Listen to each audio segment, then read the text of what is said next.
Good day, legends. Welcome to the Magpie Army Chronicles here, reviewing the game that we just won against the Weagles up in the West. And as you can see from the scores there, Pies, not so convincing winners by what's that? 19 points, and we got the chocolates. That's the main thing is we got the win with 10 players under 30 games, and that's all that matters. And what's going on, guys? I've got Sean, Ultimate Greatness, and Adrian with me here today. How are you, Sean? How's things? All right? Yeah, pretty good. Yeah, we obviously got the win. It'd be awesome to go through this game and dissect it a bit. Obviously some pros, a few cons, and we'll get stuck into it and get all the details down pat. And there's a few interesting things to say about this game actually. So can't Yeah. wait for it. There is. And Adrian, welcome tonight. What did you make of today's performance? Yeah, good evening, Mick, Sean, everyone. How are we all? Look, just one of those things that had to get the win today. And it's just as simple as that. Look, would we have preferred a bigger win? Of course. Was this expected? Yeah.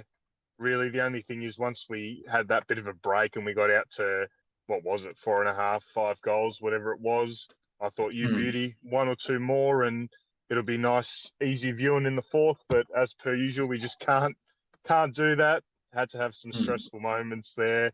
But look, overall, can't be too critical. Look, sent a youngish team over there, debutants, couple of, very inexperienced guys, and look, just did the job. What can we ask for? That's about it. That's it, man.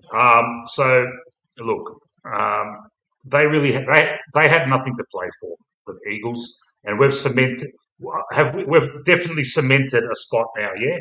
And in the play-in apparently. Yeah, okay.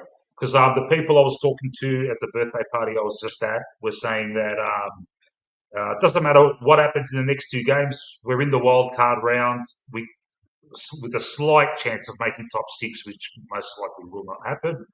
But we're playing a Victorian-based team in a wildcard game, most likely.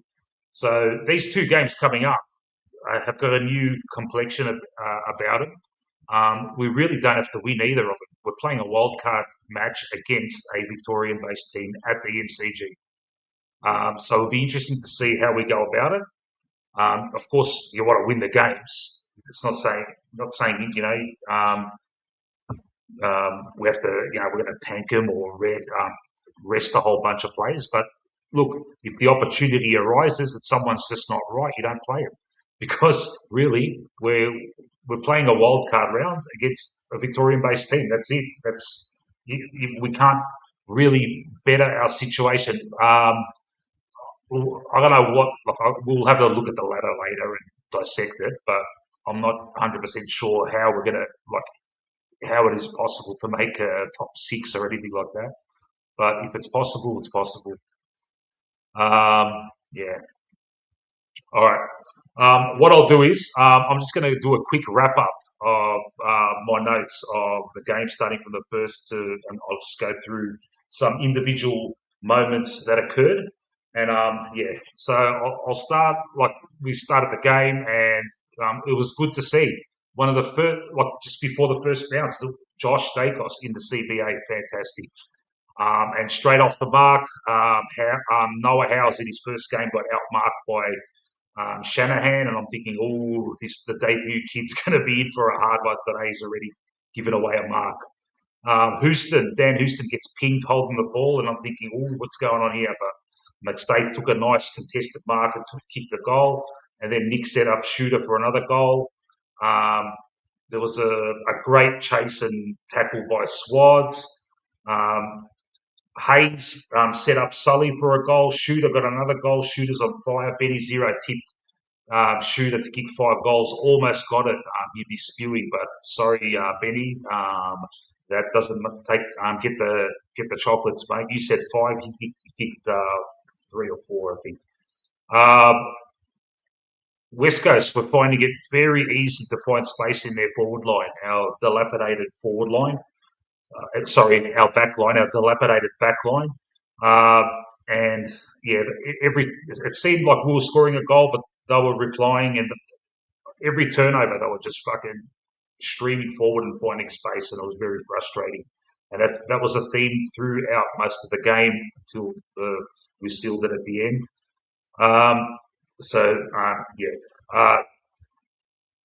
Steele and there was a moment where Rowan Steele and Harvey Harrison were just fiddling around. They were running at full pace and handballing it to each other, and all they had to do was just boot it forward. They were mucking around too much. Rowan Steele gets a free kick, scores a goal.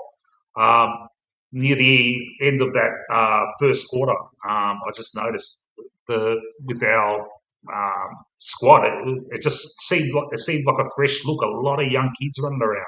Looked a bit different without Lipinski and Geordie and Pendles out there, and no Maynard or Perryman. They looked very different. At the same time, West Coast, I tipped it. They're not going to miss anything. Last week they couldn't buy a goal, but they were kicking everything, and it was so predictable that was going to happen. Free kick to McStay, another goal. That was our first 6-goal quarter. Our first 6-goal quarter. Sorry, guys. Boris busted my chops here. Our first 6-goal first quarter for the season. Yeah. Right at the end of that first quarter, Puncher tried to be a bit too fancy, turned it over. They got a goal, and that was the first quarter. Second quarter, Josh finds McStay hits the post. West Coast reply with a goal. They're still killing us on the turnovers. Nick's inside 50s. What's going on? He's having one of those games where every time he kicks it inside 50, he turns it over. He has one of those games probably every 10 games or so. Momentum's with the Eagles until Bo sets up Swaddling for a goal.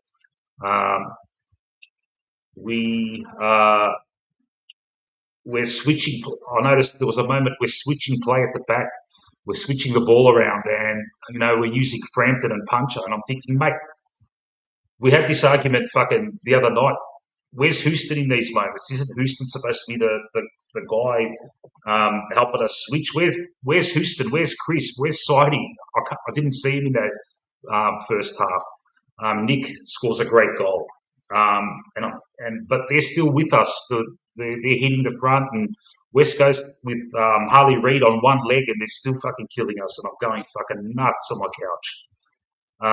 Every time they get a turnover in midfield and they go forward, they get a shot on goal. Finally, a comedy of errors up forward ends up with a McStay goal. There was a moment when Nick was running forward, needs to be selfish. He goes for the pass, just kick the goal, Nick. I made the comment to some friends. I said, Nick just needs to be selfish sometimes. Come on, man, it's your chance here. Just kick the goal. Why do you have to be so unselfish? We've got a Dan Houston running bomb goal, which is a long time we haven't seen one of those. And then Swaddling did tried to go for a fresh airy when he just probably had to just gather the ball and just take the tackle, and would have seen us out for the quarter. Luckily, from the turnover, West Coast did not convert. And that was what it was until half-time. Half-time observation, Tim Membry, what the fuck's going on? It's like he's on an ice skating rink, slipping over at crucial moments. Third quarter starts. Ed Allen scores a snap goal. I reckon I could hear Voidoid Generation celebrating that one. Nick to Skunk, another goal. There was a moment, Jack Crisp has the ball at half-back. He hasn't got much to go to. Everywhere he's looking, there's a contest. So the contest he chooses is Sidey up against someone taller and stronger than him. So he chooses that one. And the obvious scenario ensues. Harvey Harrison sets up Skunk for a goal.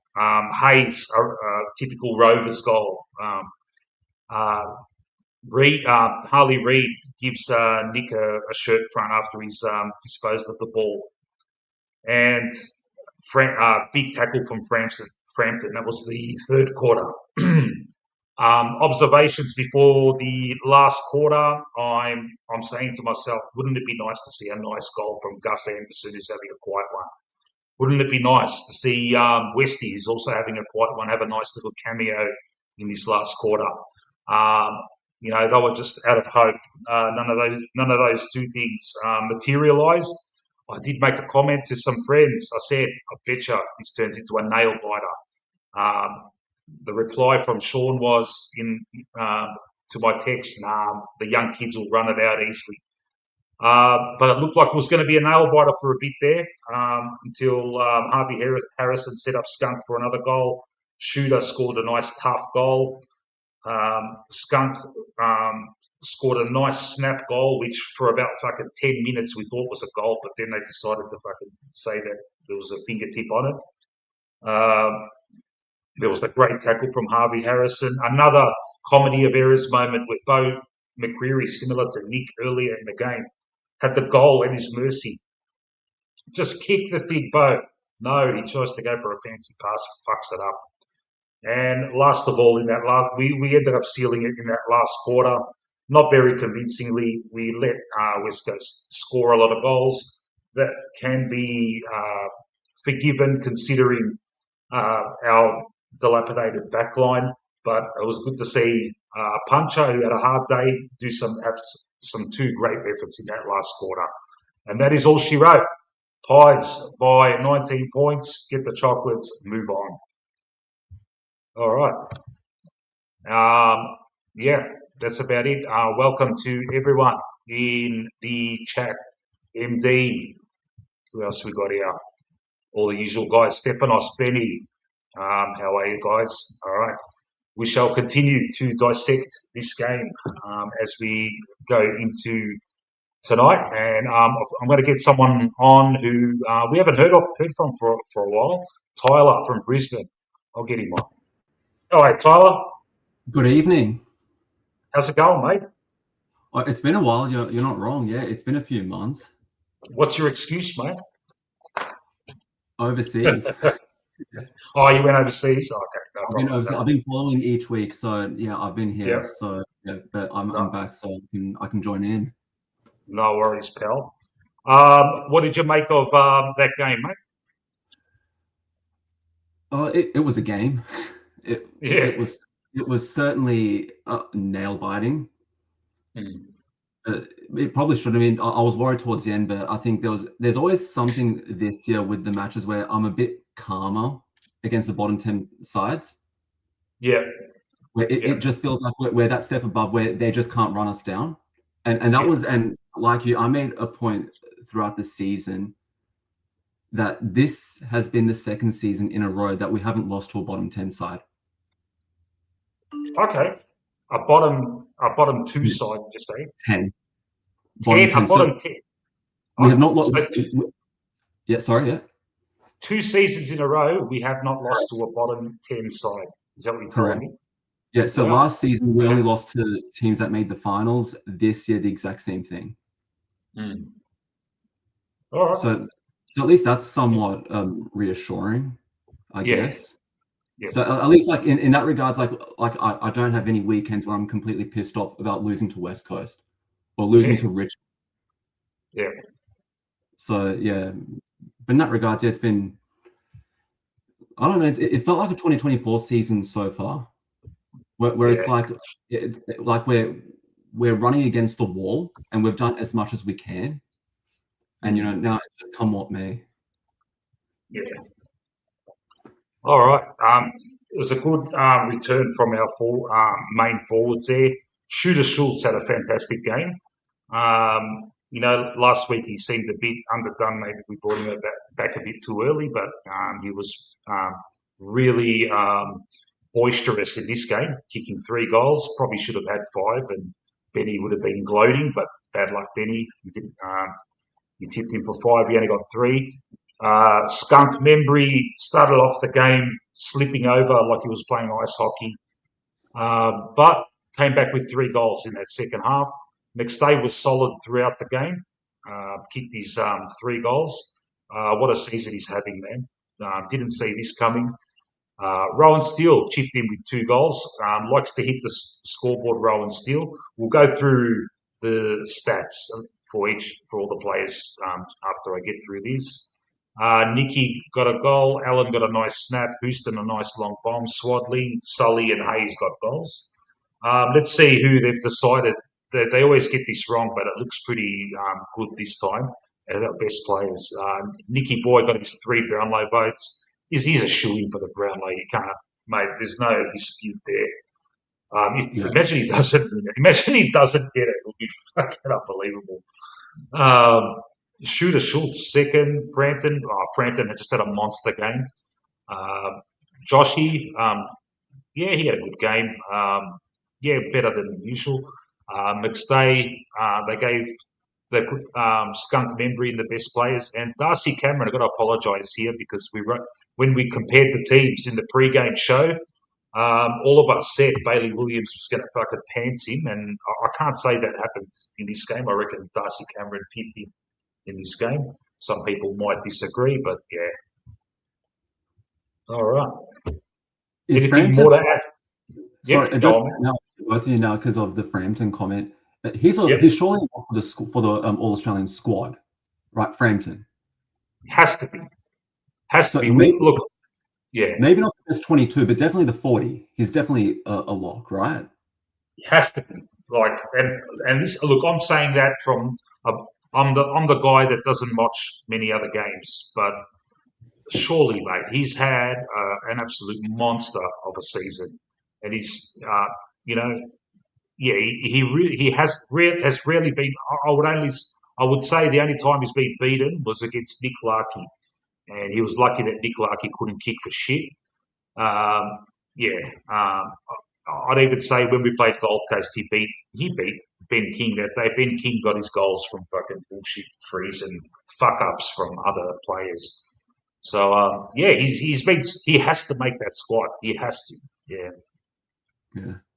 Yeah. All right. Any guys can I ask you any big moments in this game that stood out for you, like things that any peculiar things about this game that we need to talk about? I'll start with you, Shawnee. Earth to Shawnee. Again, that helps if I turn my mic on. What points to talk about? I don't want to start with the negative. I guess we're the negative channel here. We're the villains. We're the villains here. We're the villains of Collingwood YouTube, mate. We come up with all the fucking negative shit, mate. Come on, bring it on, mate. No, well, I'll start with the positive. I think the fact that we got the win. I feel like to a certain point, I feel like the margin was at the very least, like this wasn't a margin in the single digits, and a lot of the kids did play very, very well. They stood up. One of the concerns I do have, I just don't think he's playing next week. I just have this feeling he's going to get a rest, and I think Anderson will find himself in the VFL next week.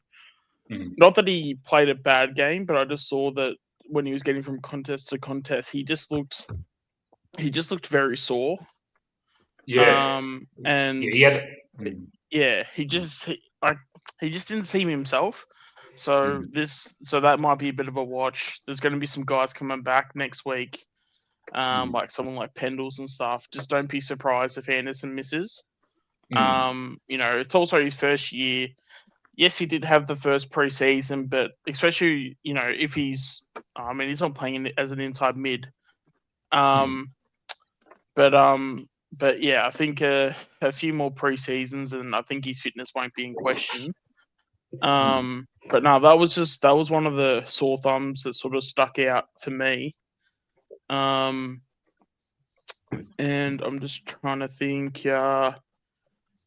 Shooter also stuck out. Shooter hadn't kicked 3 in, I feel like, in a while. So that was good for him to Yeah. get on the scoreboard. And Yeah. yeah, I mean, Allen had another good game. Swaddling, yes, was quiet, but again, he's having another game where he's standing up. So, yeah, there was even at one point where I was actually nearly going to get the 50 disposals between Allen and Swaddling. I thought I was a chance at one point. Don't know what they got in the end, but because I think Swaddling was the one that let me down. But even then, Swaddling, when he was getting the ball, he's getting a little 1-2s, and he was playing that side bottom quarterback role sort of thing, like sort of that sweeper, sort of around both halfbacks. I thought as much as he was a bit sort of not at his like peak, I think we've definitely seen better games from him. Again, yeah, I don't know if it was just because, I mean, given that Swaddling's also a former Western Australian as well, I wonder if the stage got a bit too big for him, given that he was back in his home state. And yeah, and I feel like, I also got to show some love to my boy Roan Steele as well. I thought he seemed to be a bit of a quiet achiever. I think he kicked 2 goals, maybe would have had like 15, 20, 15, 20 possessions. Again, probably not someone that you look at and you go, oh, like this guy's amazing, this guy's all right. But someone has to be, someone has to play that role. He's kind of in the same impact like a Hoskin Elliott would be. Someone that you don't look at the stat sheets and go, oh, okay, he was a bit ordinary. But if you watch him, he's just in the plays that matter. And yeah, I think he finished with 2 goals. So again, hits the scoreboard. Yeah, I thought he was very important. Yeah, so pretty happy with his performance. Okay. As we speak, Carlton is belting St Kilda, and it's nothing really to care about. We would only care about this game if we had lost this game against West Coast. We would have been actually having to barrack for Carlton, but at least now we don't give a shit what happens in that game. That's all good. Anything you guys want to add before we just start going through the individual players and how they went? Go H. Mick. Yeah, so just you were speaking about the matchup in the ruck today, Darcy Cameron versus Williams. I have a bit of a theory on Darcy Cameron's performance the last month or two. Now, I would like to get Chat's input on this because I thought about it last week and I said, maybe this is why. So we know that Darcy Cameron's not the great jumper that some of these jumping ruckmen are.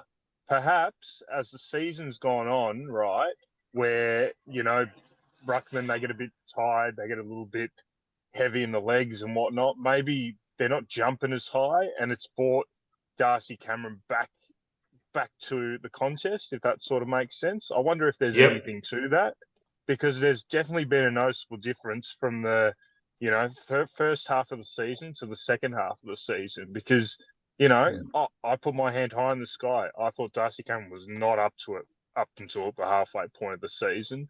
But Jesus, his last month and a half, he's been, top 2 or 3 best on the ground every week for us. I wonder if there's something to the fact that, maybe the longer the season's gone, the less the jumpers are having as much impact as early in the year.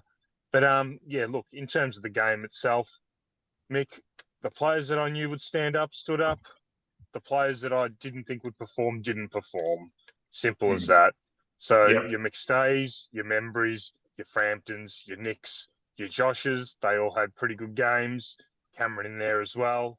And as per usual, your side bottoms, your Houstons, these guys, and I'm talking senior footballers here, so discount the kids, your Crisps, they're all disappointing. And look, who would have thunk it?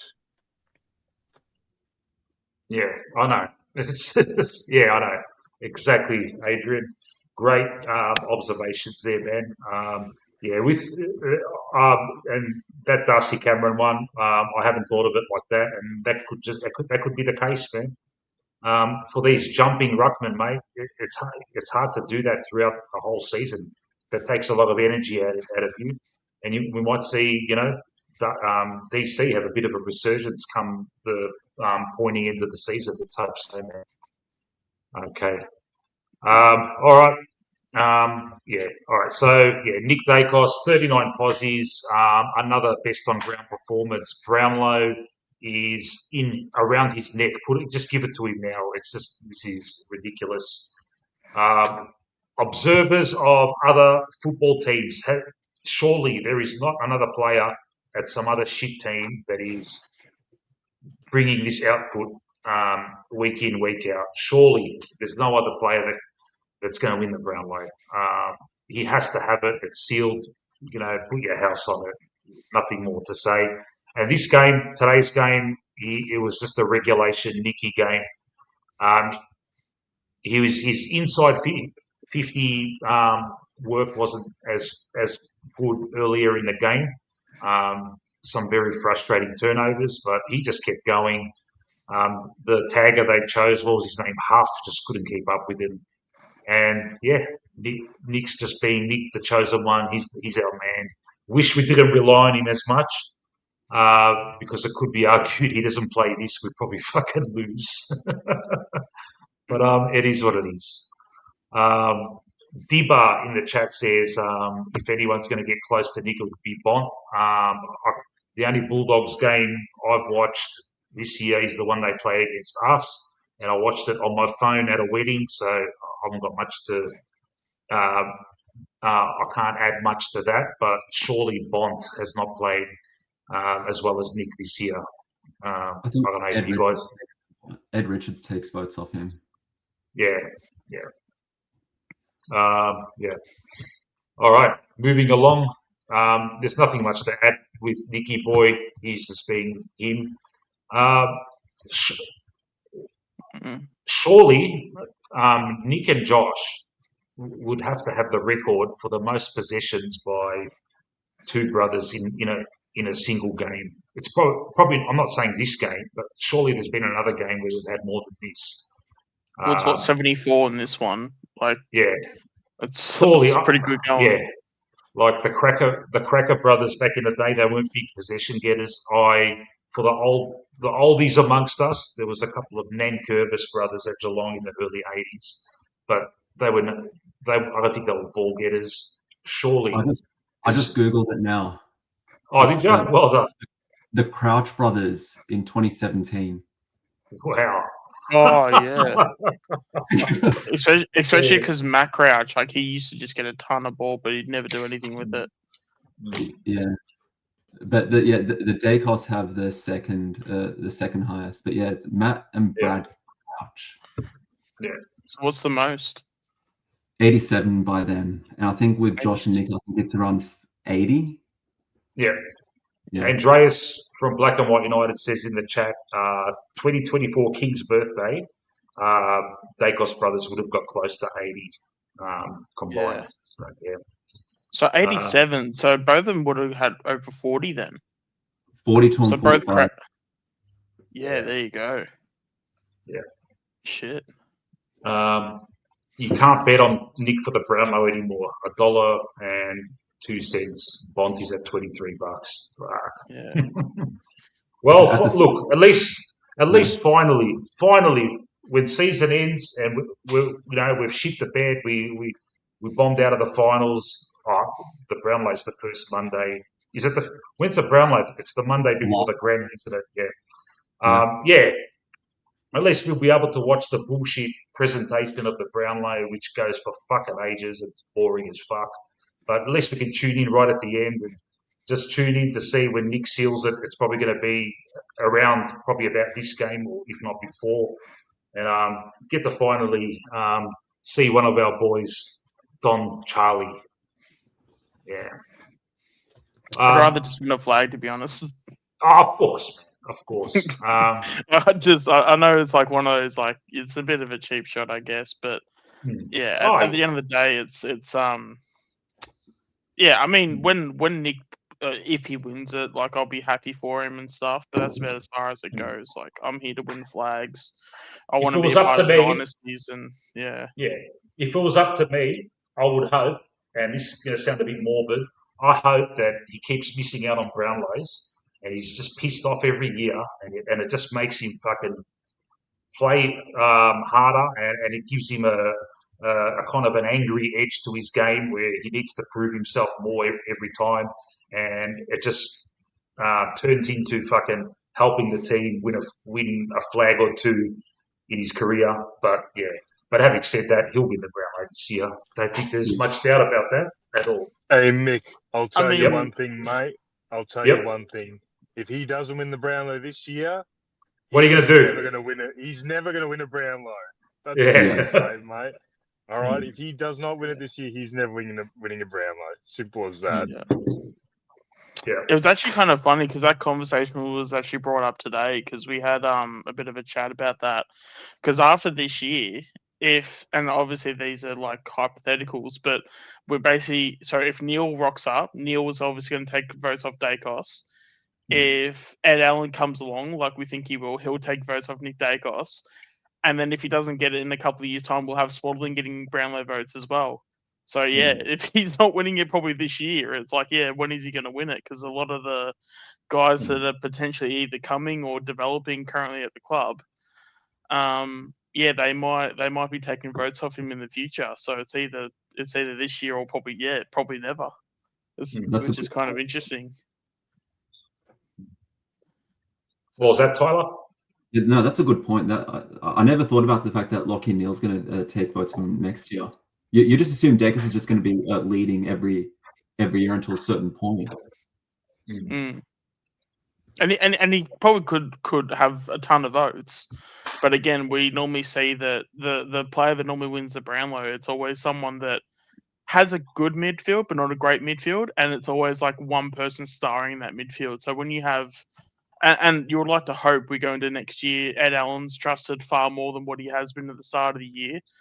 And again, I'm not saying next year for Swaddling, but I'm saying once he then gets trusted, and then you've got Neil, you've always even got DeGoey. He'll pop up for a couple, like he might even go forward, and if he has 20 disposals and 2 goals, 3 goals in the game, he'll take a 3 vote. He'll probably take a 2 or 3 votes off of Dacos. Not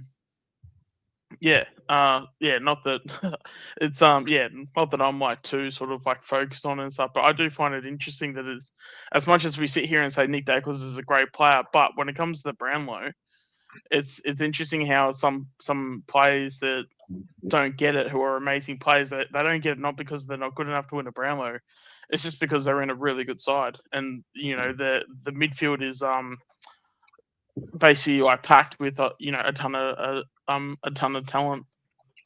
Oh, and then don't even be surprised if like even Josh takes a vote off him, because that's happened before too. Andreas puts a good point with Josh as well. So, kind of interesting, eh? Yeah. So Josh got 35 himself. Had an okay game. It was a good game. You can't deny it. Just would look. Me personally, just want to see him fucking play more midfield, man, and hopefully he can do that in these final few games. Give us a different dimension.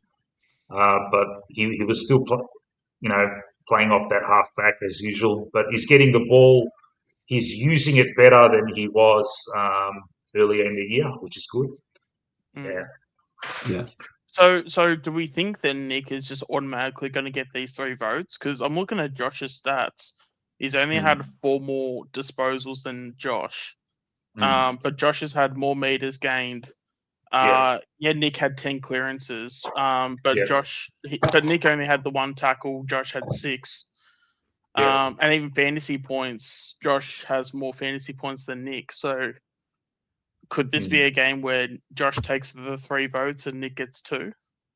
You never know, because the umpires look at the stats now. Yeah. So when they sit down to put the votes in, they'll all probably say, we'll give the 3 to Nick.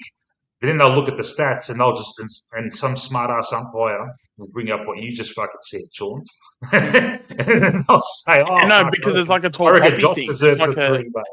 yeah, because it's like a tall poppy thing. Like it's Yeah. basically Nick has to, because Nick is Nick, he's got Hmm. to effectively have like a 6-vote game or like a 6 Brownlow vote game so that he gets 3 votes. You know what I mean? Yeah. Just because he's Nick, and because it's like, oh, you know, Hmm. or if it's like a 50-50 thing, they go, oh well, Nick's gonna poll votes anyway, so we'll just give it to the other guy. They kind of do it with the Rising Star a bit. Hmm. I've noticed over the years where, you know, someone like a Harley Reid, like I'm pretty sure he didn't get his nomination straight away, but they knew because Harley Reid was going to be a gun. Hmm. I think he got his nomination like round 5 or 6, somewhere around there. Hmm. So I don't know. I feel like, I mean, can that happen? Absolutely. Will it happen? We'll have to wait and see. But those things, I feel like when it comes to opinions and humans at the end of the day putting in these votes, I feel like we can't. I don't think we can deny the fact that it can't happen or the possibility of it not happening. But yeah, that's probably the only interesting thing for me is not necessarily who wins it, but maybe how it all breaks down and who gets what. Yeah. But to Shawnee's point, what metric for this game specifically would they use, or could they possibly use to give Josh the 3 instead of Nick? Well, again, he's had more tackles, meters gained are more, so Because fantasy points he's had more. Because like the one which would be important for me would be the clearances, which Nick had 10. Yeah. So like it's like that's why it's like it's just interesting to see what each metric would weigh for each of the umpires. Yeah. Like yeah, and I'm not saying well, I'm just saying that it's because their games are close enough where it's like you could give 3 votes to either Nick or Josh, and no one's complaining because I think they both deserve 3 and 2, but it's just a matter of who gets the 3 and who gets the 2, right? It would be, and again, it could be a bit of a tall poppy syndrome where Josh gets the 3 just because it's like, oh well, Nick's going to get votes anyway. We might as well just give it.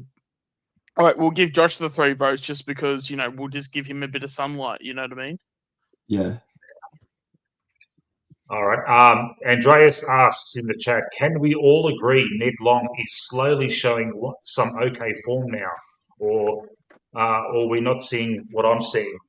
Andreas, I am not seeing what you're seeing, Andreas. Having said that, I think Long's game was pretty good this game. He didn't get it. I wouldn't put him in the best players. He just absorbs tackles, and that's very important in those congested situations. You need that tough, strong body to trap the ball, and there's nothing going, and just get the ball ups. He was handballing a lot better this round, but the reason I can't agree with you there is because last week he was absolute fucking dog shit, man. I was calling for his delisting on the day. But look, I have to admit he had a good game. He had an okay game this game, yeah. But you got to also take into account the opposition as well, man. You want to fucking see him have big, strong, fucking tough games against your fucking Brisbanes and your fucking Fremantles of the world, yeah. I will say this with Long, I will say this with Long. I feel like I didn't walk away from the game or at any point during the game. I don't think at any point I would have said, "Oh, god damn it!" Like Long's like screwed up, or he's There were no monumental fuck ups. Yeah. So on that, I can agree with. So he hasn't. There was no mistakes that were glaring that were like, "Oh my god!" Like he's done it again. Like there was no kicks he had that I remember that were terrible. Mind you, like we've only just seen it, so maybe I need to go over and watch it again. But yeah, normally in games, in previous games in the season, there'd be like, oh, there's like 5, 6, 7, 8 times you can go back and you actually remember post game of the things that he did. Where I don't think I remember anything he did that was bad. That doesn't mean he had a good game, but like I don't remember anything he did bad, which is I feel like that is a bit of a positive for sure. Yeah. 7 tackles, 8 clearances. Hold on, Tyler. Go H. Yep. 8 tackles, 7 Yep. clearances, or flip that round, one of the two. If he's Yep. doing close to that every week, he's going to play 200 games for the club. Simple as that. Yep. But we Yep. haven't seen the consistency enough. So today's a bit out of the box. We've got to be Yep. honest. We've got to pat him on the back. But we've got to Yep. say Yeah. today's out of the box performance from Yep. what he's shown so far. Simple as that. Let's see what Exactly. he does next week. And it's Yeah. a 25 posse game and with high tackles as well. That's what we want to see from you, Ned. We want to see this consistently, mate. And Andreas is backing you in. You did have a dog shit game last week.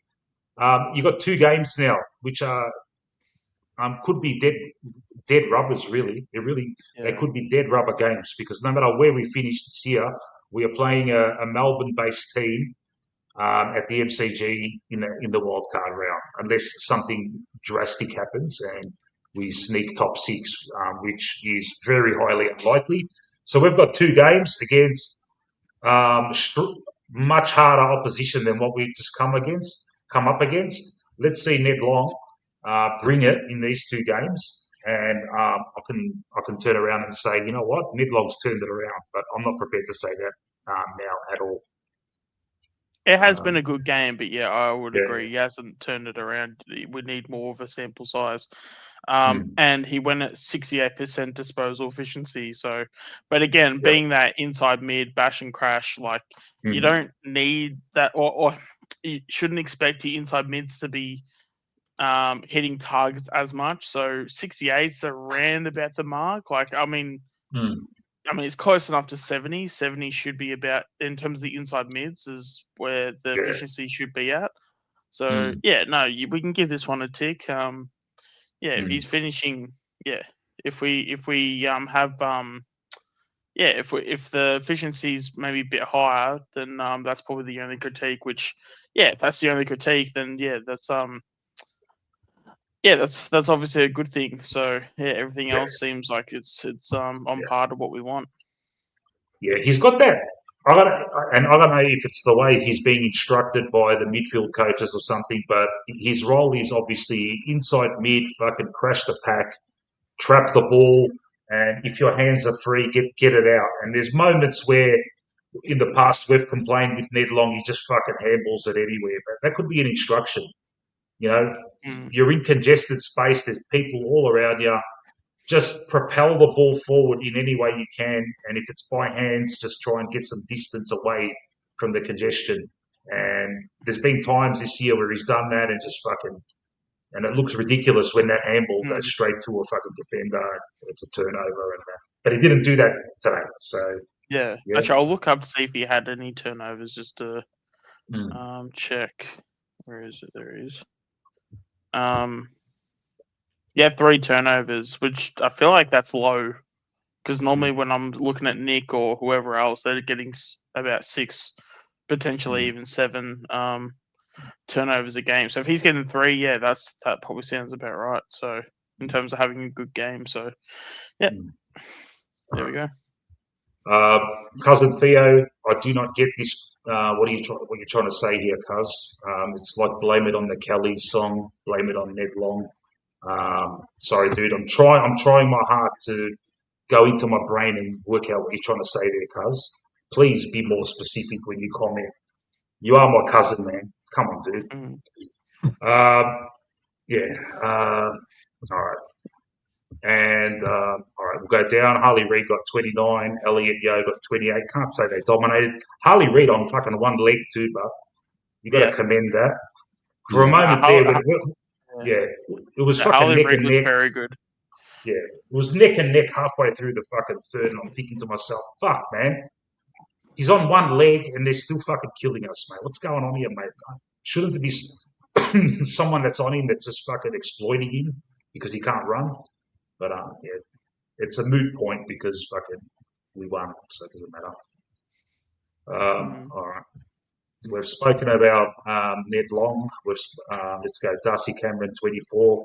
We've spoken about him. He's the Age of Reason has come up with the theory that's cracked the code as to why DC has bounced back, and it has been revealed that the reason DC is has been stepping up in the last few weeks, that these fucking jumper ruckmen that like to jump up and down. It looks fucking great in the first half of the year. It's not happening as much now. The grounds are getting harder. The season's been long and arduous, and the concrete boots ruckmen that just do the hard yards week in, week out are fucking staying at the same level, while these guys are just fucking, not jumping as much anymore. And let's hope that trend continues deep into this the latter part of the season. 50 people watching us ramble on about this game at the moment. Would be nice if there's any newbies here. Click on the subscribe and smash a like there, because I want to be liked. Thank you, guys. Mick, change the settings in the share screen to Pies players only. Fuck West Coast. The reason I do that, Andreas, is I just want to. It's just a good. I used to do just the Collingwood players, but I'll leave the West Coast players on just for a bit of context. Yeah, just to see. Yep. It's good to see. I wasn't sure what Harley Reid got, and I know that he got 29 on one leg, which yeah. So I'm just going to keep that on, just to give us a bit of context as to. Also as well, just two things on Cameron. For one, do we think that he bet Bailey? What's the ruckman's name? The other ruckman, Bailey. Oh no, sorry, that's his first name. Bailey Williams. Do we think he won that contest today? No, DC just picked him, I reckon. Yeah. But in terms of going, because DC was taking intercepts as well, and you got to take that into account as well, man. Like an overall game, yeah. Because in terms of that going forward, are we more confident that Cameron can? Oh, he doesn't have to beat his matchup, but are we more confident the chances have increased that he's going to beat his matchup now? What's our thoughts around that? Yeah. Look, I do agree with you there, Sean. Last week, DC was in the best players. The people that organised that shit fucking put him as our best player.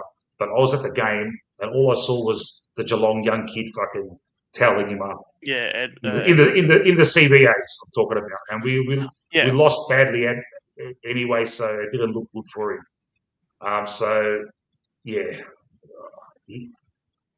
He's down on.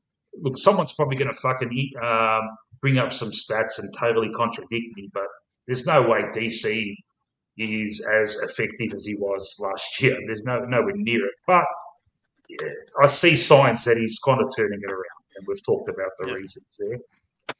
Yeah. But in saying that, even though the DC is a ruckman, it is nice that he is getting. I did see his disposal efficiency was around 55%. So that's not great if we're talking like numbers in terms of disposals. But at least we can say it's a positive. At least he's getting his hands on it. Like 24 disposals for a ruckman is very good. But even though ideally it's always tough because for a ruckman you shouldn't be expecting much in terms of the efficiency itself. But then again, if you're going to get your hands on it that much, it's probably better he gets it, to guys like Nick and whoever that can actually hit the target.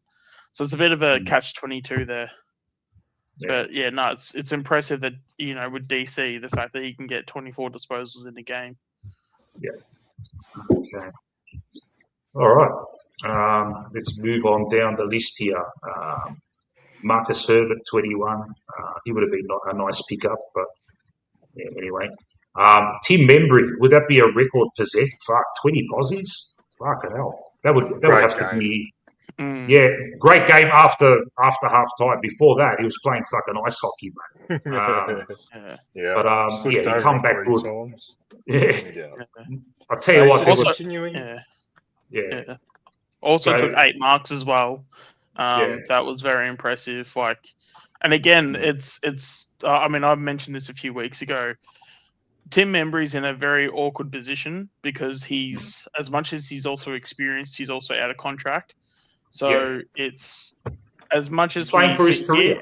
And as much as we sit here and we sort of, that there can be some people that can go, oh, we treat Tim Embry a bit harshly, but at the end of the day, that's kind of the position that he's in. Like, when I believe he's 32 years of age, out of contract, it's as much as it's us criticizing him, depending on certain weeks. It's also more of the fact that that's literally the position of the job. Like, as much as it sucks, but this whole AFL industry, Collingwood, specifically as well, because this is more of a Collingwood discussion, but like, yeah, the industry is brutal. So like, we're not necessarily saying or doing anything that these clubs aren't thinking themselves. And if Tim Embry's not performing or whatever, obviously he performed today, and that's awesome. That's amazing. But yeah, for someone that's out of contract in 32, if you're not performing every week, then yeah, your name will be in the conversation of being cut. So, but the fact that he's overcoming that, and he's overcoming the adversity, all we can do is just applaud his efforts. And yeah, he was incredible today. So, as much as we need to be critical. Yep. Go ahead. Say what I say every bloody week. When you've played 200 plus AFL games, you have to perform week in, week out. Simple as that. Yep. You get 1 or 2 bad weeks, and that's it, mate. All right? So he has turned it around unbelievably from where he started the year. His last 10, 15 games, or wherever it's been, since he sort of came back from that injury and little spell in the VFL, have been nothing short of sensational. Hand high up in the air. Completely agree. Has to be almost career best form. Apart from that no-show last week, everything's been fantastic. Membry, man. Yeah, sign him up for 1 more year. And just to let you know, guys, we just got to behave ourselves now, yeah? Because the official Collingwood Magpies YouTube channel is in the chat. The work experience kid. He's back. Yes. Give us a name. What I don't want to. Every time I refer to you, I've got to call it the Collingwood Magpies YouTube channel. Give us a name. Just come up with a fake name so I can. But thanks for joining us, and I'm still waiting on those corporate box tickets. Yeah, it would be nice for this week against Hawthorn. Get a few corporate box tickets for me, Adrian, and Ultimate Greatness, mate. So we could smash down some scones and some crownies, mate. See if you could organise that, mate. Yeah, it would be appreciated. Thank you. Right. This is to Shawnee now about Skunk. Surely his last few weeks have earned him an extra year. No? Membry. Yeah. Shawnee. Yep. Sean, answer. Wait, what's this? Sorry. Like, I completely agree. The first part of the year, Membry was on the chopping block, and deservedly so. But ever since he's come back, he's shown form that he deserves another year, right? Oh, absolutely. I'm just saying that his spot's always going to be spoken about through selection because that's just the position he's in. Yeah. And that's what I'm saying. Like, we should be congratulating him. The fact that he's overcoming such a difficult situation, right? Like, I'm not as much as I'm.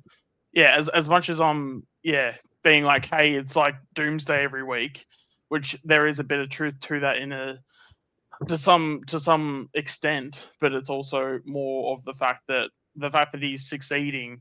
Yes, it's because of his situation, it's a bit difficult, but like, it's also a thing of, but obviously with Membry, the fact that he's performing, we should be celebrating the fact that he's performing every week because that at the end of the day, that's what matters. We want wins on the board. We want players to be performing at their best. Because really, at the end of the day, it's a performance industry. You know, if you're not performing, then don't expect to stay long in this league. But when they are doing well, we do need to give them their flowers, which I feel like we do on this show. I feel like as much as we can be critical, but I feel like we're just as quick to give flowers when it's due. So, I'm just sort of like just saying that, as much pressure as he's probably been under this year, it's just been awesome that he's actually been overcoming that pressure. You know. Yeah. And Josh Jacobs in the chat puts up a very poignant point here. Skunk turned it around since we've gone away from that defensive game plan of early in the year, and he's a beneficiary of good ball movement. We obviously tweaked our game plan mid-year up around that Melbourne. That Melbourne game was the first true signs of it. We lost that game, but since then we have been playing a lot more attacking, and I reckon it's about since then that Membry's turned it around. And you got to remember, before that, all of us were really frustrated with our forward line, before that. And then Membry, I can't remember what happened. He got injured or something, went back into reserves, had an absolute shocking game in the Rezzies where he didn't even touch the ball. And then he got recalled and we all cracked it. It's like, what's going on here, mate? But then since then, he hasn't done anything wrong apart from last week. But, yeah, we have to give him his chocolates there, man. He's done very well. And St Kilda supporters that I work with are saying to me, mate, he never used to be this consistent with us. What the fuck's going on, man? I just told him, mate, it's the culture, mate. Your culture's fucking dog shit. Ours, helps players prosper, mate. So stop barracking for your shit team and come with us. All right, because your shit team's getting fucking belted by your fucking crap team. Is getting belted by Carlton. Just got belted by Carlton, and every year, and Ross Lyon never cops any fucking criticism, mate. It's nothing. No one cares about it, mate. And it shits me, man. Mick, Naz went off injured like the first few minutes. Yeah, I know. Yeah, so that's they're literally a one-man team. Yeah, Carlton always get kissed on the dick in those situations, mate. How good's that, mate? They're up against St Kilda. St Kilda's best player pings a hammy in the first quarter, and now get a list of fucking rocker. Yeah, we're back. You're not back, mate. Fucking hell. Anyway, look. That's all right. I mean, I feel like when those moments happen, I feel like I don't know if karma is the right word, but like when Carlton get into the wild card, and at the end of the day, like that's why I love finals. Like finals exposes everything. So if you have teams that are getting into the play-in or the finals or whatever, there's no hiding. Like there's nothing fake about finals football. So all these teams that, even if they have an easy draw, that's why I've always advocated. I mean, there is such thing. I feel like there is such thing as a draw that is too hard. But I'd rather a hard draw than an easy draw, because at least at the end of the day, we get to see where we are actually at. Although it's a bit ironic me saying that because we've just played West Coast. But yeah, at the end of the day, the next 2 weeks we've got some tough teams coming up. So those are the teams where you can sort of adjust and you can tweak your game plan, and there's so many things that we can sort of go to work on and just potentially tweak in our favor, because we can actually see if it actually works. Because we don't know if it's going to work if we're going to be playing against like the bottom sides, right? So I've always been an advocate of having more of a harder draw, because you can actually get a true test rather than beating up against like the bottom sides. And anyone can kick anyone that plays a bottom six side. Any key forward that's worth their salt can kick 5 or 6. It's more okay. What are you going to do when you face a top 8 side? You know what I mean? So I'll tell you what. It is the most likely scenario that we play Carlton in a wildcard game. I've just had a sneak peek at the ladder, and going into who's playing who in the next 2 games. Like Geelong's got fucking easy games. They're going to finish 7th. Even if we lose the next 2 games, Bulldogs play Carlton, so one of them will lose. Most likely Carlton's going to finish 9th and we're going to finish 8th. Man. It's the most likely scenario. I think we'll make top 6. You think we'll make top 6? No, Geelong make top 6. I think it's either Melbourne or Adelaide that fall out. Okay, all right. So that's why, like, the best case scenario for us would be Adelaide falling out and we finish 10th and we travel to Adelaide again. Yeah, interesting. That would be nice. Spanner works. Yeah, Geelong have got Yeah. 2 very easy games. Like those are like 2 Yeah. guaranteed 4 points. Adelaide have got Fremantle. Carlton have got Fremantle. Mm. Like Melbourne as well. I've got 2 tough games as well coming up. Well, not Melbourne, sorry, Western Bulldogs. I literally think that Geelong makes the 6 and one of these other teams fall out. Yeah. Fuck it. I don't want to play Carlton, man. But yeah. But I'd love that. I'd love to play Adelaide up in Adelaide for the wild card. That'd be fucking great. Because they'll fucking shit themselves again, mate. You know, like they always do against us. Yeah. Far out. Okay, let's go down. And we'll talk about Dan McStay. And Voidoid said in the chat just a little bit earlier, he's wrapped his boy McStay. 20 posies and 3 goals. He's having an absolute monster of a season. And one thing I loved was one of his one of his goals that he scored from close range. He didn't put himself sideways and go for that snap kick. He just went back and kicked it. Someone has obviously fucking spoken to this guy and said, "What are you doing with those snap kicks from fucking 5 meters out, mate? You fucking miss most of them. If you're on an angle, do that. If you're fucking straight in front, there's no need for it, mate." So someone's obviously gotten in his ear, or he has been mature enough to realise that that was a shit fucking tactic. And apart from that, that's got nothing to do with anything. That's just a shot at goal. He's marking, and he's pinch hitting in the ruck. He's underrated pinch hitting in the ruck because he looks more than comfortable when he does that. And he's had a fantastic season, Dan. Has to be probably the best of his career. Well, it's kind of ironic you say that, Mick, because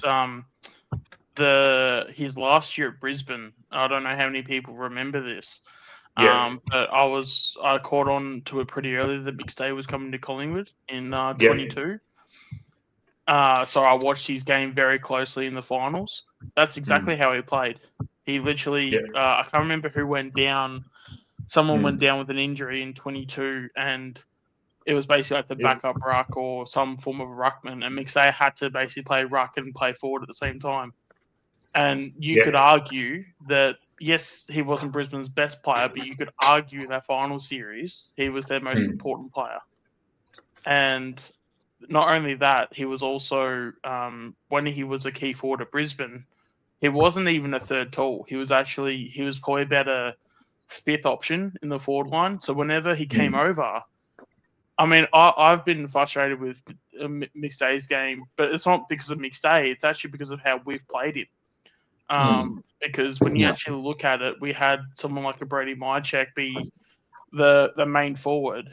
And since he's now gone to Melbourne, you're actually now seeing that when you have McStay as the main forward, he can actually take control of a forward line. Like, he's always had this in him.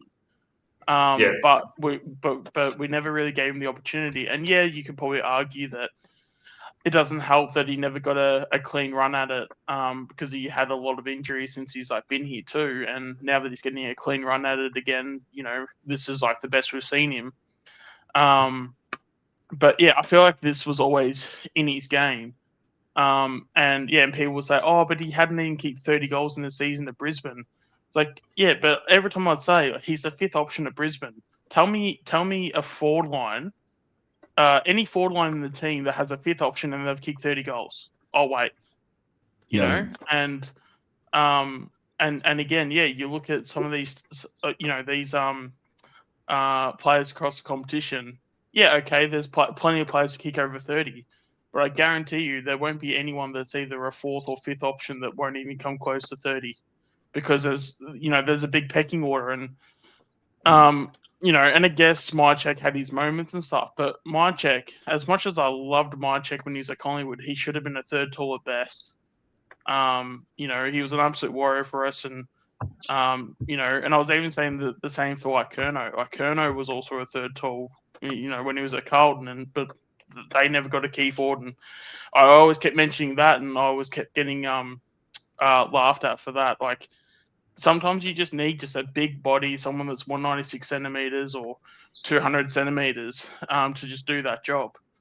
And because we hadn't given that opportunity till pretty much now, you're now also seeing continuity. You're seeing form increase.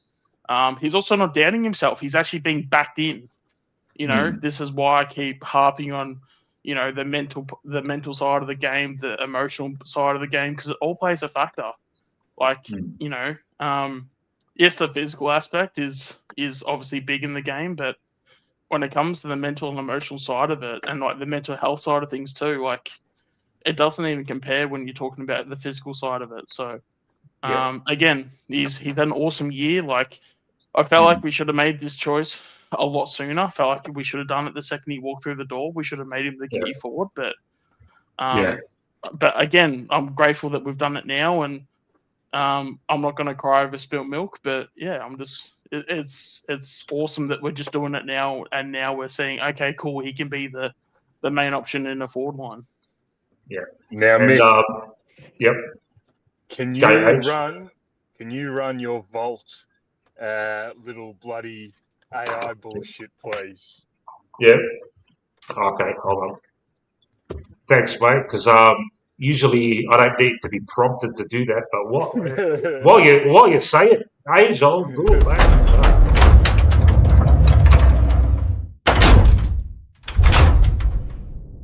What goes in the vault stays in the vault.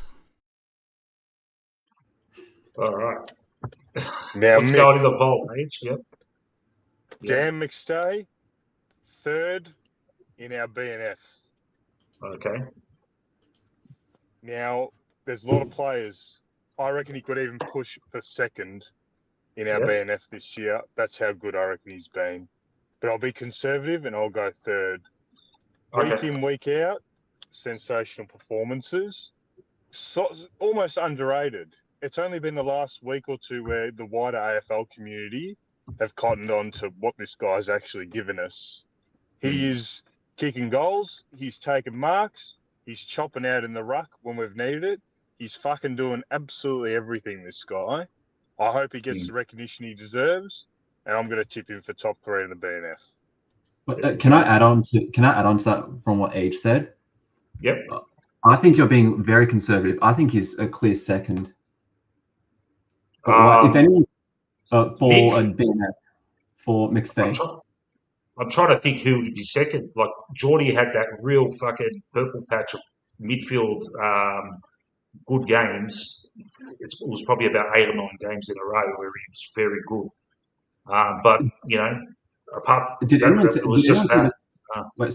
see the stat that Fox Footy put up before the match today? No. Dan McStay, number 1 rated key forward since round 17. There you go. And that's a good 7-8 games. 6 games, mate. Yeah. It's about 6-7 games. Yeah, number 1 rated key forward. There you go, mate. There you go. And from Whipping Boy as well. I was right at the front with a massive whip in my hand, whipping him, saying, McShit, you're shit, this and that. But he's turned around and said, Mick, you got no fucking idea. Watch this. And he's fucking proved me wrong. And I'm totally glad to be wrong. Because, I love what I'm seeing there with McStay. Just regarding McStay. Last year, did we back in the wrong horse in the final with kicking McStay out and leaving Checkers in? In hindsight, yes. Last year, absolutely. Because I remember we were on the chat after the Melbourne match debating whether or not Checkers or McStay should come in, and a lot of us were on the like line that it should be McStay, and Checkers did fuck all, and McStay was left out to dry. But you know why Checkers was on one leg, man. He couldn't even move, mate. And it went totally against Fly's fucking mantra. Oh, you got to be fit to play and all this bullshit. Yeah, fit to play. He was on one leg, man. Apparently, had one hand as well. Well, no, he was on 9 toes. That technically. Yeah.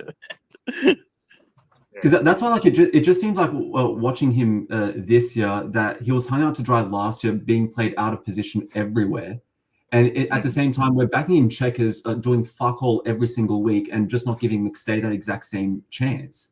And then in the end, when we lose, we're bagging McStay out and like giving nothing to check. Like we're still bagging checks out, like in all fairness, but for some reason the club was still backing him in and leaving Dan out to dry. And it just doesn't make sense now in hindsight why that was the case. Like, unless it was just to convince checkers to stay in the club this year or next year. Like, I don't know. Yeah. Just condolences for Milkshakes on the loss of your nan. All our hearts go out to you, buddy. Sorry for that, mate. Yeah. Okay. Mark Neville says Nick, Billy Frampton, Dan McStay, top three. No argument. Have to agree there, Mark Neville. Your takes are usually pretty controversial, but nothing controversial about that, mate. All right. All right. 1 second. All right. Shall we move on? We have Ed Allen, 20 touches, 7 tackles. What do we make of Ed's game? Can't say he was dominant, but can't say he was dog shit either. He was in the middle, smack bang in the middle. Did some good things. Kicked a nice snap goal. Wasn't sure who he was playing on. If he was head to head with Yo or fucking Reed. But having said that, this is part of his rise at the moment, yeah. And part of his rise is consistently getting 20 Aussies and higher on a consistent basis, and he's achieved that. He's got 20 possessions. So, yeah, onwards and upwards for Ed Allen. Anyone want to add anything to his game today, or his prospects going forward? No. Probably just the fact that he's just building nicely. Yeah. I'm just trying to, so like the 20 disposals is, pretty nice, but I can only imagine what he's going to do next season. I think that's probably the probably main point I'm probably going to take out of this is, it's not necessarily what he did today, but what he's going to do for the future, because his future's pretty bright. Now, what's going on with the future? What's going on? Have we offered him 2 years and he's thinking about it? Is that what has been in the news? Apparently, there's been an offer of 2 years. Nothing's official yet. I mean, the Collingwood account was in here before. I probably can't say anything to be fair, but I think at the moment, from what we know, it's a contract offer of 2 years. So, I did see somewhere that, mind you, it was just a random person, but they were claiming that he was going to sign a 4-year deal and it was going to happen very soon. But reports are claiming it's 2 years. So at the end of the day, I just want him signed up because he's an absolute gun. So if he can sign any contract, doesn't matter if it's 2 years, 4 years, or 14 years. Please, Ed, just make sure you get it done ASAP because we love you and we want to keep you. If you were Ed Allen and the club offered you 2 years, would you think, fuck me, man? Come on, give me fucking 3 or 4. What the fuck? I'm fucking 23 years old, man. You know? That's the worry that I've got. Yeah. I think it's more maybe the manager. I feel like the manager is looking at it going, because I'm looking at it from a thing of the manager is going, hey, we could cash in here. We can take little money now. And then in 2 years' time, that's 2 years playing every game for the next 2 years. The amount of development he will do in that time, then he goes for a big max deal, like when he's out of contract in 2 years. That's how I think he'd be looking at it. And it's not necessarily Ed, it'd be more the manager. And the manager is like, hey, we can like lock in for the next 2 years. You can just play your football, play to the best of your ability. But if you give your 110% effort by the end of those 2 years, we're going to cash in because you're going to be an absolute superstar. So Yeah. he could sign, say, for 4 years now for, let's just say it's like 700-800K, but Allen's going to basically bet on himself for the next 2 years, and then he signs, say, a 5-year deal, and instead of it being, say, 7-8, it's going to be like 1.2, 1.4 mil, because he's going to be one of the stars of one of the stars of our team, right? So I think that's probably what the gamble is. Yeah. And then you've also got Tassie, who, Tassie going to throw money at anyone. And, I'm sure like a player manager would love to see that if Tassie, if player manager says, oh, Tassie's going to offer Ed Allen 1.2 mil, the manager can go to Collingwood and be like, well, they're offering 1.2. If you want him to stay here, we want 1.1. Even though they would take like whatever, So I think it's more the player manager coming in and dictating terms rather than Ed Allen himself. Because a lot of these players, I don't think they'd negotiate their terms. These guys have player managers for a reason, and the player managers, they're about as trustworthy as probably car salesmen, I reckon. Yeah.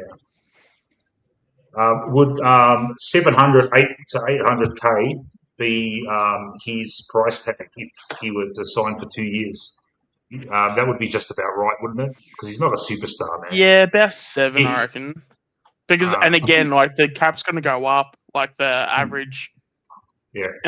Every year the money's always going to be more. So, I mean, like, I remember the club when we signed Chris Mayne and Tony Wells. We signed them for 500K, and that was premium money back then. So now we're talking like De Koning got what, 1.7 million. So that's obviously 1.2 million difference in the last 11 years. So the cap goes up a ton when it comes to and even with like Butters. If Butters, hypothetically, if we get Butters, but we might even be paying 1.82 mil.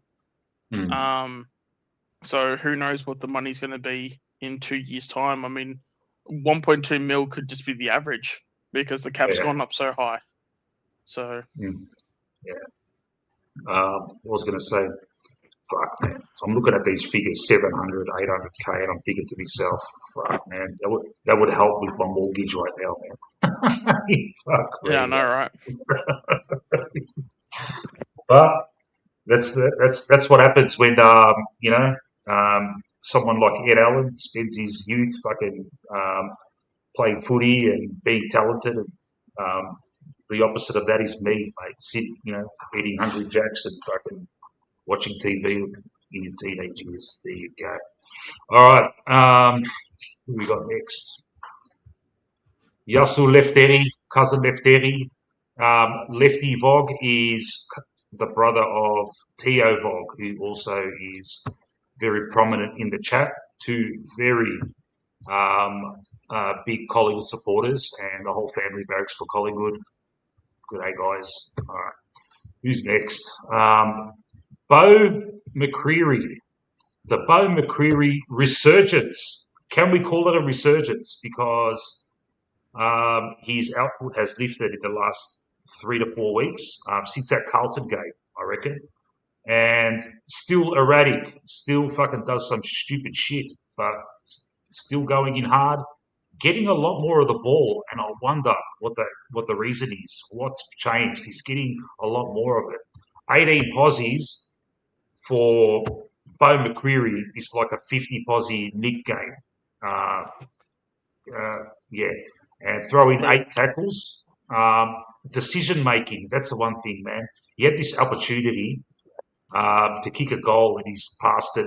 There was 2 or 3 of those where we had the goal at our mercy. It was harder not to kick a goal than to kick it. Yeah, it was. Yeah, and we fucking fucked it up at both times. And one of those was Beau McCreary. But having said that, his overall game, I have to say, has been above average compared to what the start of his season, which was absolutely putrid. So Beau McCreary, thumbs up for me. Are you guys in agreement? Probably his best game of the year. Let's be fair. I think they've been few and far between for Bo this year. If he's bringing, even 50% of what he brought tonight, we're going to be happy. Tonight's out of the box. Again, we've got to keep it in check. It's not the best opponent, but he's a senior guy now, and he's in that top 10 players in terms of like games played in that team right now. So he's got to play accordingly, and he did. So again, just like Ned Long, pat on the back. Let's see what you do next week, Bo. Yeah. And that's what it is, mate. And we'll talk about it after we go through the each player. Mr. Wharf, John Wharf, he's the father of the Warble. He's asking the question: who holds their spot for the from the newbies for the next game against Hawthorn? I'm sure we'll get to that, Mr. Wharf. We'll once we get to the players that are on the fringe, we'll start talking about whether they're going to keep their spot or not. But it'll be a very interesting question, though, because great. It was great to see a lot of these. It was just a fresh way of looking at us, to see us play a game of football, and there's no Pendles, there's no Geordie, there's no Maynard, there's no Perryman, there's no Lipinski, and you're thinking to yourself, fuck, the team looks very different, yeah? There's a bit of zip about us. We're copping a lot of goals, though, because, the defence is a bit bare, but there's a bit of run there. The ultimate test will obviously be next week, and we'll see who comes back and who goes out, but, yeah. All right. We've given a thumbs up for Bo. Jack Crisp, man. Ooh, Jack Crisp. Oh, Yeah. Here we go towards the start. Crispy, man. Oh, Go, sorry. Age. You start, mate. Not good enough. Not good enough. Yep. All year, not good enough. Tonight, not good enough. Last 5 minutes of the game, he made sure he was near the footy to get those stats up. Love to know how many touches he got in the last 4 minutes. I reckon 4 or 5. Not good enough. You know what? Yeah. This game's record, great fucking achievement. Everyone, let's all fucking clap. Awesome. You know what? He is no longer, I've been saying it since about round fucking 4. This guy should no longer be a walk-up start in this football team. Now there's injuries, it's a little bit different. He is part of the best makeup right now because of the injury situation. If he's doing this shit round 1 next year, I expect him to be dropped immediately. There was a moment, and I highlighted it earlier, but I just want to repeat it. It was probably in the last quarter or maybe late in the third. Had the ball in defence. He looked up. It was West Coast were playing man on man. Everyone was covered. So the option would have been to go long, as long as you can, to someone deeper, and where there's talls. And I don't know, he must have seen Sidey and thought, oh, there's my mate Sidey, my fellow geriatric. I'll kick it to him. But Sidey had a taller, stronger guy right next to him and was outmarked easily, and the ball was turned over, and I can't remember if we copped the goal or not. And that's the thing with Crisp. You would think someone with that much experience would be have more football awareness and intelligence. And it was last week when he played one-on-one with Dempsey, when he got absolutely schooled. Yeah, I was at the game. I was watching it closely. Dempsey played him like a fucking violin. This games record is like a fucking, what's the word? It's like a millstone around his neck. It's probably the wrong term, but anyway. I think it's a curse. Yeah, man. And I reckon, since that grand final where he scored those 2 fucking clutch goals that was so fucking inspirational and important for us, seems to be coasting since then, man. There's been since we won that flag, I don't think he has put in like a stretch of like 4 fucking above average games in a row. Could be wrong. I could be wrong. I'm sure there's going to be someone in the chat that's going to say you're full of shit. You don't know nothing. But man, I call it on the eye. And he came good in that last quarter. He got a lot of stats. He was where the ball was, as Age said, and he did some good things. But fuck, man, I didn't even fucking see him in the first fucking 2.5 quarters, man. Yeah. What are they saying in the chat here? All right. Yeah. All right. Shall we continue with our analysis of the personnel for this game? So there you go. Bailey Williams, Darcy Cameron beat him in all the stats. All right. How apt to transition directly from Jack Crisp to Mr. Dan Houston. Dan Houston. Now, Dan Houston, opening seconds of the game, gets pinged holding the ball. I'm thinking, fuck, mate, I've bagged him on the pre-game, and that's just validated my bagging of him. And it did fuck all after that, man. All right, his apologists will outline that he kicked a long bomb goal, and he probably took a couple of intercepts, hit a target inside 50, but how many? What did he get? 17 posies. One tackle. Yeah, all right. That's not his main thing, but he's a lot more than that. Dan, where are you, Dan? I made a note at half time. Crispy, Sidey, Dan, where are you, man?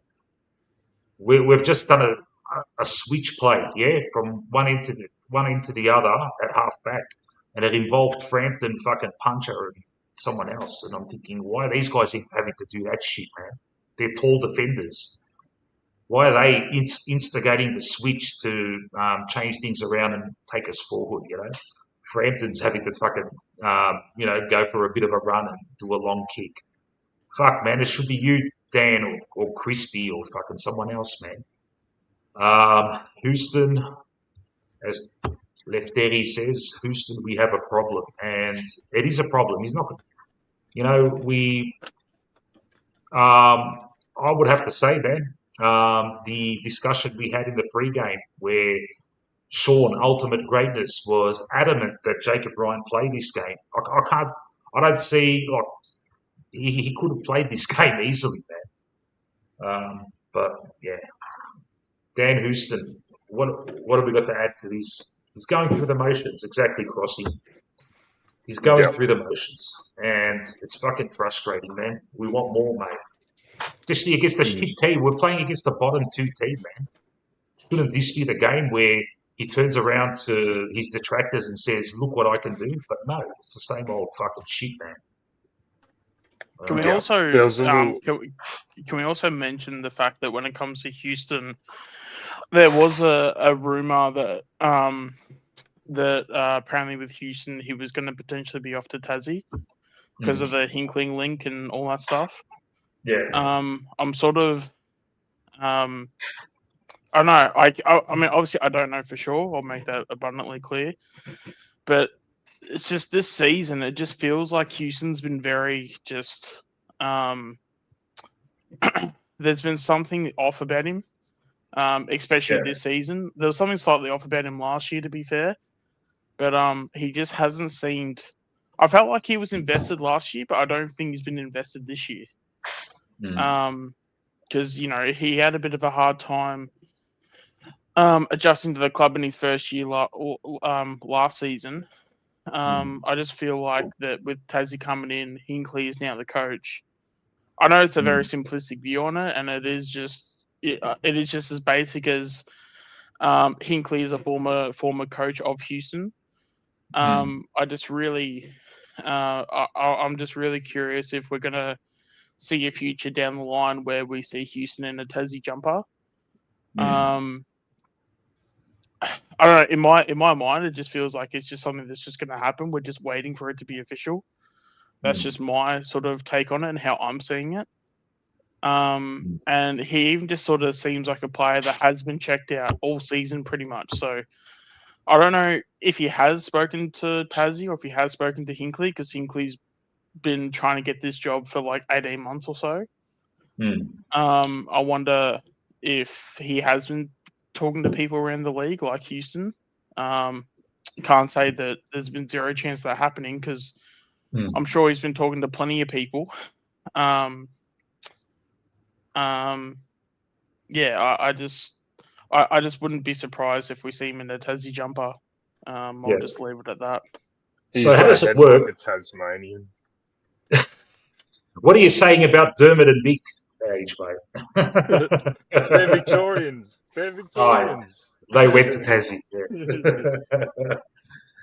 Yeah. Now, how does it work with Tasmania, man? All right, so they come in. Do they get like the first fucking? So they've got no one on their list, yeah? Does the AFL give them like what the first fucking 20 picks in the draft, and they just say to the Tassie, they say to Tassie, use these picks to get your list up and going. Is that what Yeah, basically happens? so it'll be exactly how they did Gold Coast and the Giants. So Yeah. so they'll have, it won't be 1 through to 20, but it'll be 1, 3, 5, 8, 10, 12, 15, 20. But with some of those picks, it has to be traded out. So it's a bit of a thing where Tassie will get some players in because they're trading these players out.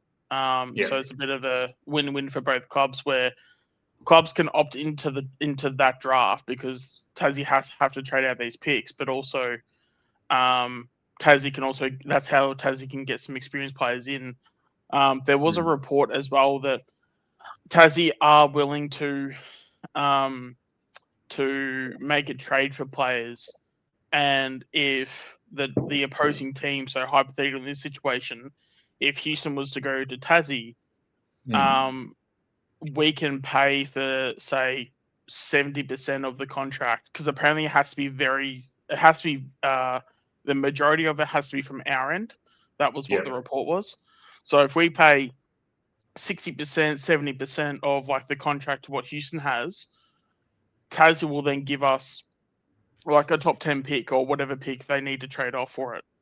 Yeah. And then depending on the player you get, that's like the pick you end up getting.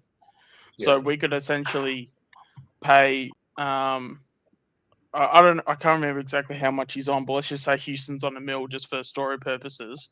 If we pay $800K, we could get like pick 5 out of it because Houston will go to Tassie for $200K or whatever. I'm not going to go into specifics because my brain's not working right now, but because he'll be on such a cheap deal, Tassie will then do us a favor by going, oh, here you go, here's pick 5 or here's whatever pick it is. Same with Bo. If Bo goes to Tassie, that could be the same thing. So the AFL is going to let clubs sort of put some cash on the contract. So it's basically how we paid for Brady Grundy when Grundy and like Treloar and all these guys when they left. But in order for that to happen, Tassie's going to, basically give us a decent pick because these players are coming very cheaply from a salary cap perspective. Yeah. He's on 850. Josh Jacobs always has the information. He's like ChatGPT. Whenever we need any info, he's got it I'm sure, right on his fingertips. I'm sure that's right, but I'm just saying, it's too late for me to go into specifics. But yeah, you guys know how much these guys are on anyway. But I was just saying in terms of if we pay like 70% of the contract, it's sort of how, if we remember how Jack Bowes went to Geelong from the Gold Coast Suns, and then Geelong got pick 7, I believe, and all Geelong had to do was give him a 3rd round pick. So kind of similar like that. I like this comment from Milkshakes. Houston and Bo to Tassie is our best chance to refresh our list, giving us 4 first rounders of elite kids in the draft. So there you go. I don't know if we get 4 first round picks. It'll only just be the 1 pick each. But again, if we pay their salaries, then and again, even pick 5 might be like a bit too much. But yeah, but we'll get there's I think 4 first rounders for the first year they have to trade out. So yeah, if we can get Bo and Houston out of the door and we get 4 Oh, sorry, if we Mm. get 2 of those first round picks from Tassie, Mm. yeah, whoever, Justin Lepage needs a massive pay raise if that's the case. Yeah. To turn If, Bo and if, Houston into two first round picks. so just with Bo potentially going to Tassie, would that be when his contract expires, or would that be in 2027? It'll be so he'll be on Yeah. the So When I does his believe it'll- contract? When does his contract expire? I think it's 2029. Oh, okay. He's definitely got a year. There's a year overlap from if I remember correctly. Yeah, Yeah, but you can okay. still trade players if they're in contract. Yeah, It so just that's means what I'm that saying. contract carries over. Yeah, so like the hypothetical that you were saying here. So for if Tassie was interested in, let's say, a million, like that they're willing to offer $1 million, would we Yeah. then be trading him out for the draft pick? So basically, we're paying the contract again. It's like a Brody Grundy situation. So we're basically paying his salary. So effectively, because Tassie will get him cheaper, he would be effectively on a cheaper contract to Tassie. He would then be worth more money. He'd be worth more trade value. So no, I understand it, but like if Tassie's offering him $1 million, so are they offering him? Would they, like, hypothetically, would they be offering him money on top of the contract that we'd have to pay him? Yeah, that's actually that's an interesting point. Well, I don't think it's been. I think it's been more about Houston because Houston's been contracted. Because I think Bo's out of contract. I'll just fact check that, but I think Bo is out of contract when Tassie comes in. Because I know that's been more of a Bo thing than a Houston thing.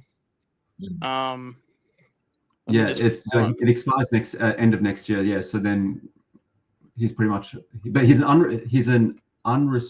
a restricted agent, from what I believe. Yeah, so Bo's 2027, and then Houston is 2030. But yeah, and again, Houston would be treated like a Brady Grundy thing, where we'll pay his. So we'll pay, again, hypothetically. Let's just say it's $1 million because it's easy to add up. If we go, hey, we'll pay. All right, let's just say 600K. We'll pay 600K over the next, I don't know. Let's just say it's 4 years till 2030. We'll pay 600K each year for 4 years. But because we're paying so much, and Houston goes to Tassie are only paying him, say, 300K or whatever. Or 600 would be 400K. So Tassie getting him for 400K, but because of the whole thing, they then go, because we've got Houston for such unders, we'll give you a slightly better pick. So if that's like pick 5, pick 10, or it'll be one of the picks that they have to trade out. So, and then Bo might be similar. But it'll be a thing where, because he'll be out of contract in 2027, so that'll be a bit more of that won't be a thing where we'll pay his contract out because he'd just be out of contract. Yeah. So from what I'm reading, So from what I'm reading here from AFL.com, that the Devils can target McCreary end of next year, but they've got to send that the AFL will have to send a pick to Collingwood either way. Yeah, so I'm just looking at Milkshake's comments as well. We're not gonna, we have 1 first round pick currently because we don't have any extra first round picks. So if we get 2 picks from Houston and Bo, it would only unless if you're thinking about the a future first. So unless if you're talking like a 2028 first round pick, but then we can also trade we can trade 3 years in advance. So this year, it's the current draft, next draft, and the draft after, we'll have a whole list of picks to choose from. So this is I'm reading it here. So McCreary won't be a free agent as it is the end of the 7th AFL season. However, any out of contract player at the end of 27 or 28 can head to the Devils as a free agent. But the Players Club can't force a trade, but would be compensated by a pick or picks from the AFL. Well, if it's picks, how are the AFL going to determine what picks? If it's multiple that- picks, how are they going to determine that? That's the problem. That it's so loosely like written that no one understands how it goes. Yeah. Just for clarification, what Milkshakes was saying earlier about the 4 picks. Like we've already got 2 picks, and we'll get another 2, which will give us 4 in total. We weren't going to get 4 from Tassie. We've already got 2. Yeah. No, but in terms of the picks, we can we have 3 years of tradable picks. So I guess so I think Milkshakes is talking from the year of 2027. We could effectively in that case we'd have 5 picks because we'd have the first round, our own first round pick of 27, 28, 29. And then we get 2 first round picks from Tassie. So that's in the next 3 years we'd have 5 first round picks. Yeah. So it's for actually 27, 5, not 4. Yeah. So for 27 and 28, we'd have 4 in total. I know, but I'm saying you can use 3 years worth of picks. That was a new rule that came in recently. Yeah, that's true. So you can use future picks up to 3 years in advance. Yeah. Okay. Yeah. So hypothetical. So I know this is all getting confusing. So if we go into this draft, this draft in 2026, we can use or we can trade out picks of the draft of 26, 27, 28. So we've got a full list of first, second, third, fourth rounds. Okay.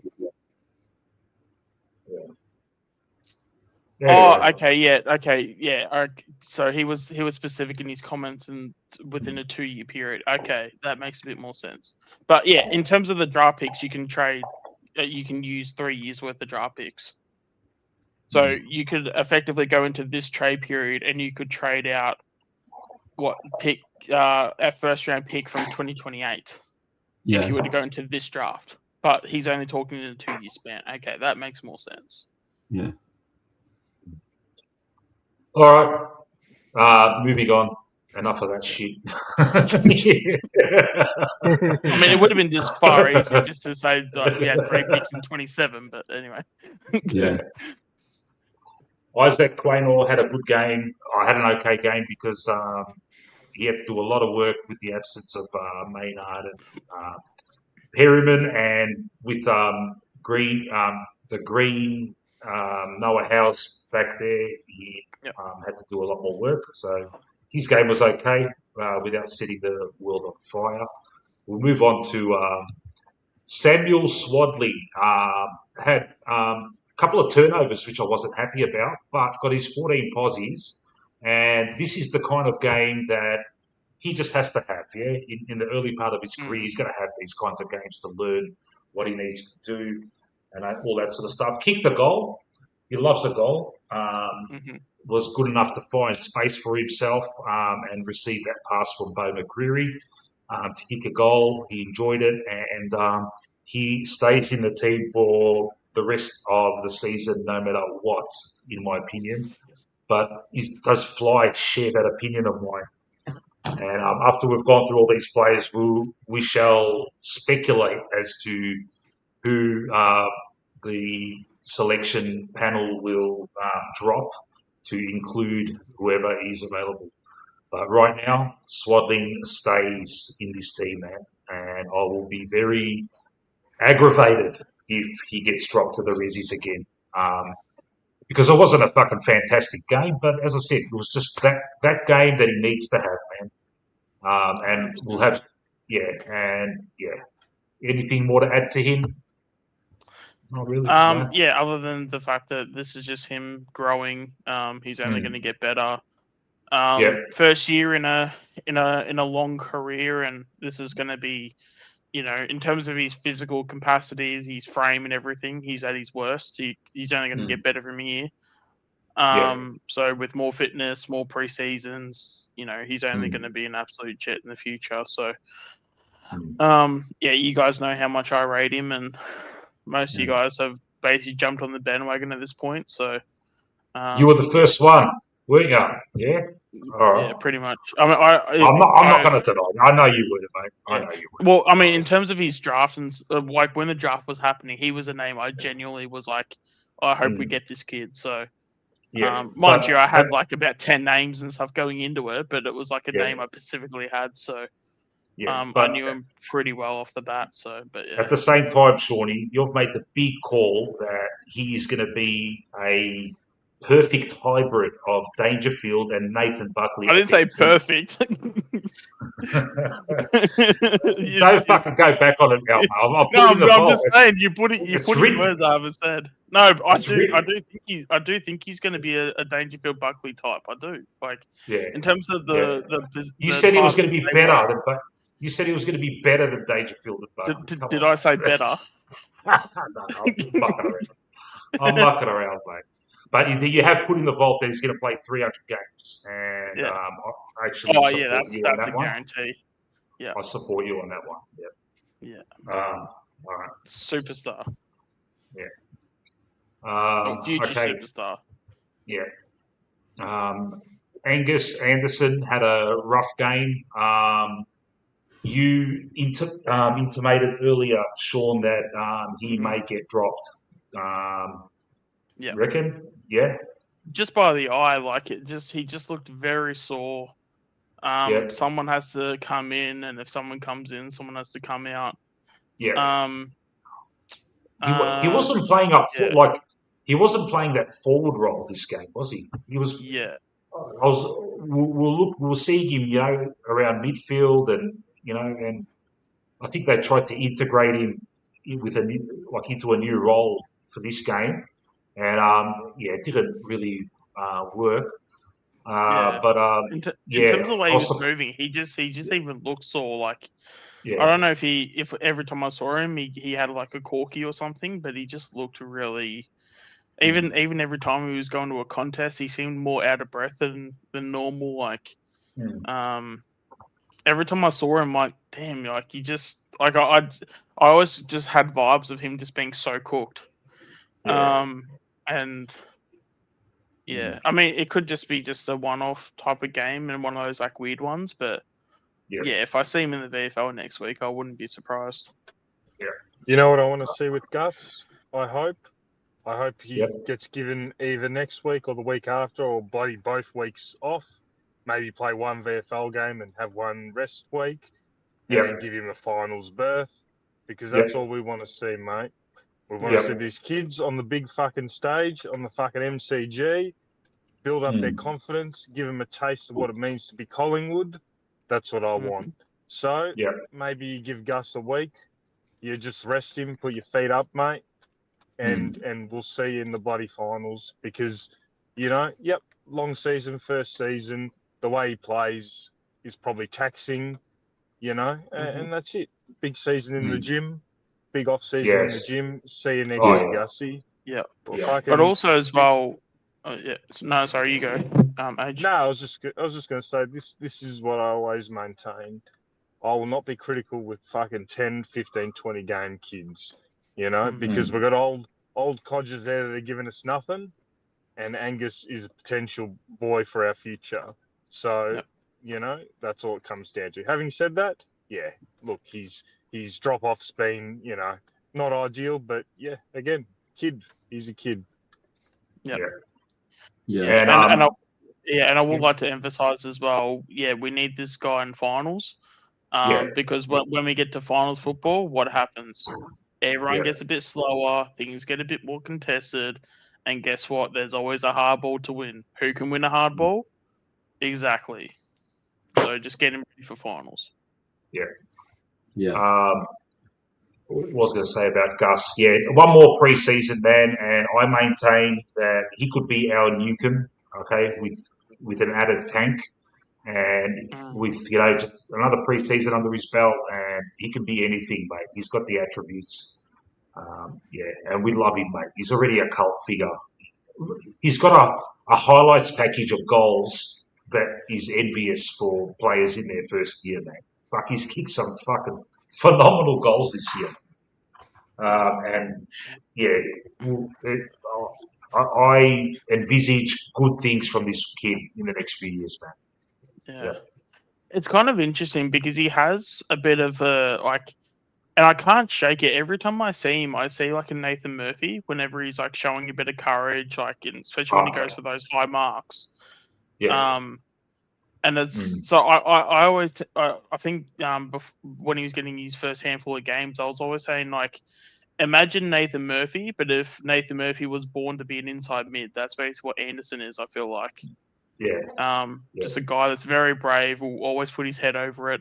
But instead of like taking the brave, like, high flying marks, he's putting his head over it and being brave in that way. But Yeah. the same similar sort of, philosophy by just putting your head over it and being a very tough and brave footballer. Okay. Mr. Wharf, good night. Thanks for joining us, mate. He's saying it's too late for old farts like him, but I'm an old fart as well, mate. I'm still going, mate. There we go. All right. They have to keep playing Gus over guys like Sully. And let's talk about Sully. He's the next cab off the rank. Sully brought in for a bit of like we knew we were going to bring youngsters in, but he's probably the most experienced of those youngsters. So, and he's got a more mature body. We brought him in, kicked a goal early. Apart from that, did fuck all.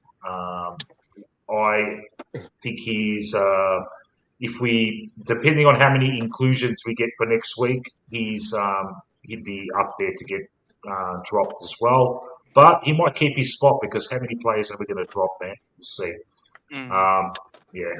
But Lockie Sullivan, look, I'm not going to critique a guy like him. We all know he's gone at the end of the year. There's no point, really. He's just the ultimate stopgap for now.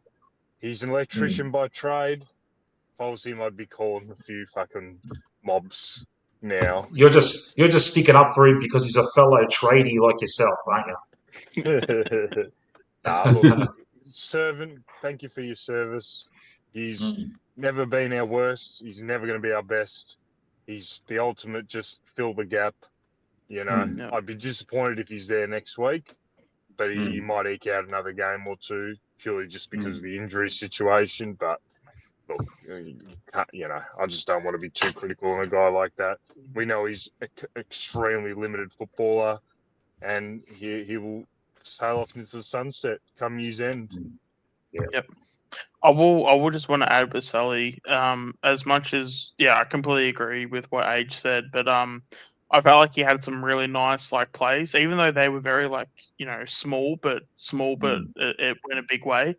There was a turnover he created a turnover in the center of the ground, a hand pass it to Nick, and the handball was lightning quick to the point where Nick just had so much time, and I can't remember if he got a pass inside 50. It might have even been the goal he kicked, but it was a Sully mark that basically created a turnover, and then just a quick handball to Nick. That's again, for a cog in the wheel, just to do the small things really well. I felt like he did a handful of things that were really nice, but again, it's probably not going to be here next season, but at the same time, I feel like, you can always appreciate these guys that, they may only get 20 or 30 games under their belt, but it's just one of those things you probably look back on in 5 years and it's like, oh, do you remember Lockie Sullivan? And you're not thinking, oh, superstar. And it's like, oh, but he had really nice 20 to 30 games. And he wasn't great, but geez, he put his heart and soul into it, So he's just one of those guys. And I'm not going to say a bad thing about him because he's been absolutely, when I say awesome, just in terms of every time he puts on the jumper, he gives effort, and he never seems to. I think that's a great point by Age. He never seems to have a bad game. He's always, even if he's in the bottom, maybe say 6 players every week, he always seems to find himself around the top end of that. And there'll just be some things he'll just do here and there that'll be pretty nice, and just he'll be like an icing on the cake type of player. And yeah, nothing special, but at the same time, like that doesn't mean we can't appreciate him. And yeah, I thought he did. I thought he did well today. All right. On to the Zen master, Rowan Steele. Loves a goal, doesn't he?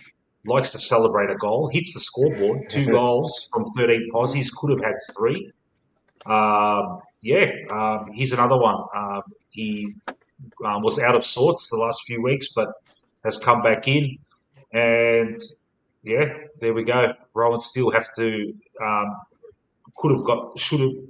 would have liked to have seen him get more posies against a team that isn't that strong.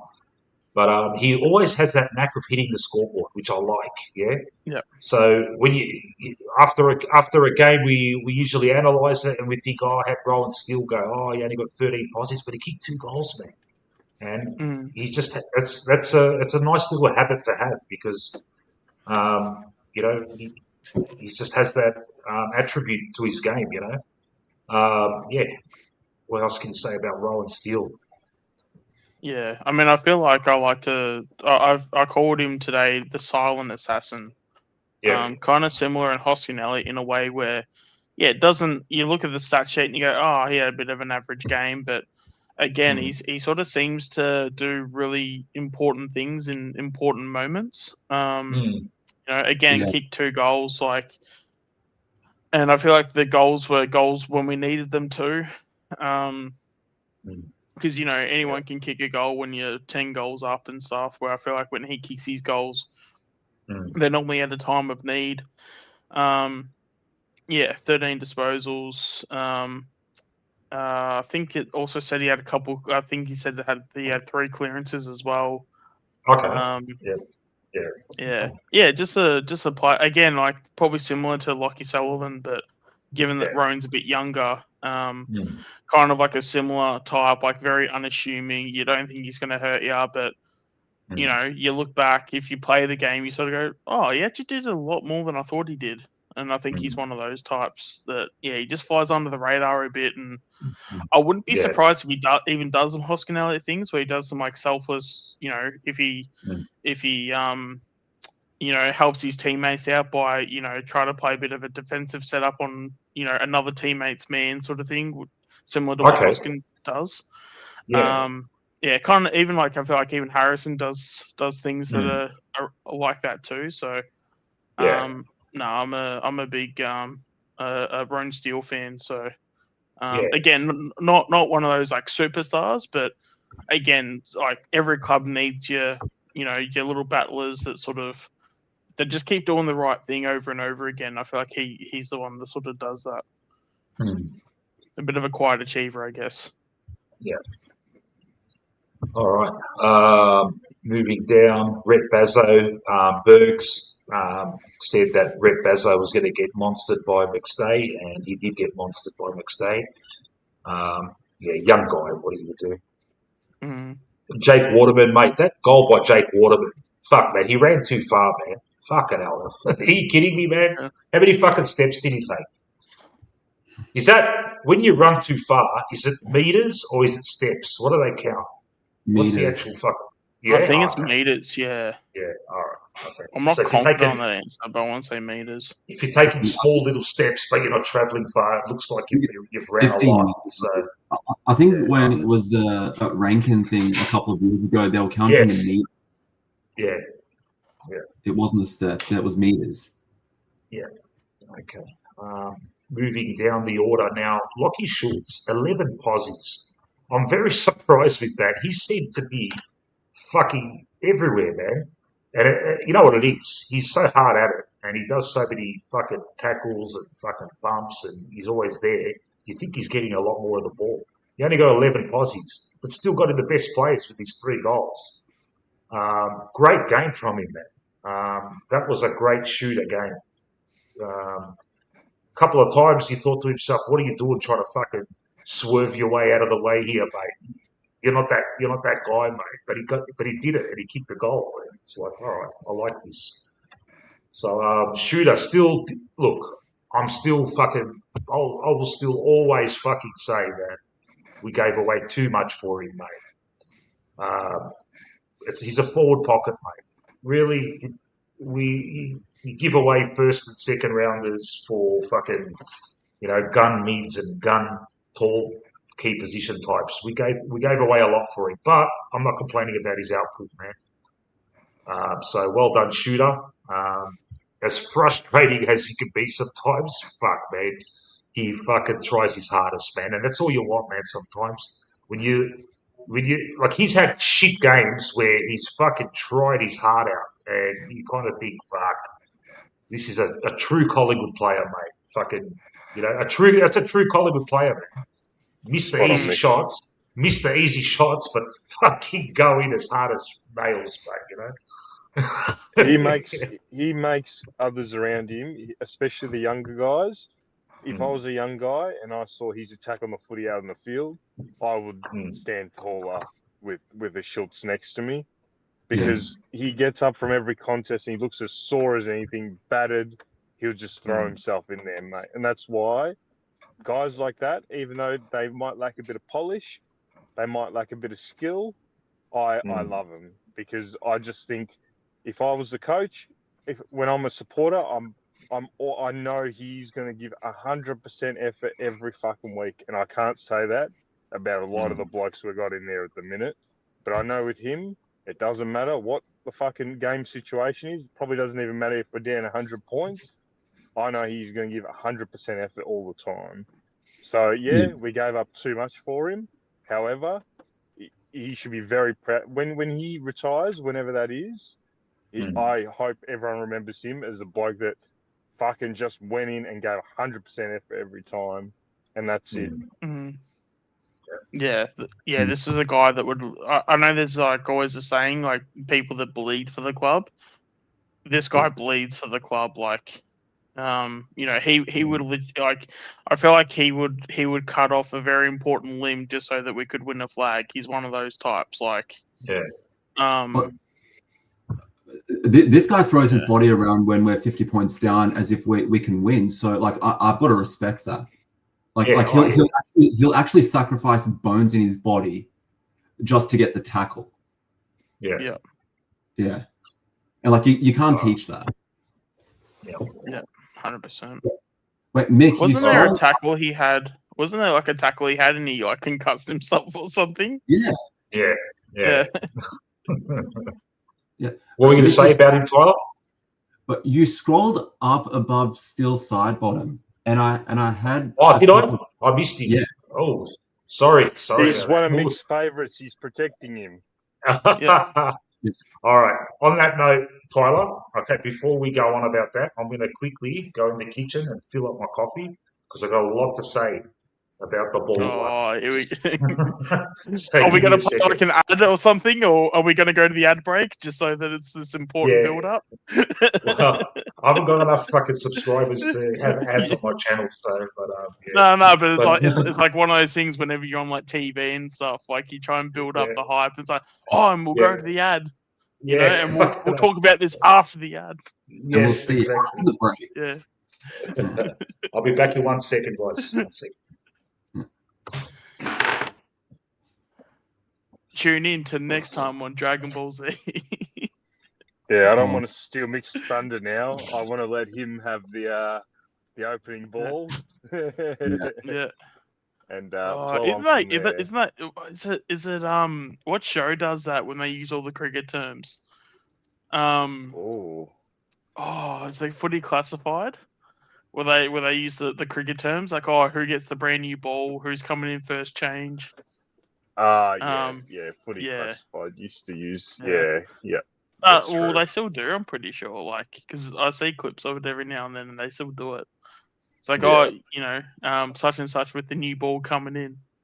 That's it. I mean, Mick scrolled past him. I was going to bring it up, so thank you, Tyler. I thought Mick was trying to protect his favourite boy there. So I was a bit worried as well with that one.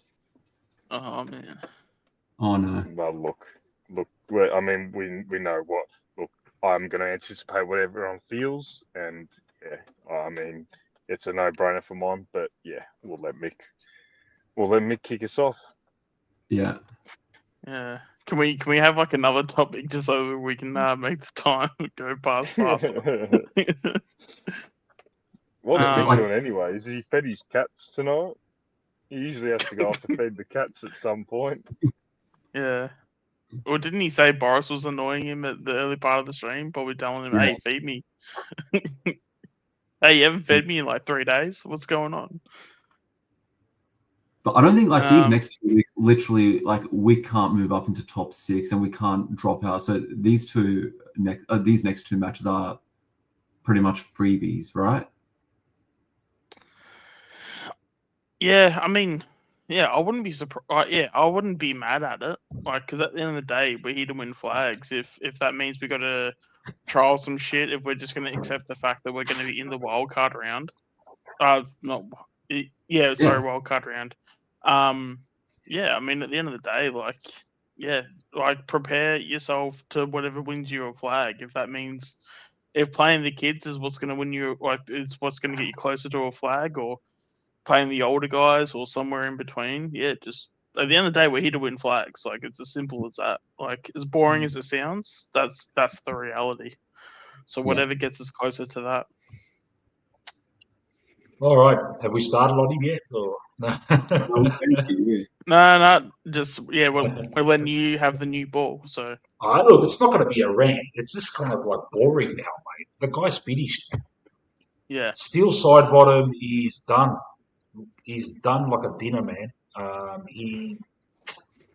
His stat pads, and that's his only thing he can do. He's still being played in that back line, mate.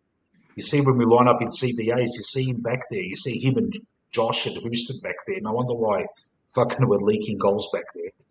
But it's just that those one-on-ones which are so crucial. He loses every single one of them. All right, he's pretty handy, you know.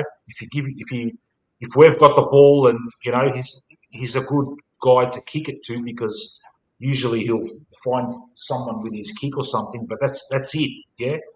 Yeah. We know he's a good goal sneak, but Fly never puts him there. So we can only judge him on how he's going at the moment. And I have to look away when the ball is coming towards him and he's in a one-on-one with someone. He loses it all the time. He's tackling, and players are finished when the ball gets kicked and they're one-on-one and they lose the contest so easily. Like, they get outmarked like so easily. Now that happens with Pendles as well. When Pendles is one-on-one, he doesn't make an effort, or he doesn't put pressure on the guy. His opposition outmarks him easily. But Pendles has that other aspect of being able to orchestrate plays while on the ground and being good in like a link. Like he used to be sensational at it, but the guy's 38, yeah. But yeah, Sidey. Look, man, if we're going to bring Pendles in next week, there should be just a swap. Just put Pendles in, drop Sidey, man, and keep as many kids in as well. You know, keep Roland Steele in, keep Swadling and Anderson in, but they won't. We're playing against Hawthorn next week with Sidey and Pendles, and it's just going to run through us like it's nothing. So can I just continue that point then? Because I completely agree with you. I'm very much hoping that we use the Brisbane match as a Sidey farewell match. Yeah, because it's a home game. We control the narrative. He's way too much of a liability now. Like, I love him. Don't get me wrong. He's one of my favorite players, but it hurts to watch him. Yeah. And I'll tell you what. Yeah. Dibba, sorry guys. Dibba in the chat. Look, I am not saying anything bad about Sidey's career, man. It's been fucking sensational. So many fantastic moments, but he's done, man. And look, I do appreciate. Look, hopefully it is his last 3 games. Tyler, what you just said about the finals, like, you're hoping that the Brisbane game is his last one. If we at this wildcard match, they'll play him because we need the experience. That's what they'll think anyway. But yeah, that's the thing which sort of like scares me in a way with him, because like we need the experience, but at some point, like I'm not sure if it was Shawnee that mentioned it. Like I'd rather we play someone like Swadling or Anderson, and we get the experience. If we're going to lose the wild card, at least they've got the experience there. Rather than we kick them out, we bring Sidey in, and he becomes a passenger like Checkers was last year. And then in the end, it's like, oh, okay, that was your final game. Thank you. Get out. Mm. Yeah. That's my thing. That like I completely agree here with Crossy. He's an absolute champion. Don't get me wrong, he is. But like we do with Hyphen last year, he announces ahead of the final few rounds. It's my time. I'm bowing out, and then we celebrate the champ that he is. Yeah. Andreas, Sidey's farewell game will be the last game of our season. Give one of the best servants for our club some fucking dignity. Jesus Christ. We're not. Are we dissing his dignity? We just said, man, he's one of the greatest players to ever play. But he's cooked, man. And I understand that you're exactly right when you say his last game will be the last of our season. That's just how it is. But the way he's going about it in a World card match against Carlton, when the intensity steps up in a finals like atmosphere, can you accept those efforts, those missed tackles, and getting burnt off by someone? It's just hard, man. It's a hard one. It's like it's a 50-50 here. Like I see both sides, but in the end, are we going to lose a wild? Like I'm not suggesting anything here, but are we going to lose a wild card match to protect someone's feelings? Like it's a tough spot. Like, don't get me wrong. It's not his feelings. Is he one of the personnel that is going to help us win this game, or is he a passenger?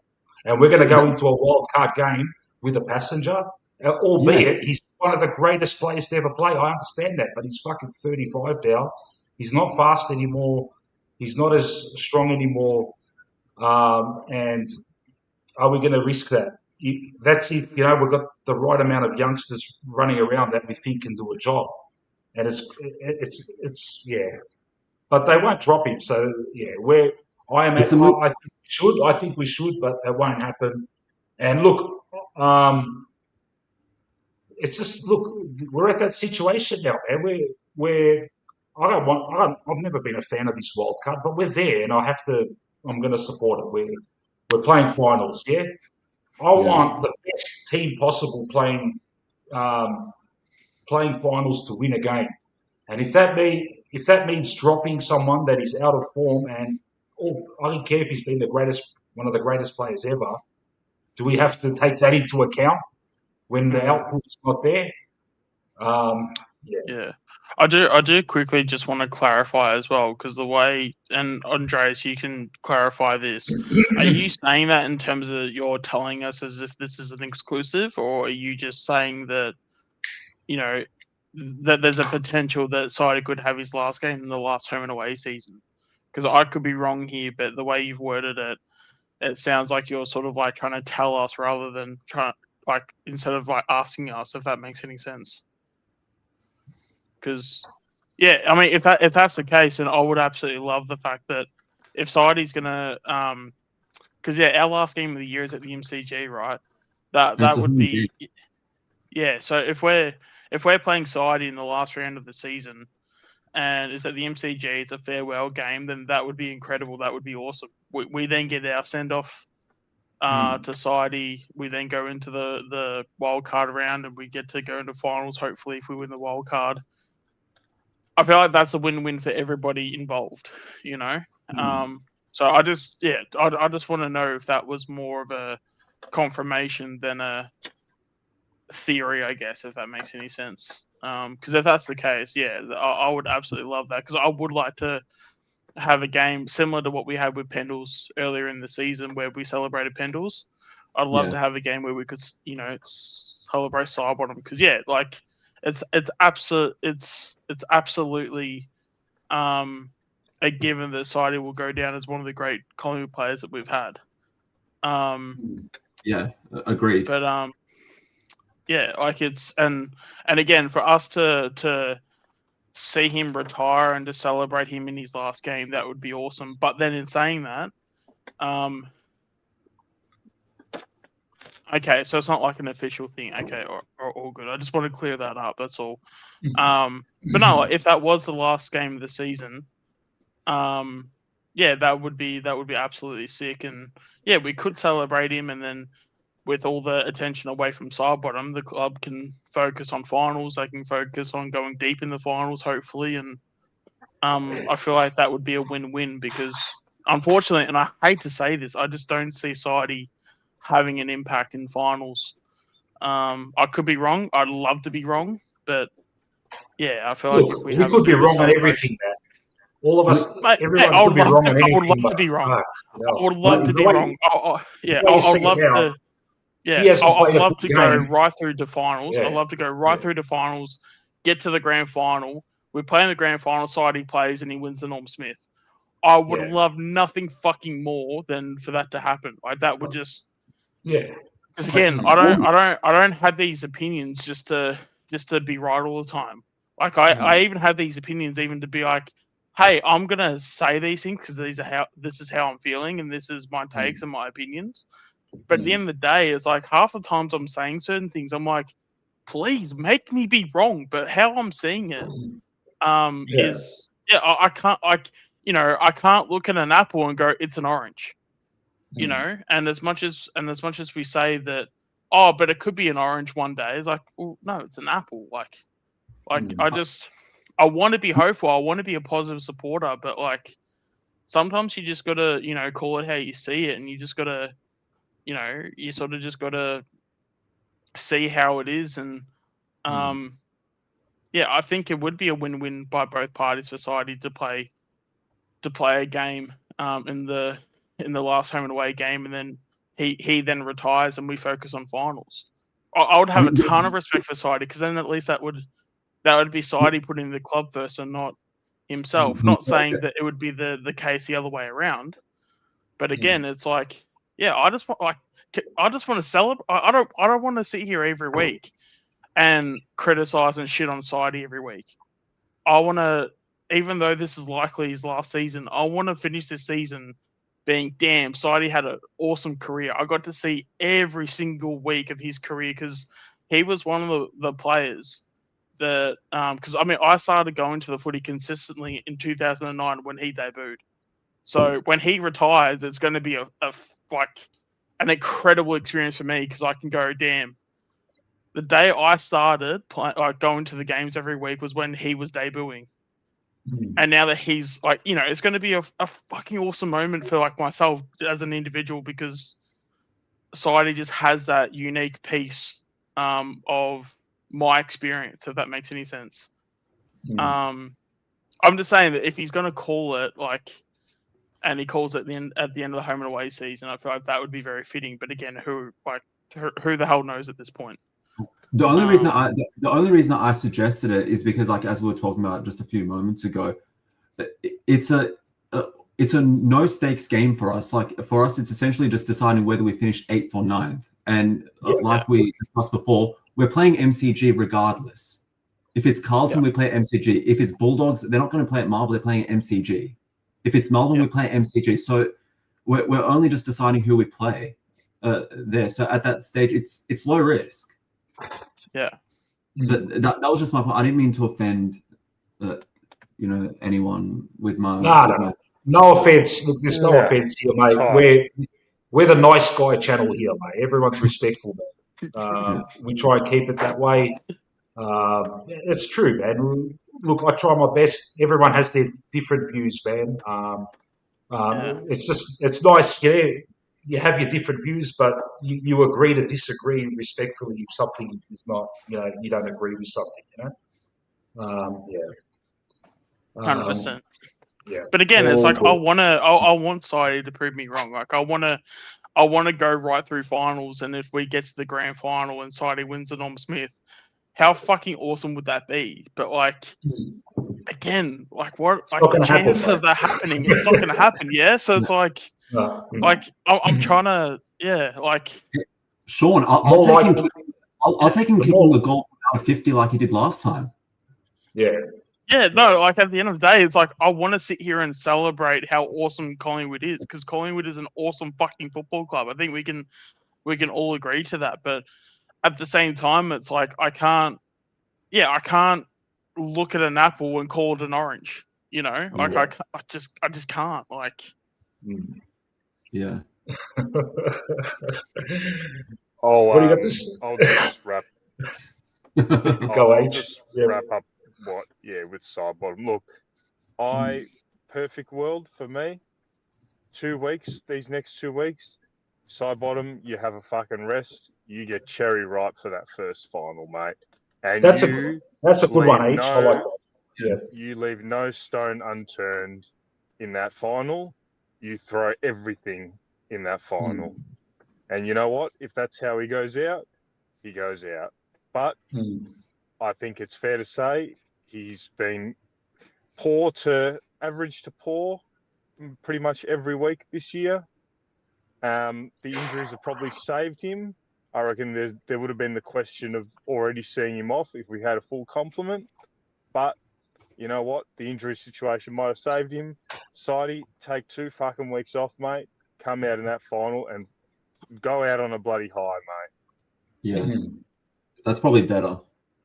You know what? You just threw a outside the box kind of thing there, Age, and I agree with you, mate. Because I'd like to see him rested against this Hawthorn. With this Hawthorn game coming up, it's a 6-day break. It's on a Saturday night. because how many games do we have left? It's just Brisbane and Hawthorn, yeah? Correct. Yeah. Yeah. And both of those matches are high stakes for both of those teams because they're playing for top 4. We're not playing for anything. Yeah. So like, Because also like as those, well, because especially with Brisbane are not necessarily known for a ton of pace. So I'd even be happy with Sidey playing against Brisbane. You rest him against Hawthorn because Hawthorn can be a bit of a physical team, so he might get a bit bruised and battered against Hawks. You could even play him against Brisbane. He then has the week off, whether if he has another week off at wildcard round or whatever. We'll wait to see on that. But yeah, no, I think the idea of the first final, I think that'd be a great idea. And even if you do play it each week and go, hey, are you able to go again, depending on if his form warrants it. Because the other thing in finals, like I said it before, like it's more of a contested game. Everyone's a bit slower. Everyone's probably a bit more banged up and hurt. It's in a way like, you know, as much as I'll still have my doubts around Sidey, at least it's probably more suited to his game. Because as much as he's not like he doesn't have explosive pace, of course, but like at least with everyone being a bit more slow, a bit more contested, he can then use his running and his endurance around the contests. So maybe it's going to suit him a bit better in finals. But I mean, I think if we've seen anything these, sorry to interrupt, Sean. I think if we've seen anything in finals the last 3-4 years, it's that experience counts. Yeah. Yeah, 100%. I'd agree with that. Absolutely. So that's why. In a big final, I don't want to see him in the back line in a big final. I've just got these fucking visions of him being caught. They're going to isolate him being caught one out, and some younger, stronger guy just fucking breaks his weak tackle and just burns him off and fucking kicks a winning goal at an important time. As Andreas says in the chat, put him in the forward line, mate. Fucking in the finals, he's smart. There's a lot of players that get overawed. He can probably, just through his experience and smarts, he can probably sneak 2 or 3 fucking snaps and fucking win us one. But Fly's playing him in the back line, mate. It's just, Sorry, Tyler. You go. Continue, mate. No, that was it. No, you covered my point. Yeah. Okay. All right. Have we spoken about Charlie West? We're going down the squad that played today, and we're just going. I'm just going in order of disposals. So we're up to. We've just talked about Steele side bottom. Now we're going to talk about Harvey Harrison, who I liked his game in this game. Very busy, very involved. Only 11 posies. Thought he had more. Harvey Harrison, he's another one that, just like a Swatley, stays in the team for as long as possible, regardless of his output. Needs to be exposed in these last few games, and I just like seeing. I like watching him buzzing around, getting involved in handball chains. There was one handball. There was one piece of play where him and Rowan Steele were running along the wing, and they were at full pace and exchanging handballs, and they ended up fucking it up. But they probably, one of them should have just bombed it long during. Maybe, look, in fairness to them, we were watching on TV. Maybe there was no one up forward, and that's why they were doing it. But there was another moment where when he snapped it to McStay in that fucking comedy of errors fucking forward thrust that we had, and I thought he fucked it up, but he was probably smart. It was probably the smart play. He probably saw McStay was was in a better position than his opponent, and McStay took the easy mark, kicked the goal. So Harvey Harrison loved his game, and may he continue to prosper. Any thoughts on HH? Yeah. Yep. HH here.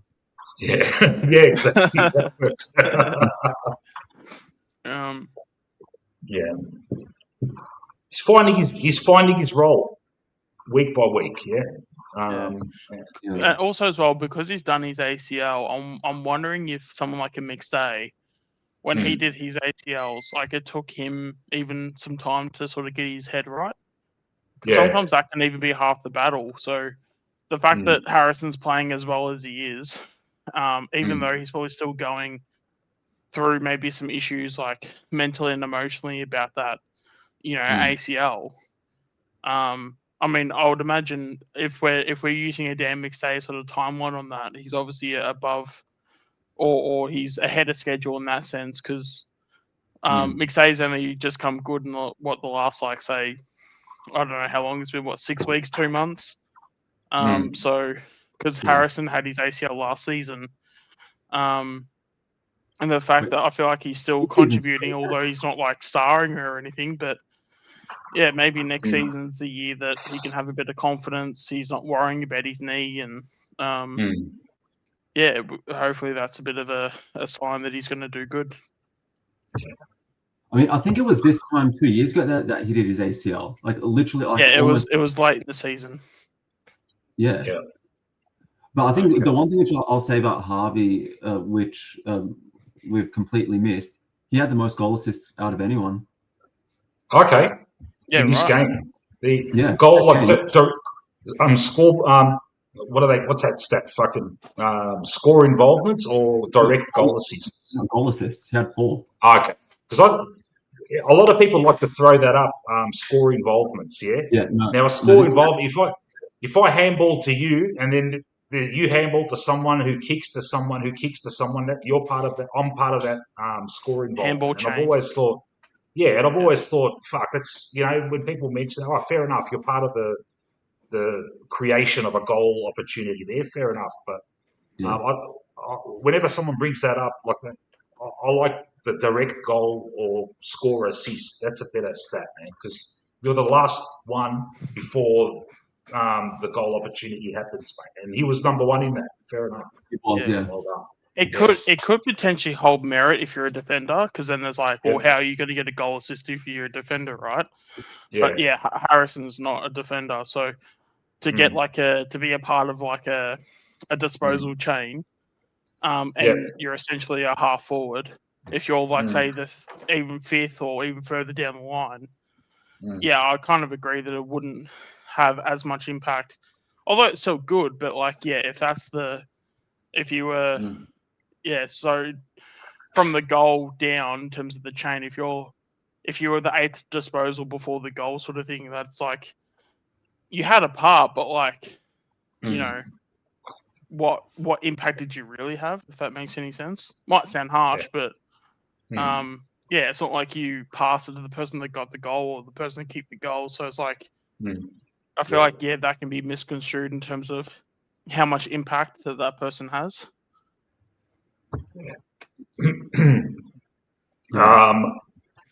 Big bad Billy Frampton, another monster of a fucking performance. We are asking a lot of him, and he's delivering in spades, man. He's been asked to marshal his defence with two youngsters next to him, Puncher and Howes, and he did his best and he exceeded expectations. Beat his man and was involved, took intercepts, was involved in hard stuff. Fucking monster fucking tackle on Jack Williams, which is absolutely inspirational to see. Big Bad Billy, All-Australian, pencil it in, but will the selectors pencil it in? They would have to because the commentators wouldn't stop talking about it. So obviously they've got some inside information there. Hey Mick, Yeah, to quote go on, mate. the great Manny Costo, Yeah, only a Malacca would choose Charlie Dean over Billy Frampton. exactly. Oh man, Hasn't that take aged so well? Oh yeah, exactly, man. And a lot of people look. I'm going to be bold. I'm going to be the man to say I fucking stood by Billy Frampton because I remember fucking 3 years ago going to a Collingwood Richmond game in the fucking soaking wet with a fucking poncho over me because I was getting absolutely fucking soaked. And Billy Frampton, at the time when no one really knew much about him, he totally schooled Tom Lynch. We won the game. It was an erratic game. It was that game when Pendles scored that fucking goal where he balked about fucking 7 players. And what's his name? Fucking who was that? Who was that? Fuck, I forgot his name now. That exciting young forward that came of nothing, kicked a couple of goals from outside 50. The one that got dacked in the VFL. What was his name again? I totally forgot. Ash Johnson, that's the one. And it was that game, and Frampton just fucking schooled Tom Lynch, and I thought, you know what, this Frampton can do a job. And he's been doing jobs all the time. And Anthony from Pies Footy was bagging him at the time too, and I forced Anthony from Pies Footy to make a public apology, apologising to Billy. And Billy Frampton, mate, fucking good on you, man. I fucking love the big fella, mate.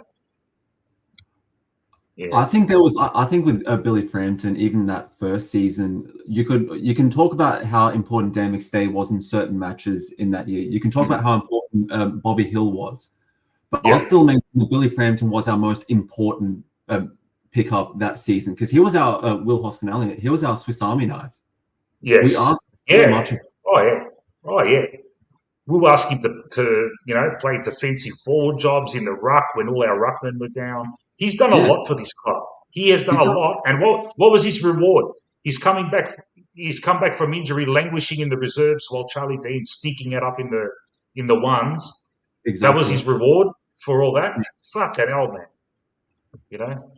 I mean, like, people also just forget, like I was at the Brisbane Hawthorn match 2 nights ago, and Harris Andrews is a scary beast. Yeah. Like, he's a fucking monster. Asking Billy Frampton to just stay on him in the grand final should earn him a walk-up spot no matter when. You ask him you ask him to fill a position, he will do it. Yeah. Mate, that premiership, that grand final, Billy Frampton, he was so fixated on doing his job and stopping Andrews, he did not realise that he had a couple of gilt-edged chances to kick a goal, man. He missed an absolute fucking sitter, mate. Mark, like fucking 10 metres out in the first quarter. He could have kicked a goal. The crowd would have gone nuts. Who knows what would have happened after that? But he still fucking kept Andrews fucking busy and quiet, and you saw when he was presented with his medal, mate. He went fucking nuts on the premiership dais on the podium there. Yeah. All right. Shall we continue on? This Jack Williams, man. Why were the commentators fucking having multiple orgasms every time he touched the ball? Is he some bright prospect or something? Anyway. Your guess is as good as mine, Mick. Yeah, they were just going nuts. Anyway, he got absolutely fucking crunched by Billy Frampton in that tackle. Liam Puncher looked a bit out of sorts, but he's got this habit of redeeming himself, and he redeemed himself in that last quarter. Took a couple of intercepts, not scared to go in and go in hard, which is a great trait for a youngster. And there were a couple of moments there where he kind of he could have done better. And we found out he's not that fast to try to chase Waterman. He had no hope of catching him, but he got a couple of redeemable moments there for him in that last quarter, which is good to see. And we're asking a lot from this youngster, mate. One thing I'll say about Puncher was, again, he's just learning. I'm confident he'll be rewarded with a contract and he'll remain at the club. He'll need a big off season in the gym. That's fine. He's a good height. I hope. Look, like I always say, the fact that these guys play so early once they're drafted tells me that okay, he must be mentally switched on. He must be very coachable. He's obviously internally he's showing all the signs that you want out of a guy that's just come to a club. The one criticism I've got of him is that Waterman goal where Waterman ran about 45 meters. Yeah. He didn't get him goal side. He was in no man's land a little bit, approaching the contest. And I thought, fuck, you gotta be a little bit more goal side there, Liam. He just sort of meandered towards him at the boundary line. He left that goal face exposed. And then, Waterman was just like, oh, thank you very much. Off I go.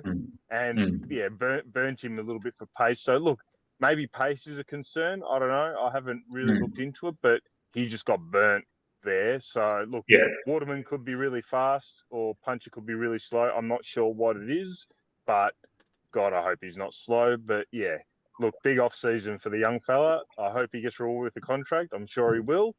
I reckon he should be a 100-game player. I reckon he's got it in him. How far? How long is the duration of a big call? How far back can we go? What do you mean? What are you talking about? So, if I was to do a prediction, say within the next however many years, or could I just essentially say that something's going to happen, but there's no timeline on it? Well, it depends, mate. It's got to be reasonable, mate. You put something in the vault, Shorty, you can't just fucking. I'll say that. Precise, mate. I'll say this right now. Puncher will be in our leadership group at some point in his career. Wow. But that's a good call, and that just makes me think. Fuck, I better keep this fucking podcast going for years, mate. So to see if this comes through, mate. Now you put the pressure on me, he has got Murphy. He has got Maxwell traits. I can see him. I'm not saying he's going to be captain because there's only one spot to be captain. But if he's not a leader at this club in terms of in a leadership group, I'll be very surprised. Okay, so Puncher in leadership group. Sometime in the future. Okay. All right. Fair enough. I'll give you that. Because the vault, you can put anything in the vault. You can put something fucking 50 years ahead in the vault, mate. No, not 50. I'm not. I'm not going to even know what's going to be in 50 years ahead. Probably won't even be alive in 50 years. Oh, mate. All right. It's in the vault. All right, done. Okay. Shall we continue on? William Hayes, nice Rovers goal there. Didn't see much of him, but once again, good to see him coming back from that fucking shoulder injury. Yeah, just good to see him buzzing around. There was one fuck up. Who was it, man?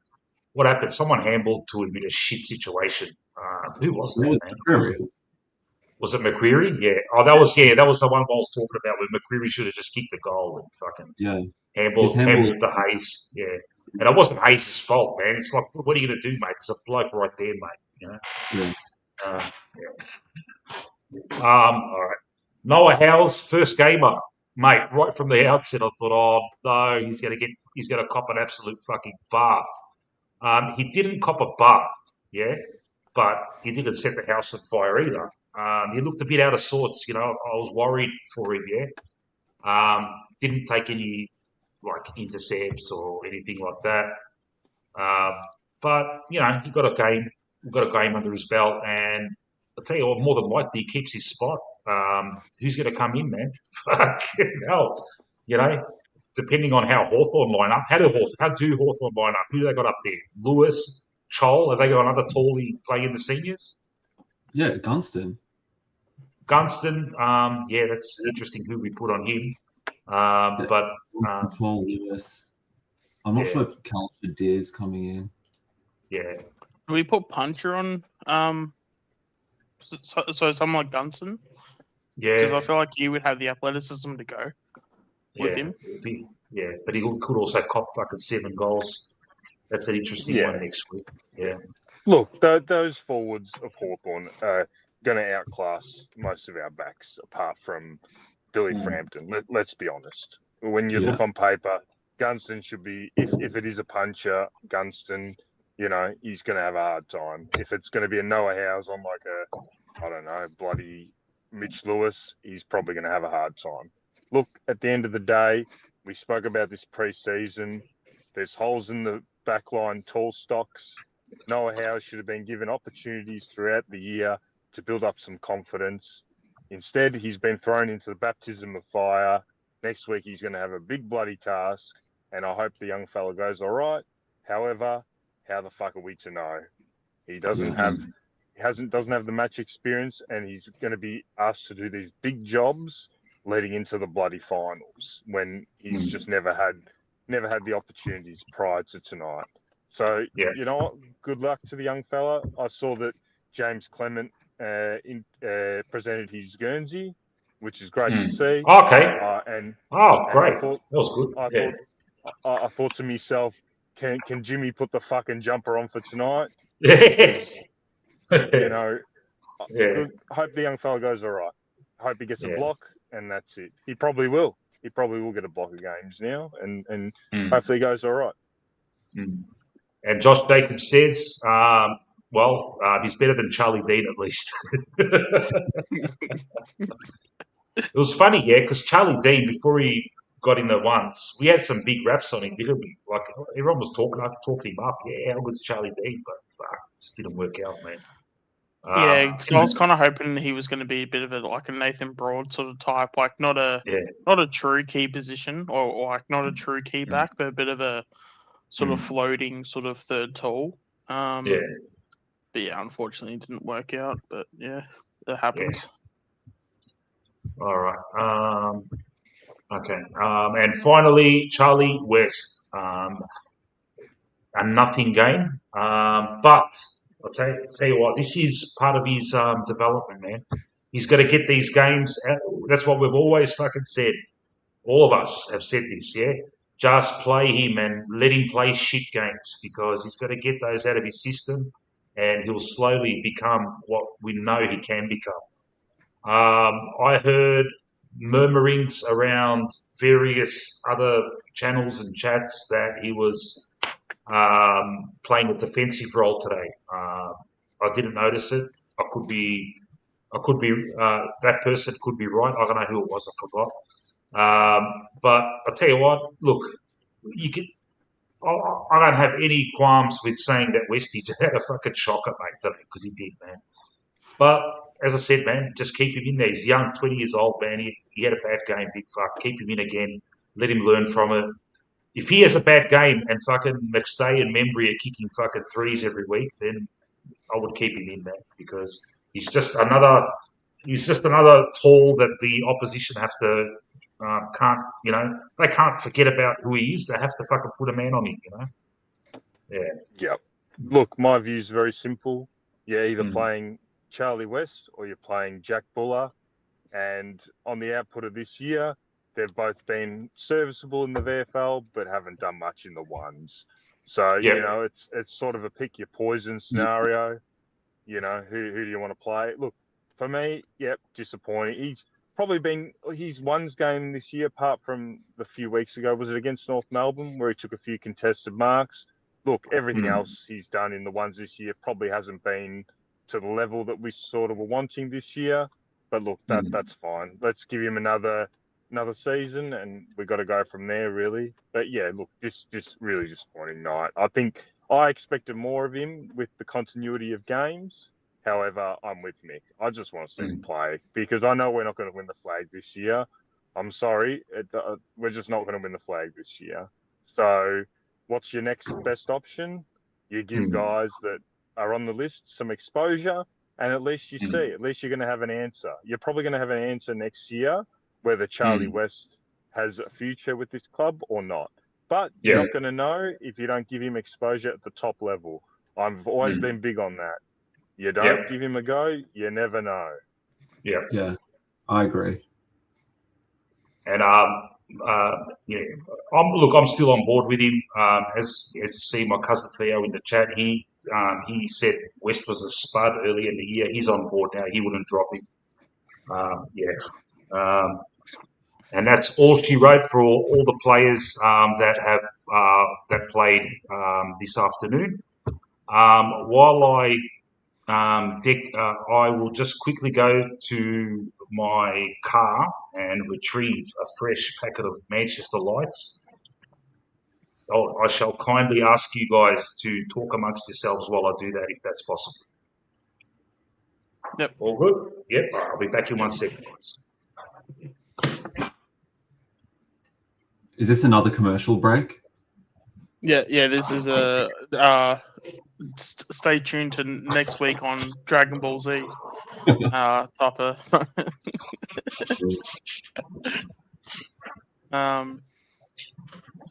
But yeah, I mean, so who do we have next week? Is it is it Hawks or is it Brisbane? Their home match. Yeah.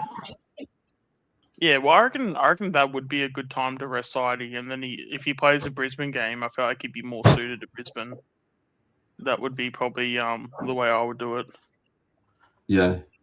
Because then you can also even bring Pendles in, but then even then it's like I don't really want to bring Pendles into Hawthorn because I don't know. It sounds like such a terrible argument, but like I don't want Pendles to be roughed up by Hawthorn. If that makes any sense, like I mean, it does because like Hawthorn's last few weeks doesn't dictate how they play against Collingwood. Like they just like it's like us against Carlton. Like they've got a fire. Yeah. Fuck, it is absolutely. Go. Sorry, guys. Yep. No, well, I was just going to say when it comes to Hawthorn, it's like it kind of feels like they play us different compared to the rest of the teams in the comp. Yeah. Where it's like they're even it just feels like that their only intent is just to hurt us in like the worst way possible, to the point where it's like we can't even we can't even really get our hands on the ball. And because a footy season will just be so long, and they would just attack the contest so hard, and that's when injuries happen and all that stuff. We just can't go with them. So, given that we've locked into like a wild card round, I'm wondering if we do just lay down and just sort of lose. I think that's why like next week would be the best match to again continue with the youngsters, let them experience toughness at the highest level. Yeah, a bit of a baptism of fire, because like it's a freebie, it's a free match. Yeah, we're really playing. We're really playing two dead rubbers in a row. Exactly. In all honesty. I'll get the ladder up in a second, and you'll see it's going to for us to make 6. It's a fucking pipe dream, and I hope the club see it that way, man. It's not possible. It is, mate. I kind of hate the fact that we're saying it. The fact that the next 2 weeks are dead rubbers, but you are right. I mean, I feel like because. It's just wild that we're using wild card around as like a pass mark, if that makes any sense. I know. It's like I've got no. The competitive spirit in me is just like, don't be doing that. Don't be using like wild card around as like some form of like a pass, or not pass mark, but what's the word, like some form of like safe haven, if that makes any sense. Yeah, I mean, the ironic thing was that they brought in the wild card to keep the last few rounds interesting, and none of the 10 teams are already, have already qualified, and more likely Carlton only need to win, or they only need to draw, and then round 24 is essentially, just playing for position. Yeah. So for us to make 6, Melbourne has to lose their next 2, and Adelaide has to lose the next 2. But Adelaide's percentage is so high, we're not reaching that. Yeah. So Mick, really, Mick, it's a lot worse. Melbourne have to lose their next 2. Adelaide have to lose their next 2. Geelong have to lose one of their next 2, and we have to win both matches. there you go. So we're playing. We're either going to play someone out of Melbourne, Geelong, Bulldogs, Carlton, or the least likely is St Kilda, and that's it. That's about it. You know, and it could be a situation where the higher we finish, we might play the harder game because right now Carlton's in form. So if we fucking, I don't want to do this, but if we tank these next 2 games, we could end up fucking playing, an out of form, a team that's more out of form than Carlton in that first wild card. But it'd be interesting to see how we play these next 2 games. Yeah.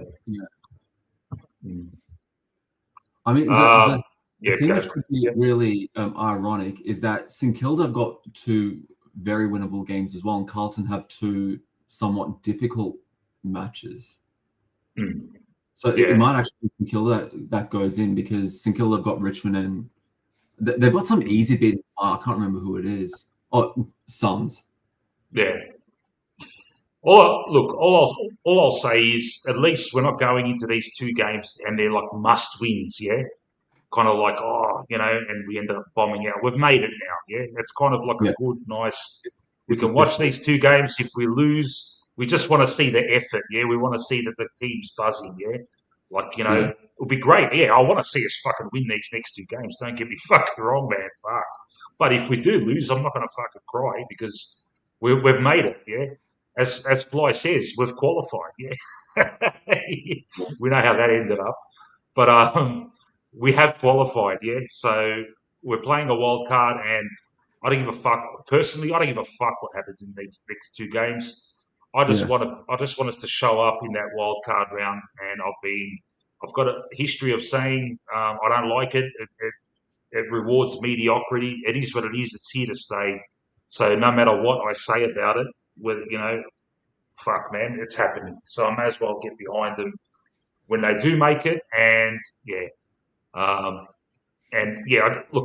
would, because it doesn't matter what happens in these next 2 games. I don't care if we lose them both, but come wildcard round, we fucking turn up and fucking smash someone. Yeah, that's why we're given a golden opportunity these next 2 matches to basically just throw everything at, throw the kitchen sink and let's try out some new things. Let's throw in the youngsters. This is the best opportunity to play. It doesn't get much younger than this, though, to be fair. So if we don't get Soldiers back this week, I mean, it's going to be virtually the same lineup, to be honest. So he might shift a few names around, but yeah. So what's our situation? Is Geordie coming straight back in, or is that a 2-3 week or whatever he's got? Does anyone know? I can't remember. I can look up the injury update that the club. Can you please? Yeah, I Thanks, will. Thanks, man. My gut's telling me it's Lipinski and Degoe that'll be probably tests this week. And Lipinski had like 3 weeks or something. No, Lipinski's out. Lipinski's out for the home and away. I think Degoe is a test. Okay, so Degoe is probably the only test. Then I'm guessing. All right, updated from Tuesday, August 4th. Degoe injury is a glute. His is assessed, so obviously he didn't play. So, but that seems like that's gonna happen. Cochrane concussion protocol. Lipinski calf 2 to 3 weeks. Maynard knee/hamstring 3 to 4 weeks. Perryman hamstring 3 to 4 weeks. Howe fractured arm to be confirmed.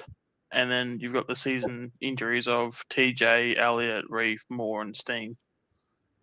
Yeah. So you're probably looking Cochrane at and Geordie Degoe. I mean, like there was a comment here that was like that put up about 20 minutes ago. The actual risk is, which actually terrifies me, that we make the wild card and we go on with like 7 new players, all of them who are like coming off injury. Yeah, that's a consideration as well, to be honest, because you're gonna have to either bring in players underdone or without a game prior. But look, I guess a finals game is very different. If I had my way, if they're not 100%, they don't play. That would be what my gut says. You know, I think we've seen enough of playing injured players in finals, or players that aren't 100%, and what that's done to us. You know, I would be more inclined to just, like I said, give the exposure to the guys that probably 100% fit and firing, and you know that's it. Whether if that means we get done by 10 goals, you know, what do you do? I mean, I would have this risk with one player. I think it's a risk when there's like 3-4 all coming in at one time. Like that's a problem. Like Maynard probably just comes in for the finals. Perriman probably just comes in for the finals. Lip is a bit of a hit and miss. We don't know about him, whether he comes in 2 weeks' time or 3 weeks' time. Like this has got everything written about, like the Gold Coast match a couple of years ago, where everyone came in underdone and it derailed our season. Yeah. The only ones you can probably trust to come in and you know be okay no matter what is probably your Maynard. You know, I'd say Lipinski would be fairly okay to just bounce straight back in. I think he'd be all right, provided he's fit. And probably that's about it. Pendle's they're managing, obviously, so he'd be all right. But yeah, like Perriman's going to be up against it. Howie's going to be up against it. You know, I got a feeling you're right. I reckon you're right. I think you got to probably going to have to make a hard call on one or two of them. You know. Yeah. Yeah. All right. It is absolutely fucking bucketing down in South Marine at the moment. I don't know about your necks of the woods, guys, but fuck, I just got soaked trying to get a fucking packet of smokes. What else can we talk about? We've gone through everything. I'm not ready to finish it up, so you guys, the chat, you can drive the subject matter of the rest of the show if you like, or anyone on the panel want to talk about anything. While we've got 56 people watching at the moment. Every one of you should be liking this, mate. Come on, guys. Mate, get me up there. Turn me into a big mover and shaker in the Collingwood sphere, mate. I want my opinions and my views to fucking hold weight in this fucking atmosphere. Fuck it, hell, mate. Yeah. Oh shit! I just had something now. I've forgotten. Oh, it was a good one too. Matt Dela Cruz. Matt Dela Cruz, mate. That's my neck of the woods, mate. Lakes Boulevard. It's absolutely fucking bucketing down. My veggie garden is loving it though. All right, go. Sorry, guys. Go, Sean. I'm just gonna I'll just chime in with one thing before Greatness jumps in. How certain is the Lockie Neal deal? It looks fucking certain to me, man. He's gone. He's walked through our facilities. He's coming, man. It's a done deal. Definitely, because I know just from what I've heard here amongst the Lions faithful, Zach Bailey is almost definitely re-signing. Yeah. Which means that they're not going to match Lockie Neal's bid anyway, because they just don't have the space, they don't have the capital, so they're letting him walk. But the risk is that we're being used as this, like Jack Silvani situation, where we're being used as a wedge club for someone like West Coast to come and just swoop in at the very end. Yeah, like that's what sort of worries me, because this has got everything like J-Sauce about it, where we're whining and dining him in public, and then last minute, oh, look at that 1.3 million West Coast. How can he say no to that?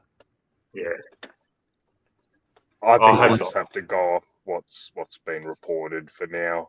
I think, look, virtually every man and his dog in the media is all suggesting he's coming to the Pies.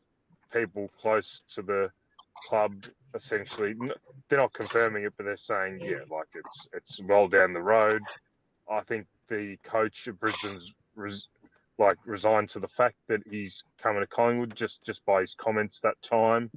I think, look, I mean, I'd be shocked if there's a heel turn at this point, but we've seen weird shit happen. This feels different to the Silvani one, just because I always thought something smelt about that with his dad being at St Kilda. And yeah, look, by all reports with Neil, he's won the premierships and that, and he wants to play in some big games. So look, I think he's coming. I think he's coming. Look, there was a risk. Sorry, sorry, Mick. Go, Tyler. So there was a risk a few months ago that Lachie Neale was going to be offered a lot more money to stay because Brisbane were at that stage losing. Will Ashcroft was like down on form. Hugh McCluggage was basically out of it completely. So there was that risk that they were throwing a lot more money at Lachie Neale because he was the only one performing. And now that the club has sort of like rebounded, they're now accepting the fact that, you know, we're somewhat good again. Lachie, you can walk. So like that's the risk which I'm sort of like thinking where it may happen, or you know there's some massive Hilton that we're not seeing.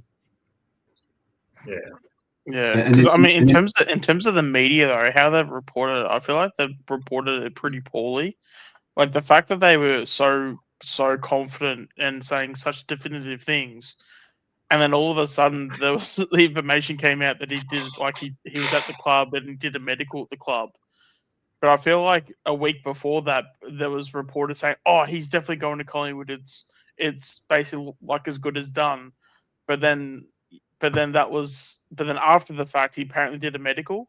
Like doing a medical is one of the first things you do, right? Yeah. So if there's any interest, like you like.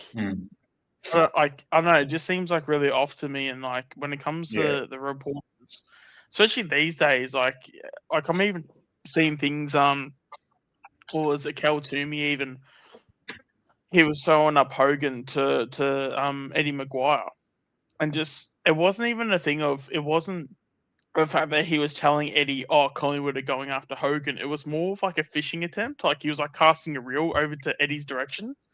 But hey, like Hogan, like Hogan's awesome, yeah.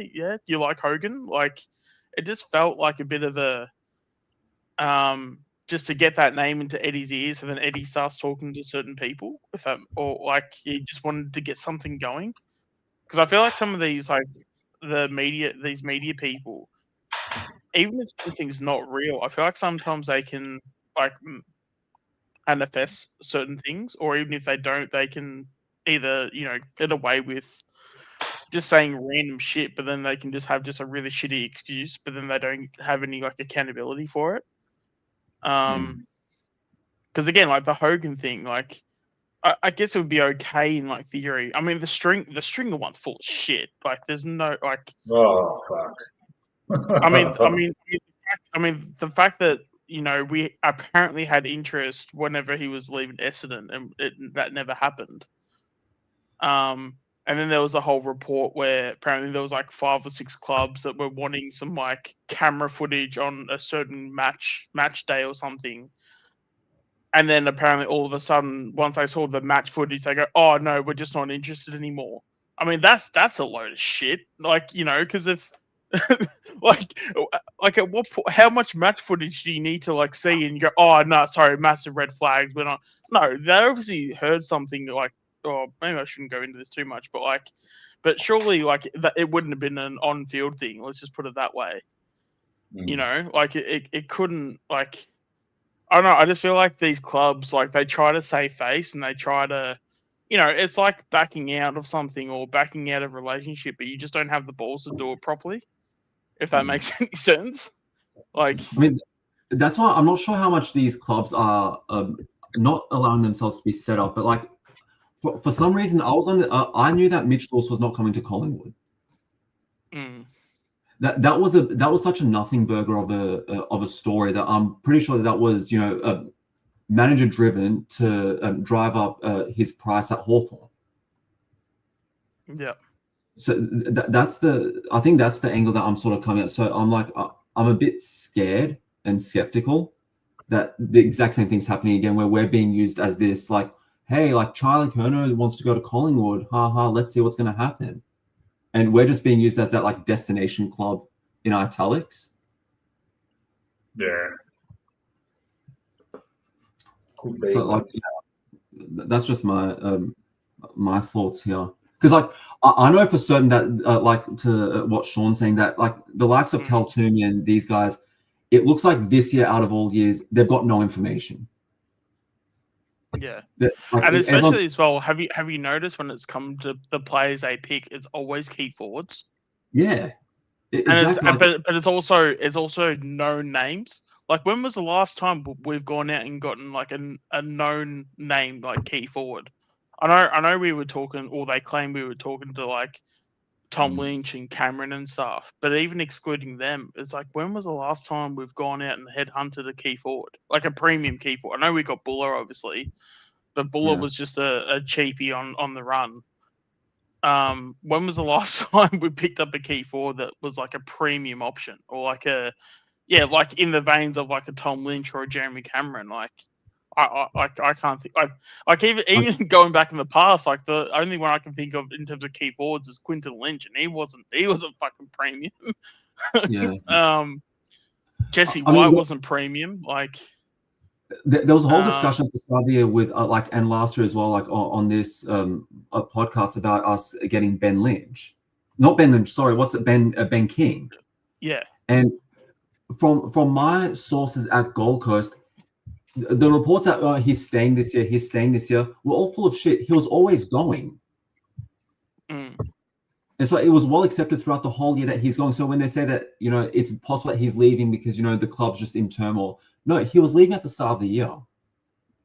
Lepic was just completely correct to announce to everyone Collingwood's out of the race. They knew he wasn't going to Collingwood. Yeah. So everyone, and we all got taken for fools thinking, yeah, Ben King's staying at Gold Coast. And the whole time the club's like, no, he was always leaving. He was never staying. Yeah. Yeah. Look, at the end of the day, I trust O'Brien. I trust, Lepic, I'm not so sure about, but I definitely trust O'Brien. Look, if we keep picks and we go to the draft, that's great. If we can secure good footballers for minimum chips or free agents, that's great too. Look, I think we're in transition phase. Very obvious that we're going to be in transition phase the next 12 months. Let's just hope whatever pieces we get are the right ones. Yeah, and just what you were saying earlier, the possibility of this Lockie Deal thing being a fucking smokescreen, Tyler, if that does happen, if, as Crossy is saying, Crossy reckons we're right in the race for in the Butters race, more than the media is saying. I really hope that's true, and if we get Butters, I couldn't give a fuck what happens with Neil. But I will say this. I will say this though. I find it really interesting when even I can't remember which Port Adelaide person was interviewed. It wasn't obviously the coach, but it would have been. Oh, it might have been Carr actually. Where it was just the way they were talking about Butters, and they basically mentioned about how it was really unprofessional. How was it Craig Kelly? He had comments saying something to the effect that with Butters coming to Victoria and. Yeah, that we're a big club and we want to like secure him and stuff, and then Port got the shits up over that. The fact that they went out of their way to make that public information, I found that very interesting because and it was the same thing I ended up picking up straight off the bat with Bailey Smith last year when Bailey Smith had a go at the reporter, the female reporter. When I kind of knew, okay, they're not mentally like ready to go in the finals. It was a Port coach, awesome. It kind of has that sort of vibe to it where it's like you're claiming this is an issue, but your issue is not that issue. It's you're deflecting from another issue, if that makes any sense. Yeah. So I wonder what the deflection is from, because again, the Bailey Smith ended up being the fact that they just knew they were cooked. Because it was around, I can't remember if it was going into the prelim or if it was going into the grand final, but it was around that time. And Bailey Smith, out of all weeks, he just happened to have a crack at the news reporter for it was like a local paper or something. Yeah, she was in the and she was at the training yeah. ground, and she was in the stands. Yeah, Yeah, and it just so happened that week. He just happened to have an issue with her that week. That's very interesting. Like that just because again, it's like you're just is the term you're just trying to jump at shadows, trying to find an issue rather than just like focusing on yourself.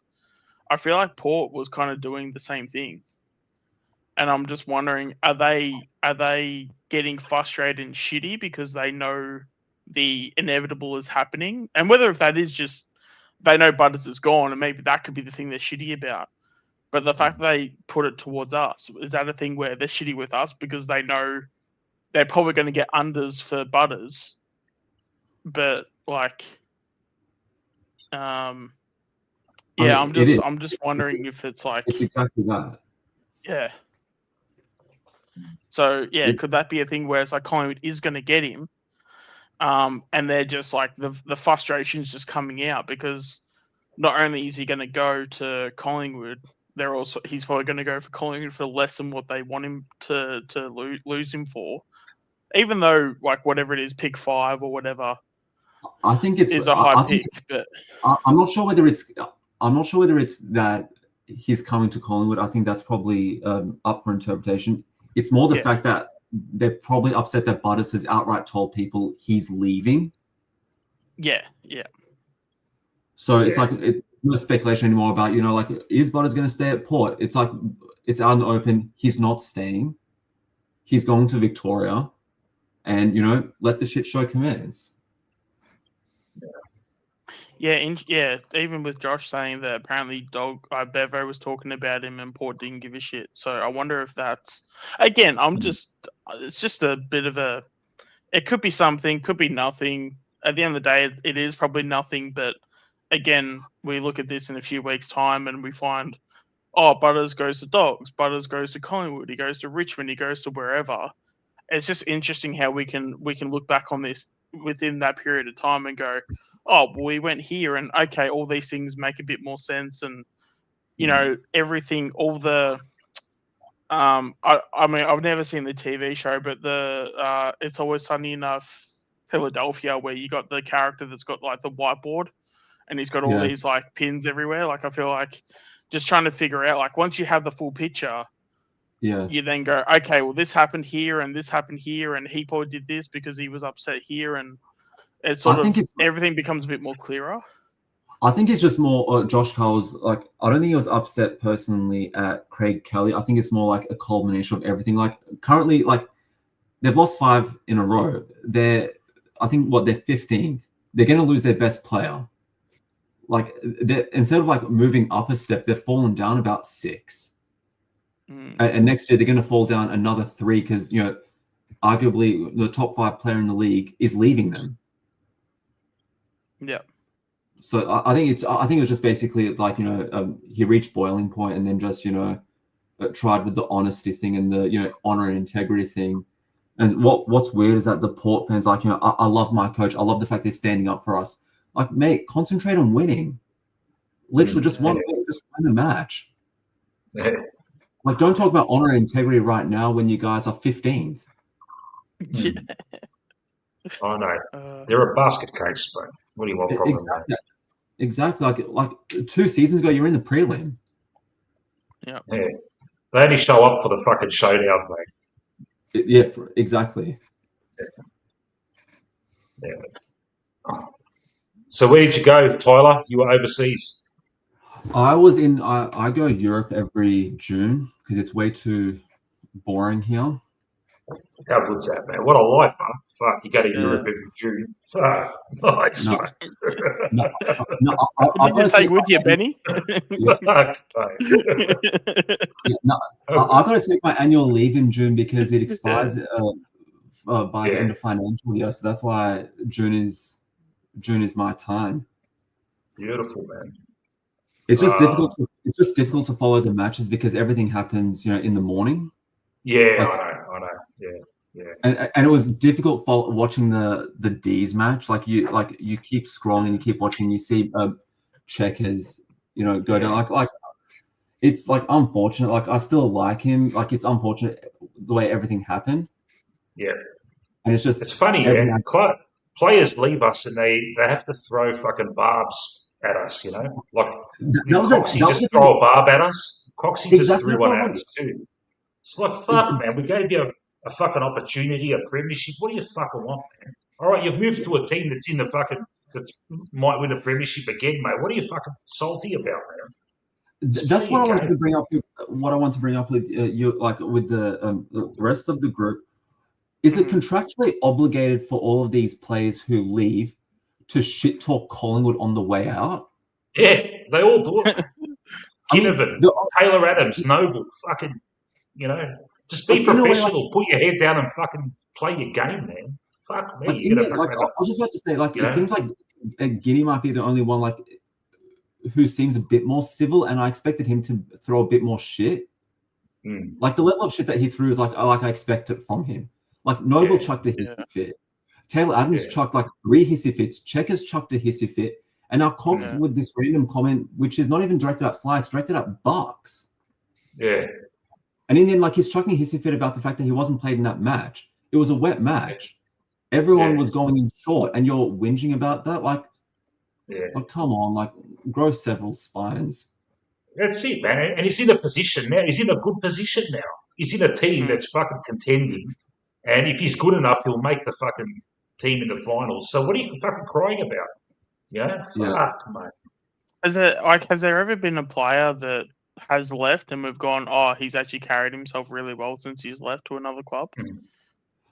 I was going to say, I didn't take issue with the way that Guinea left because, it seemed like that was a mutually beneficial thing for everyone. Yeah. Oh, Matt, don't. That's. Yeah. I can only imagine the shit he's gonna say. I don't even. What's this? Sorry, I missed that. What was that? No, I'm just saying, when he speaks, I can only just imagine what he's gonna say. I'll just leave it at that. Oh, Bobby Hill. Oh, forget it. Yeah. Oh, they didn't fucking stand by me and this and that. It's like, what do you want, mate? Fuck, mate. You just know. You just know, mate. He's going to fucking just with the Bobby Hill thing here, I know that it's a sensitive topic and I'm not going to talk about any of his issues here because that's his issues. But his statement saying that he was interested in going to Queensland clubs was so full of shit because I know for certain that Brisbane were not interested, Southport were not interested, and Gold Coast were not even remotely close to looking at him. So that's why, there was an interesting comment in his statement where that he's taken the next year off, to regroup and recoup and all that, which is good on him. He should do that, but that's because no club was interested in him. So it's sort of like a quote unquote retirement. Yeah. I'll tell you who probably would be a good one, Treloar. Was Treloar saying bad stuff about us on the way out? I don't think he was. I don't think he did. I don't think he probably. I think he expressed disappointment, but not throwing barbs or anything. And he of all people deserved to throw barbs at us. Yeah, he's the one that got fucked over the most. And he didn't say anything, mate. Yeah, no, he didn't say anything. And Taylor Adams was the worst, mate, because he can't complain about not getting played, mate. You've got a bum hammy, and it's proved that your hammies are fucked because you went to Sydney and you couldn't get on the park, mate. So shut the fuck up, man. You missed out on the grand final. It's hard. I'm sorry, but shit happens, mate. Tommy Mitchell had your spot, man, and he fucking played a great grand final. He backed it up. That's right. In fairness, we also lost that Geelong qualifying final because he ripped his groin in that match. In the following year, again, he was a turnover merchant, which he doesn't want to hear, but he wasn't our best 23. And while he's courting suitors out there for his contract the next year, he's bitching to the club about, I want to try my fitness for the grand final, and he's pissed off that he's excluded. I mean, come on. I mean, and that's why. And I take issue for the fact that people say he was a heart and soul player. No, he was a very much selfish me player. Yeah. In And fact, with, I feel like. Wait, is this Checkers we're talking about? no, we're this talking was about Adams. Oh yeah, because I mean, I can probably even say there was even times even I spoke to even Checkers at training and stuff, and just yeah, you couldn't even like talk to him about him like taking like yeah, in terms of him being like the main option and stuff. Like he'd always like speak about how like it's like he was always like the main guy and everything. And it also showed like when we actually got someone that was actually that should have been a main forward in mixed day. I wouldn't have been surprised if he's like behind the scenes, like trying to, keep his spot as like that main forward, even though he would have been a fantastic third tall. Yeah. But I'm just also going off Matt's like comment as well too. I don't know if he's the worst because I'm only going off the top of my head, but in terms of like who should be happy and like sad and whatever, like yeah, like Checkers like yeah, he had an awesome career and well done to him, but yeah, he didn't start his career till he was 25. Yeah. So the fact that he missed so many drafts, like I don't know, that sort of rubs me the wrong way if he's like shitting on us because it's like so the one club you're going to shit on is us when we're the ones that we were the ones that gave you that chance. What about shitting on the clubs that didn't pick you up in those 6 years? I mean, his comments seemed really weird. I don't know whether like shitting on us was the appropriate thing, but it seemed very out of character for him. The way that he worded, like I don't know whether it was again like a lost in translation, used the wrong word sort of thing, but it just seems so. It's so weird for someone like Checkers who seems very reserved and just seems to have very little charisma. Yeah. To say things like that. Like, but to your point before, like I also feel like Brody Grunding probably should have had a bone to pick with us because he had a contract that we no longer wanted to honor, and he seemed to go with quite a bit of dignity by everyone's standards. You'd have plenty of dignity when two fucking clubs are paying you, man. That's true too. Like he got paid out last year or this year. Fucking, he got a nice 700G fucking bank injection in his bank account, and he's laughing, mate, to the bank, mate. Yeah. Also, I will say with like Phillips is another Trelaw situation too, because I want to say it is public information, but like Bucks was trying to get rid of him 3 years in a row. If you guys didn't know that, so Philip, what was his name? Which was his name again? Tom Phillips. Tom Phillips. Yeah. So he was on the trade table for. I know we left in 2020, but he was on the trade table for that year and 2 previous years before that. And then it just got to the point where once it was the third time, he was just like, "Nah, just trade me now. I just want out." He was a frustrating player to watch. I actually liked him. Like I say I liked him, like it was one of those guys like you wanted to do well. I always hate the word. He was one of those players. He'd go missing. No, but that's the thing. His first half of every year, his first halves were just incredible. Like his first halves, he would be in our top 5 best players, and then somehow in the second half he would just go missing. Yeah. Yeah. No, I had a lot of respect for him. There was no the phenomenon of Collingwood YouTube wasn't around in his time, but if it was, he would have been a massive whipping boy, mate. Phillips, mate. Just I'm just going to change the subject a little bit, guys. A fun fact from today's game, and if I was a dishonest type, I would say that I came up with this myself, but I didn't. I've been trawling through the Big Footy Forum, and a fun fact: this win gives us a head-to-head lead versus West Coast, 32-31, for the first time since 1994. And wow! Having passed Carlton in 2022 and Port in 2023, we now lead every other club simultaneously. Now, I'm pretty sure GWS have a better winning record than us. I could be wrong. Someone fucking correct me I'll on check. that. But yeah, thanks, Tyler. But mate, if we're leading every club in head to head, how fucking good's that? Yeah. Good day, Abdullah Shaker. Yeah. Yeah, we're actually leading GWS at 10-8. There you go. Fucking hell, mate. We are the kings of the hill, mate. We're leading the head to heads against every fucking club, mate. Pretty good. Are we still behind Brisbane? What, Brisbane Like, Lions or Brisbane Bears? Yeah, well, look, fuck that. You include the Bears years, mate. Fuck that. It's not a new entity, Brisbane Lions. It's the same That's the shit, thing. mate. Brisbane Lions we're losing, but Brisbane Yeah. Bears we're probably winning because they're Mm. No, Brisbane Lions we're down. Yeah, look, it's the same entity, mate. I don't give a fuck what anyone says, mate. Yeah. Because were the Brisbane Bears any good at any point, or were they always like a bit of a? No, They're they're pretty always a shit. basket case. Always a basket case. All the fucking has-been players used to go there. Mate, at one stage they had fucking Kappa, Brad Hardy running around, mate, at the same time. Have you seen, Mick, do you remember the stories that what Robert Walls used to mention that the club, like when Alan Bond, I'm not sure if it wasn't Alan Bond, it was Skase. Christopher Skase, yeah. When he owned the club, that he wasn't paying the players and it was Robert Walls that had to pay them in order for them to not leave. Yeah.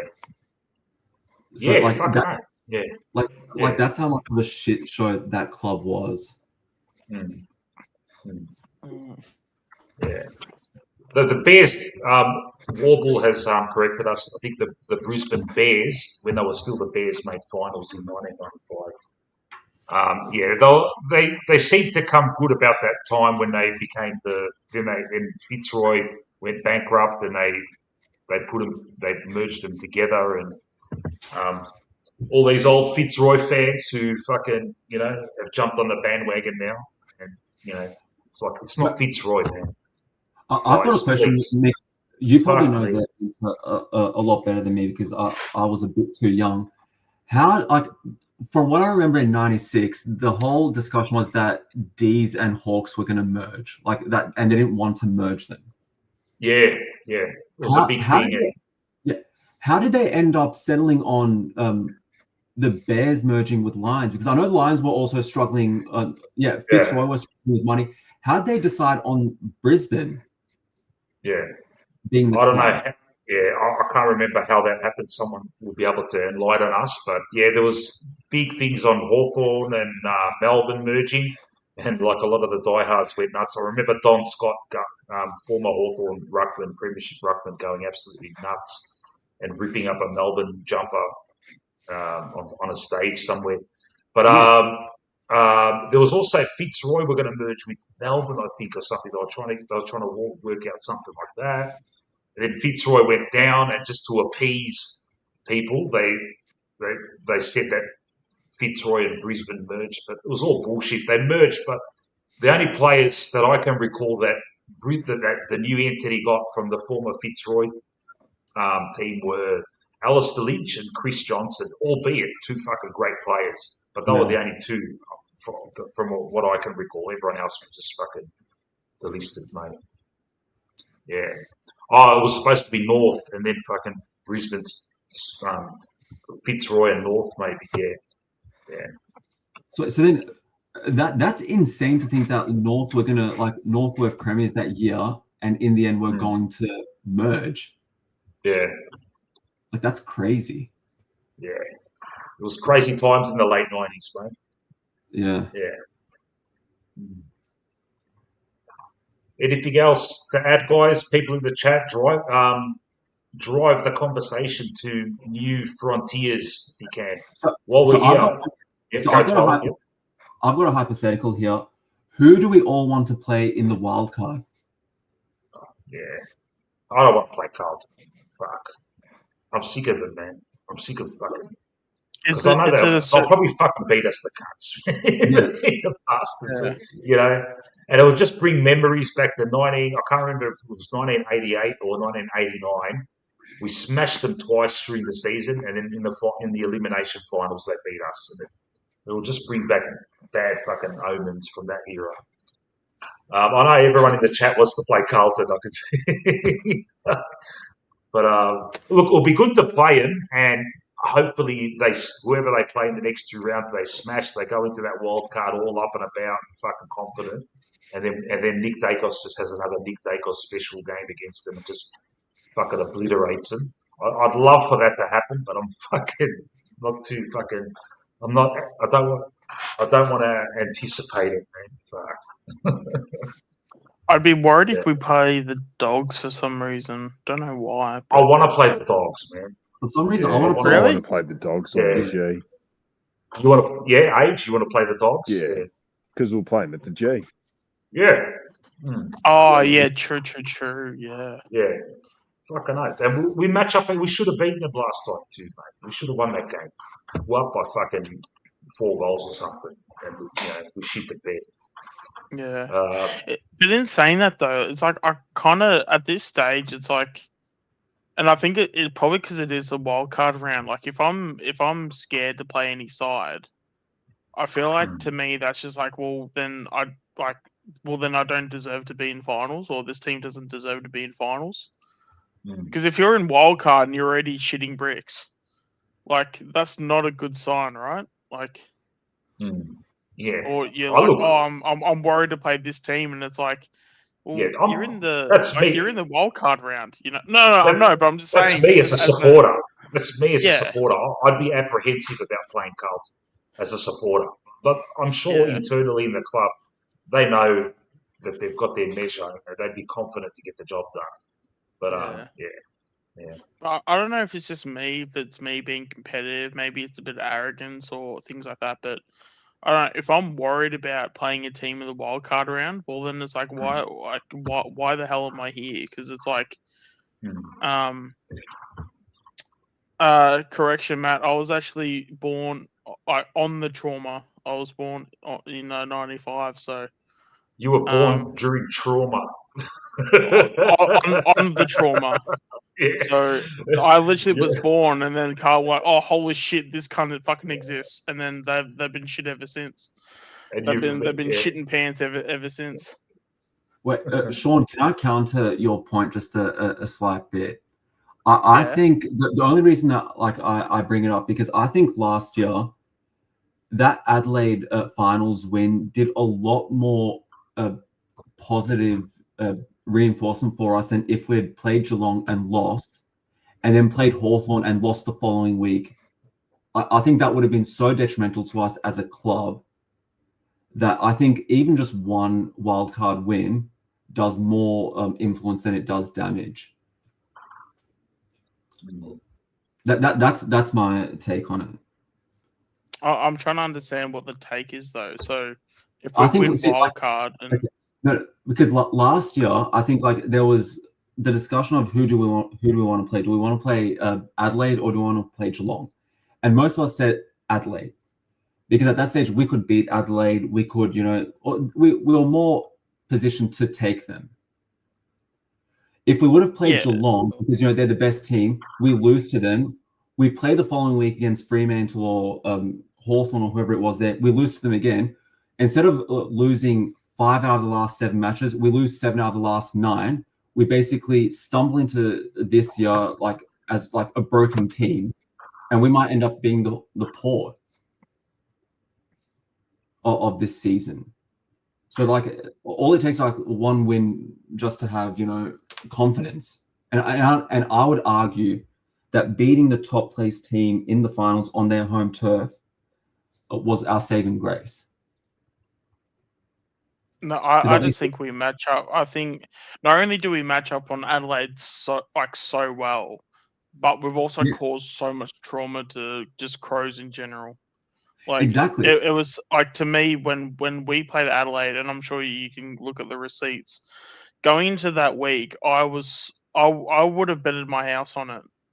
I was that confident that it wasn't. I wasn't even thinking about even losing because it was just we have literally got these guys wrapped up so bad to the point where it's you could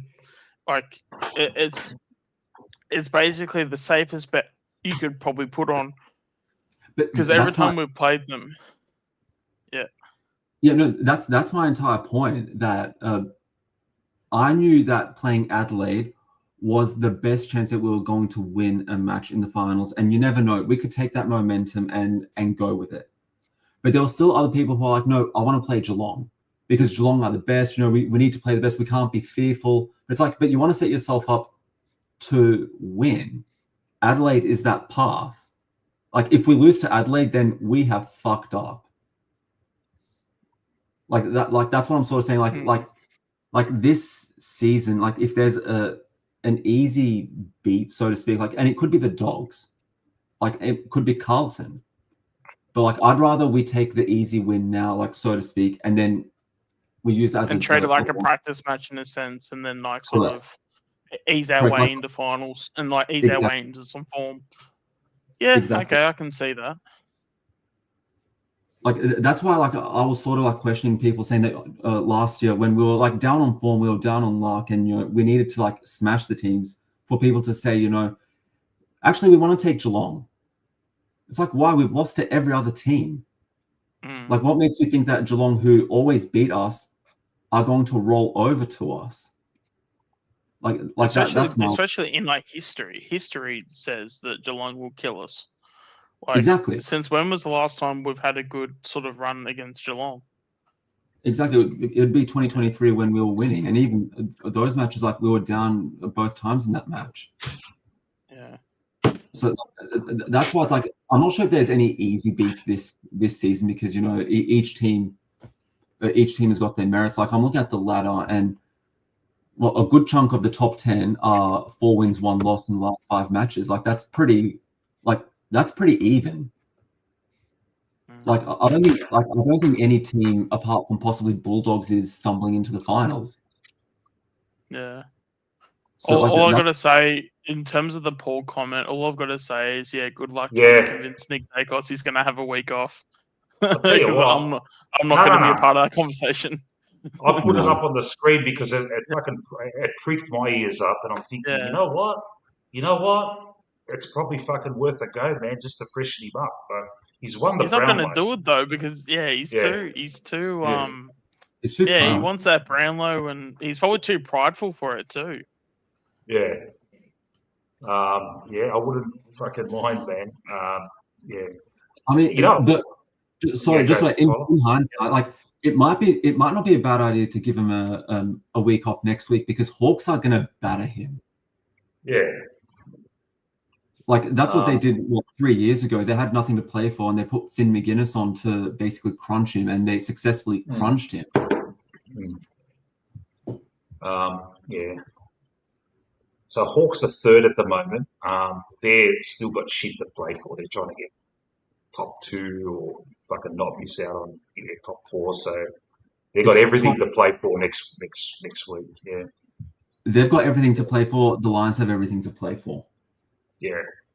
But that could work in our favour because sometimes in that situation, they're too tense and too fucking thing, whereas we're like, we know where we are and kind of can play a bit more relaxed and probably fucking, get in. It happens all the time, man, that shit. There Who's was this something. fucking... Yeah, go, Yeah. Tyler, sorry. There was something weird about watching the Hawks on Friday that filled me with a bit of confidence that if they play the exact same way next week, then it should be a somewhat doable match without, quote unquote youngsters than the team Yeah. that showed up in April or May whenever we played them then. Because something seemed off on Friday. Like I couldn't put my finger on it, but it wasn't the conditions. The conditions were pretty good. So I don't know what happened. Because if they would have won that match, they saw up top 4 there and then. So you could be completely correct that because they've got all this like everything to play for now, that they shit the bed again. Yeah. What's the situation with Howie? That's not a season thing. Is he fucking available for the finals? I think it's a season thing. They're just not calling it. Okay. Wouldn't that be great if it's not a season thing and he comes back for the wild card? Like, hopefully it's one of those, like, just a fucking, can someone enlighten us in the chat? on Howie. Is it 100% a season-ending injury? I'm only saying that because just in the I'm scrolling through a forum at the moment, and someone said it would be great to get Bruzzy and Howie back for the wild card game. And I'm So thinking immediately I thought, fuck, how are they going to fucking play? So the official thing which they're saying is that it's TBC in the event that we make a deep run into the finals. Yeah, that's how I took that information. That's how I take it. Yeah. Oh, okay. Yeah. So if So we it's make, not- say, a prelim, he could be available. Correct. Yeah. Yeah. Okay. Whereas I think they're Has giving age- time for. Sorry. Yeah, you go, Mick. No, I'm just saying, has age left us, has he? Okay. I Yeah. think so. All right. Mate, age, you just leave without saying goodbye? Come on, mate. Right. If you're still around, jump back on. Anyone else want to jump on? I'm not. I've got no work tomorrow. Got nothing to do. I think Oh, wait, no. Age just sent me a message. Gonna call it a night, Mick. I'm absolutely cooked. No worries, Age. You have a great sleep, mate, and get back laying those tiles on a Monday morning. And while you're laying tiles, I'm going to be fucking sound asleep in the knowledge that the Pies have made the wild card round. But yeah, I'm going to ask them something just a bit controversial. Then go away. is Pendles playing his last year at Collingwood this season? Please, yeah, it has to be that. Yeah. Has to be. We're trying to facilitate him to play games. He's missing every third game. It fucks with our continuity. Just retire, Pendles. We love you. Another sidey situation, man. Everyone says, "Oh, you got to stagger the retirements." Fuck the staggering the retirements. All of them retire, man. No, Mick. My question might be that he could play at Richmond next year or something and ease himself into like a coaching role there. You never know. I'll say this: as long as it's not at Collingwood, I don't care where he is. That's what I'm saying, because I actually wouldn't have any issue if he plays at Essendon or Richmond or any just not Carlton. Please not Carlton, but yeah, because they could use that experience there. Even if he's just a coach on field, because the teams can't get any worse. Look, at best, I'd keep Pendles on the list next year if he agrees to play reserves, helping out the youngsters with their game, helping out the likes of Prindable and Dimatir and all that, showing them the ropes, and only playing him in the seniors when if we cop an injury fucking plague and we just need him there, and he has the form to back it up. I would accept that. I would waste a list spot for that. Yeah, I reckon that's all right. But I wouldn't have him on and say, all right, he's one of our fucking top 10 players. It's just go. Sorry. Can you highlight Matt's comment here, the last one here about Pendles? I really hope that's not the case. You really hope he doesn't go anywhere else, or you really hope he's not our next coach? I really hope he's not our next coach. I'd love him to be a coach. I think he'd be an excellent coach. I think Bucks proved that you need a fresh set of eyes. He might be a better coach at Richmond, Essendon. Not that that's going to happen. He can't be a coach in our system. That's setting everyone up for failure. I do feel like his background's been a bit more qualified. I think at this stage, to where Bucks was, I feel like he's a bit more of a qualified coach than Bucks was at this point. So I think that's also got to be taken into account because he's doing the coaching at Hailbury and he's been there for 3 or 4 years. But in saying that, because realistically, how long is Fly staying with us? Well, he's contracted for another. Is it another 2 years? He's contracted for. Yeah, he's on a 2-year extension this pre-season. I feel like. Okay. Yeah. And for some reason, my gut feeling is that he's not staying. Fly. Yeah. Yeah. I just hope that doesn't they're not holding out another succession plan for Pendles. I'm hoping not. Yeah, because you want to know what actually could be a doomsday scenario that could actually happen. Yeah. is that Pendles goes and becomes like an assistant or development coach over at Carlton because of Fraser. Oh, don't say that, Shorty. I told you doomsday. That is doomsday, mate. That's fucking Lord of the Sith villain shit, mate. Yeah. You just said, mate. Come to the dark side, mate. I'm telling you, I'm just saying, like, it's because I mean, I don't know how close he is with Josh, but Mm. yeah, I'm trying to think, like, has there? I mean, he's played with him before. Yeah. He's played with. He's been around that long. He's played with him. He's fucking coached under him. Yeah, they know each other very well. Yeah. But half the current AFL coaches have played, matches against Pendles. Yeah. Like that's how long he's been playing. What Justin Longmuir was like 50 years old and played matches against Pendles. Yeah. So apparently, Fly has signed through to the end of 2028. Okay. So he's got this year, next year, and the year after. So 2 years after this. Mm. Yeah. For some reason, I don't see him coaching on. Like, I'll tell you what I would actually want to happen is that I would, I mean, to be honest, if we could sack Fly next year, that'd be fantastic, and I'd actually just sign up Skipworth. I really rate Skipworth. Yeah.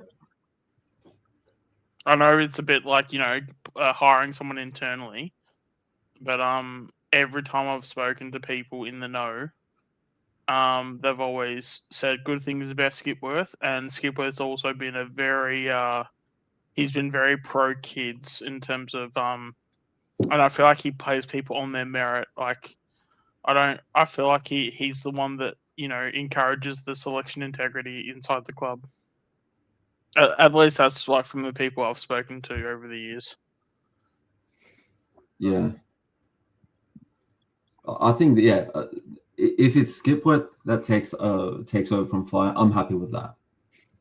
Yeah. Just not Pendles. Like I love him. Don't get me wrong, I do. He's a legend. Just I worry that I worry that he's not that he's a good coach on the field, which he obviously is, but that they wouldn't respect him as a coach off the field because they're too close to him. Yeah. Like, my only concern with Skipworth is that this is my only concern with him is that I get the feeling that he could potentially be a bit of a yes man. And I wonder if he gets a senior job, if he continues to be that yes man, because we've shown with Fly, we tend to use Fly as a bit of a figurehead, where we sort of treat Fly like a bit of a puppet, as like the face of the club, where we have people behind the scenes actually speaking, but it comes out of Fly's mouth. Yeah. I'm hoping if Skipworth's to take his spot, if he's just not just the next person to have a, to just be the next one in line, just to then do the same thing. Because some of the things that he does in like press conferences and stuff, like I mean we've spoken about it a lot, and there's a lot of concerns around that. And as much as I feel like Skipworth is very good at what he does, a part of me is like, okay, but is there a chance he could just be corrupted just as much as they've corrupted Fly? If you know what I mean. Yeah. Good night, Josh Jacobs. Thanks for joining us. But who's going to back me up with stats when I make my outlandish statements? I need you, man. But if you're tired, no worries. No worries, pal. Yeah. You have a good one. Yeah, I'll try not to have too many hot takes then.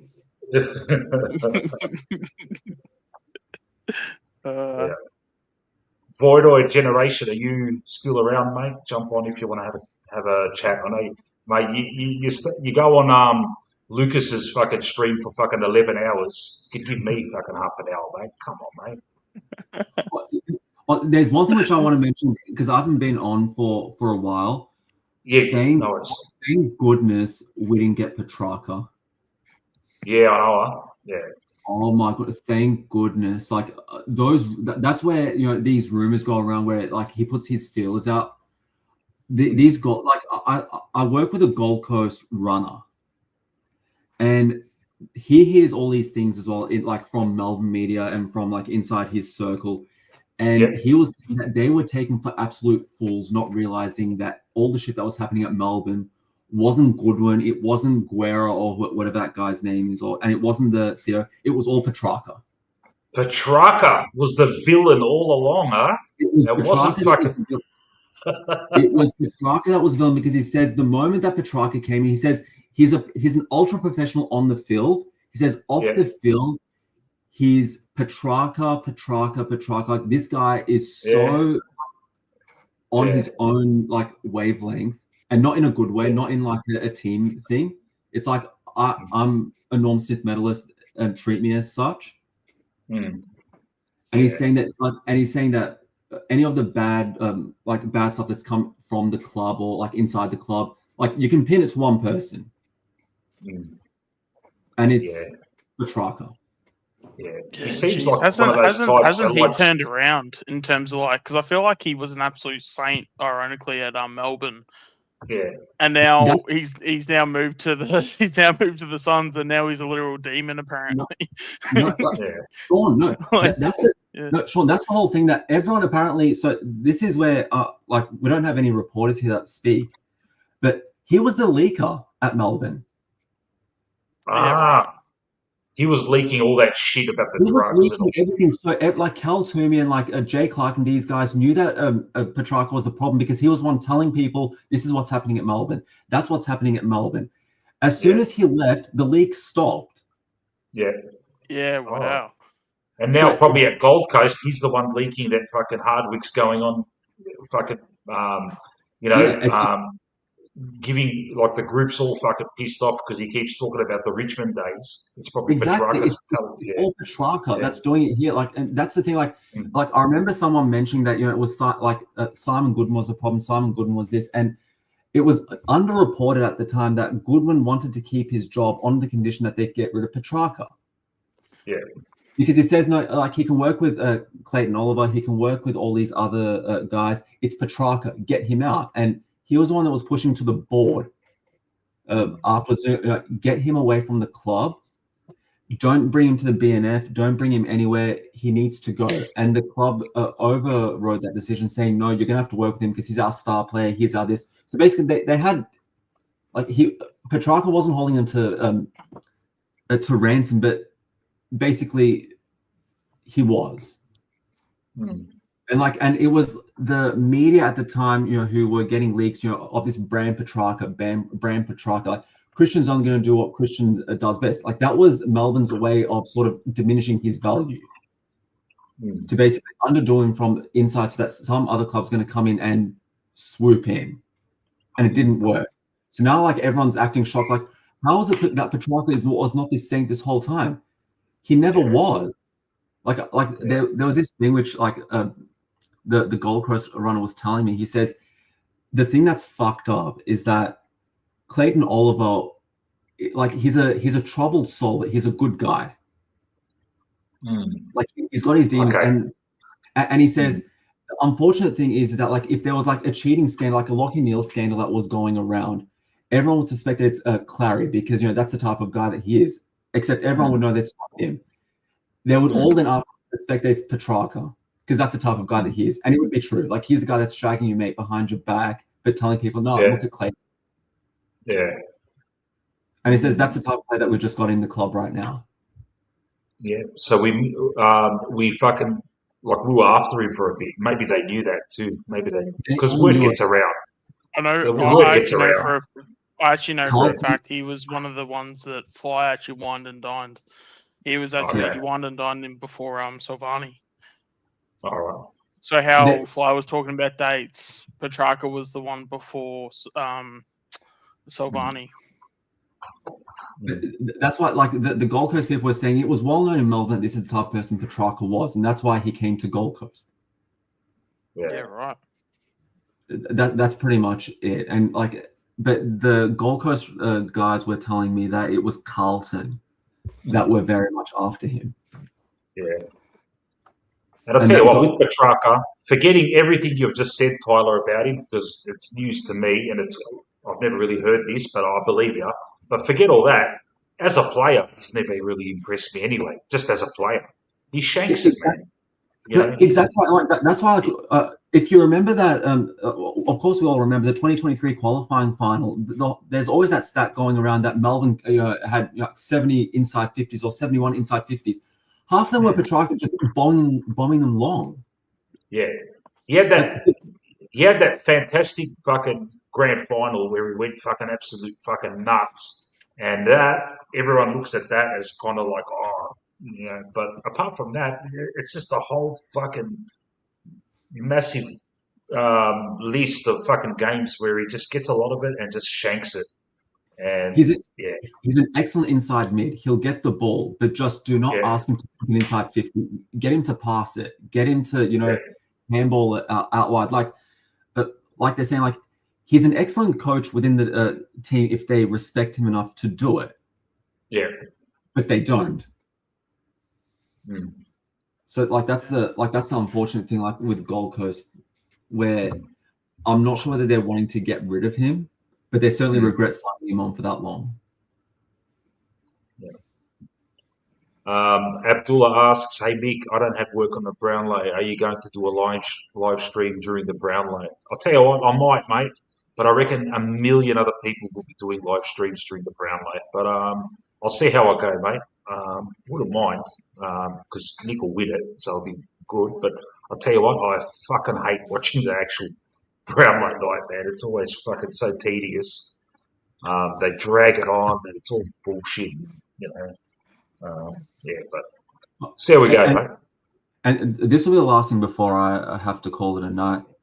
No, it's Tyler. Who does have, like, you and Greatness, since like you guys are knowledgeable right now, based on what we know, who do you think's winning this year, the Premiership? Right now, Because I don't think it's Fremantle. Yeah, I reckon it's Brisbane, man. I reckon Brisbane will turn it on in the finals. That's just I'm me. the same. Like, I just hate the fact that I have to say Brisbane right now. Mm. And I think I hate it just more the fact that we created this monster. Mm. Yeah. And it should be, in terms of going to this season, we should have gone into this season with a 3-peat, and we should have been going for a 4-peat this year. Mm. Because then I've said that a few times now. So then, Shawnee, then this is where then the round 24 match becomes more important than ever before. Because if we win, Brisbane get knocked out of top 4. Mm. The Lions fans here do not want to play 4 matches in a row. Mm. But they've done it in the past, and it hasn't stopped them, mate. Mick, and these guys will tell you straight up that they had everything go their way. They had luck go their way, and you can't repeat luck twice in a row. All right. Do they accept that fact? Brisbane fans up there, yeah? They straight up admit that GWS match was GWS shitting the bed. Okay. Yeah. They know straight, like when people talk about, Lions won from outside the 4. Yeah, it relied on 2 teams shitting the bed. It didn't rely on Lions playing outright brilliant football 4 matches in a row. Mm. Like and this is where they say, like, if GWS had one guy in that team who had a brain to just basically slow everything down, they win that match. Yeah, it's kind of like Carlton in 23. Like Melbourne, what was the team? Sydney and Melbourne both shat the bed in their finals matches, and Carlton reckon they achieved something in 23. I mean, I guess you make a prelim and stuff, but like, it's this false thing. Like, that's why Mick, like everyone, like a lot of the sane Lions fans after 24 will say, hey, we'll take the win anytime. We'll take the premiership, and we're not going to give it back. But we're not satisfied. We didn't dominate the league. We dominated September, but we need to dominate. Like, that's why, like, this year is not as like clear cut as, it's not as clear cut as it was 2 years ago, because every team could basically win out. Like Geelong might win 4 in a row. Like Hawks look good. Freo just, like, in my opinion, it's not about that. Like, it's like to Milkchase's point. I don't think it's that they're fresh. It's that they don't know how to play the G against a quality team. The G's a completely different beast. Yeah. Yeah. But like, and to Abdullah's point, it's not that they didn't do it in 2024. If you look at all those matches, If Geelong held their nerve, they win that match in the prelim. If GWS just, hold the ball for a minute in that final term, they win that match. Like, you got to have luck go your way. Mm. And how long can that luck hold up? Yeah, I know. Exactly. I know what you're saying. Yeah. Exactly. So that's why, like, if we believe that Brisbane are the team to beat, that round 24 match, or 23 or 24, the last match, becomes all the more important because the Lions are playing for their season that match. They win that match, they're in top 4. They lose that match, they're playing 4 matches in a row. Yeah, especially with Mason Cox potentially winning his second flag, you might need to be a bit worried because my form's actually not that bad right now. Yeah. His form, what Mason? That went right over your head. Oh, Did you not see the comment? Oh, yeah, I was saying that Mason Cox, his second flag might be in jeopardy because my form's actually not that bad. yeah. what's happening with Coxie? Is he in the team? Is he in the ones? Oh, I don't even know. He's should be, playing the though. ones. I think he's playing the ones because of Sean Darcy. Yeah. So I'm not.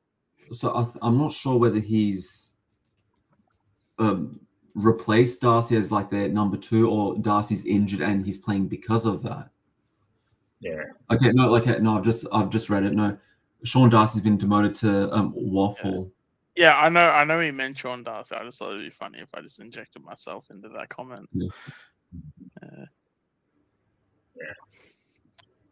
But yeah, I just for some reason Freo have Swans written all over it, like 2024, where they might make the finals, and they probably will make the finals because they're not leaving Optus. Yeah, that's true. But I don't trust them on the MCG in front of 100,000 people against a battle-hardened team like a Brisbane. I don't trust them. Probably against Sydney, or if they come up against like a Hawthorn or but I don't trust them, man.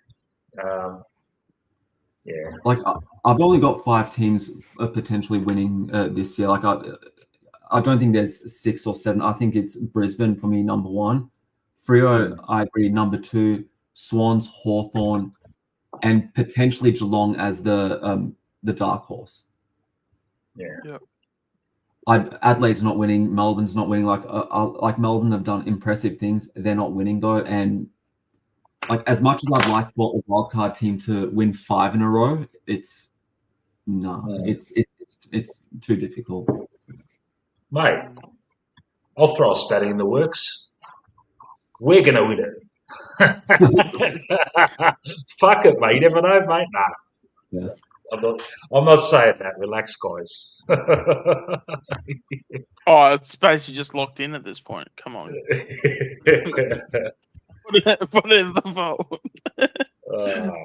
Wouldn't surprise me. We do it, man. We do this shit. We make a prelim or something. And we all get our hopes up. And then Howie comes back for the prelim, and all of a sudden things are fucking rocking. And then we lose the prelim by 10 goals. I mean, the ironic thing is that, like, even though we're walking wounded now, I think a lot of teams still do not trust playing Collingwood in the finals because we refuse to die. Yeah. We're the cockroach that just cannot be killed unless you're Geelong or Brisbane, in which case you just roll us. Yeah. All right. That's the thing. Even like I feel like last time we even played Freo, like I reckon we could even, depending on the circumstances, I feel like we could even beat Freo. I mean, I know that they're top 2 in terms of players that can win, top 2 clubs that can, in terms of clubs that can win the flag. But I know last time we played them and stuff, like we came really close, and I can't remember what team we had, if it was like a pretty good one or not. But I mean, the last time we played Freo, which was during Gather Round, that was a weird match. Like that was just. It was like wet conditions. It was just like you couldn't, like, even if we won that match, I wouldn't even say, "Hey, we beat Freo." It was such a nothing match that like it like both teams like walked out worse. Yeah, at the time, no one knew how good Freo really was, and we should have won that match, man. We had 2 chances to ice the game next day, and Shooter missed fucking sitters, man. Mm. Absolute fucking sitters to win the game, and that should have Mm. been a win for us. And we've had about fucking 6 or 7 games like that, man, where we had chances to fucking put the game beyond like too far away for the opposition to. We just needed that one more goal. We fucked them Yeah. all, man. Yeah. And that's why the season's been a bit of a disappointment, man. But I'd like to say things can change, but with our injury profile, it's not looking like it, man. But I think that's what I've liked in our team the last 2 months in comparison to the 2 months prior. And I'd say it's probably after the Melbourne match that we seem to play the fourth quarter a lot better and a lot more with a lot more dare and a lot more risk. Yeah. Which is where that we play like when we go into our shells, every team can sense blood. Yeah. Because we're not a shell team. We're not a team that can just, we're not the 2023 team where we just, we start repeating the motions, we start repeating the patterns. We seem to play a lot better when we're chasing. We play a lot better when we're just basically going for broke. Yeah. So that's where, like Abdullah's saying, like this, like the last year match, we should have beaten them. But we started choking, like what, 6-7 minutes left. Mm. Yeah. Like that's what I'm impressed about with the way that like we've played these last quarters. Like even the Carlton match, you knew that we were going like not April, not when we played them against Vossi, when we played them against Fraser. They never looked like they were going to win, Carlton. We didn't allow them to win, and there was an ironic comment that was made during the Gold Coast match that in order for any team to beat us in the fourth quarter, you have to slow us down, which is a comment I thought I'd never hear, which is ironic. Hey, Boyd, if you're going to jump on, then I'm going to jump off. Like, please jump on because like I've got work. I've got work in like 3 hours. Jump on and say it to my face, Boyd. Yeah, what you Boyd. just said. Yeah. Tyler, it's been wonderful to hear your voice again, mate. Thanks for jumping on, man. I'll leave with one comment, and this is to Yep. both of you. How do you see our season this year? Like, if you to give it a grade, like a school grade, how would you rate it? 5. Yeah. Yeah. Oh, I'm going like a 3.5. Oh, Maybe harsh critic, Shorty. No, it's been fucking bad. 5 is Yeah. bad anyway. 5 out of 10, that's shit. It's mediocre, and that's where we are. We're in a mediocre fucking posse, mate. I know we're about to probably make the wild card. Or we've just looked in for a wild card, but 3 to me is like borderline being like a broken club because I generally see ourselves in that sort of bracket. Like this team, if everything was to go well, we're getting every bit of juice out of this, out of the lemon or whatever the fruit is. This should be a top 4 team. And even with the injuries we currently have, because momentum is such a huge fucking thing in football, such a huge thing. But Flyers like fucked up so much, it's not even funny. You can't say that, but you can't say that, Sean, mate. Yeah. I can't say what. That The Flyers Flyers fucking fucked fucked up. up. I mean, see, like, I would agree with Matt and Milkshakes. Like, I think it's a C tier year for similar reasons. That this felt like a down year. Yeah, it is, man. It's a down year, mate. It's a down year. We've lost so many winnable games that we can't look back and say there's any. The only positive of this year, Tyler, is that a lot of kids have had games. Yeah, that's the only positive. But that was only. As well, he only did that because of injuries, mate. You know. Yeah, but again, I would even advocate for the fact that if we would to have selection integrity, if we were to set the right standards, if we were you know, to tell certain people like, hey, Mm. you know, like pull your fucking head in. Like even dropping someone like Sidebottom, even dropping someone like Crisp every now and then, like Mm. getting more games into Swaddling from the start of the season, getting Yeah. games into even getting. I know people are going to get annoyed about this, but even getting games into Jacob Ryan, like even Yeah. telling Houston, hey, get a fucking rocket up here or expect to play VFL. Like there's just so many things that we could have done this season to be a bit more accountable, just to, you know, we could have tweaked the game plan a bit more. We were so defensive at the start of the season too. We're only just starting to play a game style where it's a bit more fun and a bit more aggressive, and we're actually attacking. We're playing some attacking footy. No, I'm going in just. term- Wait, sorry, no, I'm thinking more like it felt like a down year at the start of the season, not mid-season. Like for some reason, it felt like this was a wild card year for us. Like, and like to your point, Sean, that you made in the chat a few days ago, that we didn't make, like, we knew that our list was getting older, and yet we didn't make any inroads in the trade. Like a trade being like we didn't trade for anyone. So like just on that alone, it felt like we were not going to, like, not succeed, but like we weren't going to do well.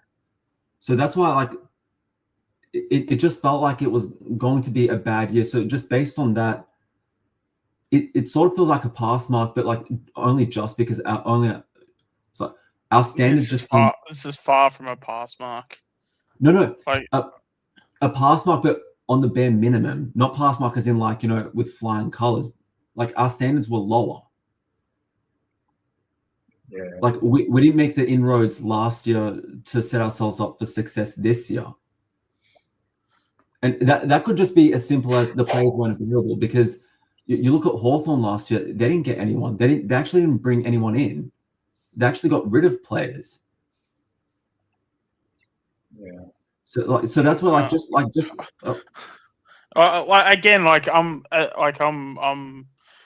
obviously, like, yeah, I'm always happy to have the conversation, and like, and you know, and I also even appreciate the different opinion and stuff. But no, if we can't look at this season as a massive failure and a massive botch, then I would love to hear the other side, and I'm happy to hear out opinions and stuff, because at the end of the day, conversations are great within the football industry. But in my mind, this is a complete botch. The team's not that much different. Even if you look at guys like Tom Mitchell and Cox, like, you know, especially Tom Mitchell. Tom Mitchell was not in our best 23 last year. Yeah, I agree. And we have someone, and I mean, Anderson could have been like an inside mid, but again, I think he's having a bit of a long type of season where he's sort of fading out. So, okay, I can agree that he wasn't probably going to have an impact with Tom Mitchell type of season. But again, like, Swaddling came on really well. You get some assurance in the defensive side and get like a Jacob Ryan. You get more games into someone like a Hayes.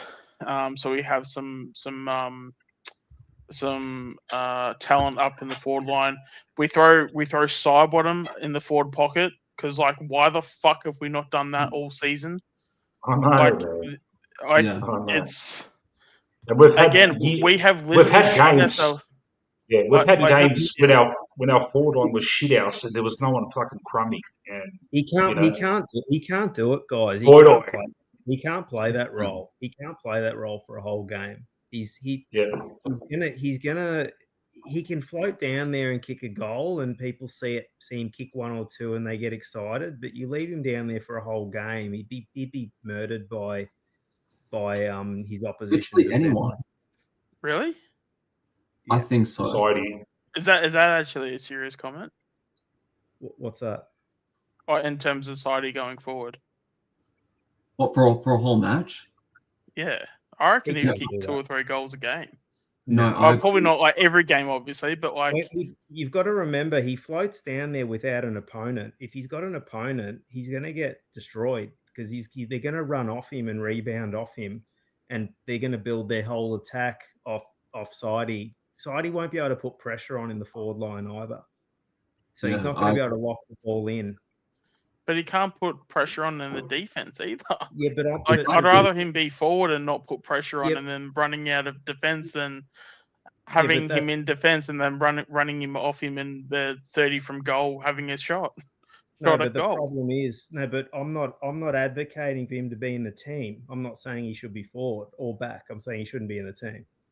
Yeah, well, I mean, I Hmm. would advocate for that too. Yeah, because the selection integrity should be coming in, and he should be treated like what Hoskin Elliott was last year. Yeah, that's the Exactly. problem too. See, you don't want to be you don't want to look for positions for players either. Like they're either they've got to own a position or they don't have a position.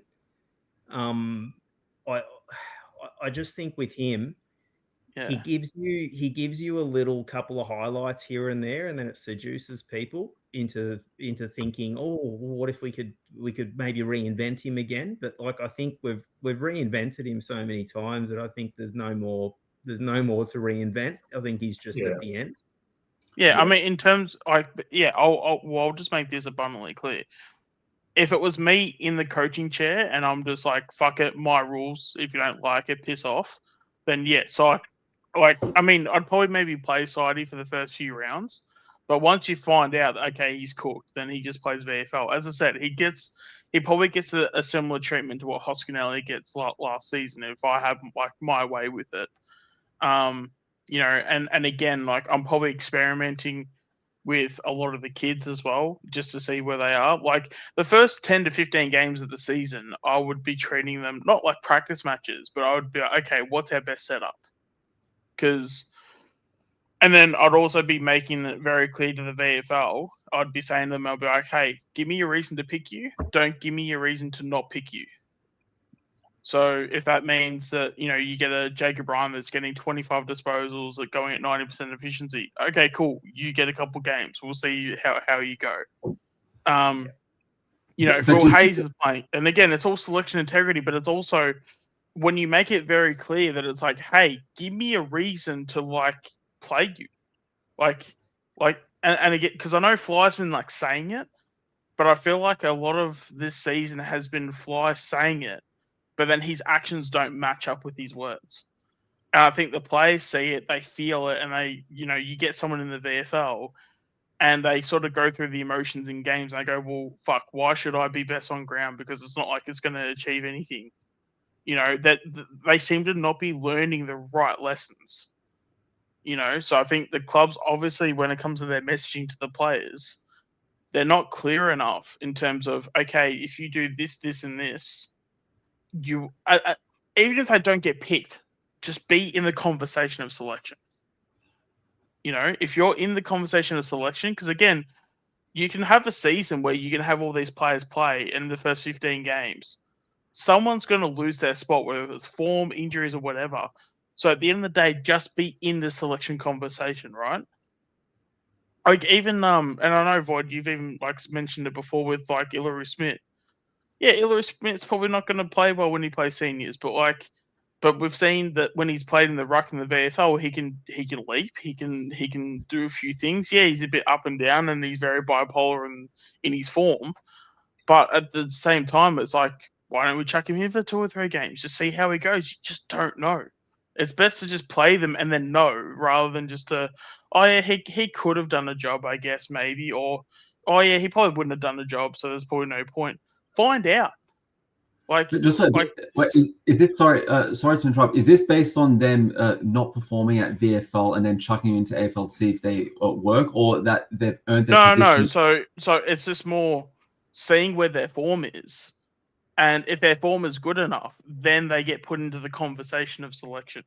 And conversation doesn't mean you play, but it's conversation is basically meaning you're then putting pressure on a spot. And if a spot opens up because, say, I'm not saying this is going to happen, but let's just say Darcy Cameron's like being down in form. Okay, if he's down in form, hypothetically, and you see Ilary Smith, okay, well, his numbers are all right. And I'm not saying I would do this and stuff, because Cameron's actually he's actually been okay the last few weeks. But you would drop Cameron to put in Ilary Smith, probably a bit of a bad example. And then you play Ilary Smith, give him a chance, give him a few games. But then in the process, you're backing him in, and you're like, mate, we're going to back you in because we see a future with you. And it's getting in their heads in a positive way and like backing them in and being like, hey, like, because and then if they fail, it's like, okay, you weren't up to the standard, but here's what we saw at AFL level. You need to improve this, this, and this.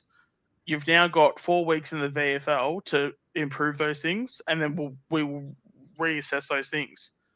And normally for most players, if you do that, they then go like it's basically giving them a structure and a process of, okay, you're on this journey to play AFL. Let's get you on that journey, and it's trying to get them on the right path, because I just feel like we're just using the VFL as like it's a graveyard at the moment. Like it's just this graveyard where careers just go to die, and players like are seeing that. They know that if they're in the VFL, it's like, unless if you're like a first year draftee or you're one of the better players in the VFL, they know that like the inevitable is either, if it's not happening that year, it's not far away. So I'll be making the VFL be a bit more of a positive place to be, because it's not that you're here because you're not good enough. You're here because you're not developed yet, and it's changing the whole philosophy around it. So I've got a follow-up question then here, and it revolves around the draft picks that we've made the last couple of years. Mm-hmm. Dimatier. Yep. How come he hasn't had a match in the AFL so far? Like, what was the logic behind him? Because just for reference sake, I know around the time that we were looking at him and we were recruiting him, that it was that he could bring this to the game, he could bring that to the game. He's so good with this, he's so good with that, and it was like this bright prospect who hasn't seen a minute in the AFL system. Yeah. On the flip side, if we'd flipped around our picks, because we had, I think, pick 25 or pick 20 something and pick 37. By all accounts, we're also interested in Logan Morris. Yeah, well, apparently the rumor was Hine was interested in Morris, and then Fly overruled him because Fly liked Harry in his draft interview, because Harry basically came in as a bookworm, sort of like teacher's pet type of operator, and Fly just loved that shit to the point where we're getting him instead of Morris. So that's where it seems like with a lot of people, like to the point which people were saying with regards to us wasting picks with Shooter. It seems like I completely agree. Shooter wasn't worth a first rounder, but it seems like we were wasting them to begin with the players that were not going to come into the AFL system to begin with. So we may as well give them for established players, because it seems like we completely fuck up our drafting process in the draft. Yeah, but like two wrongs don't make a right, though. There was a certain type of player that used to be very popular to recruit, and the thing is, the game changes when very, very quickly. There was the Ben Hobbs, Will Phillips, Tom Mitchell, Dimatier types were very popular at one point, because that you could get an inside extractor that didn't have to have very clean disposal. And then in the last couple of years, the game's left those players behind. You'll notice none of them are on a list anymore. Hobbs isn't on a list. Will Phillips is in our VFL team.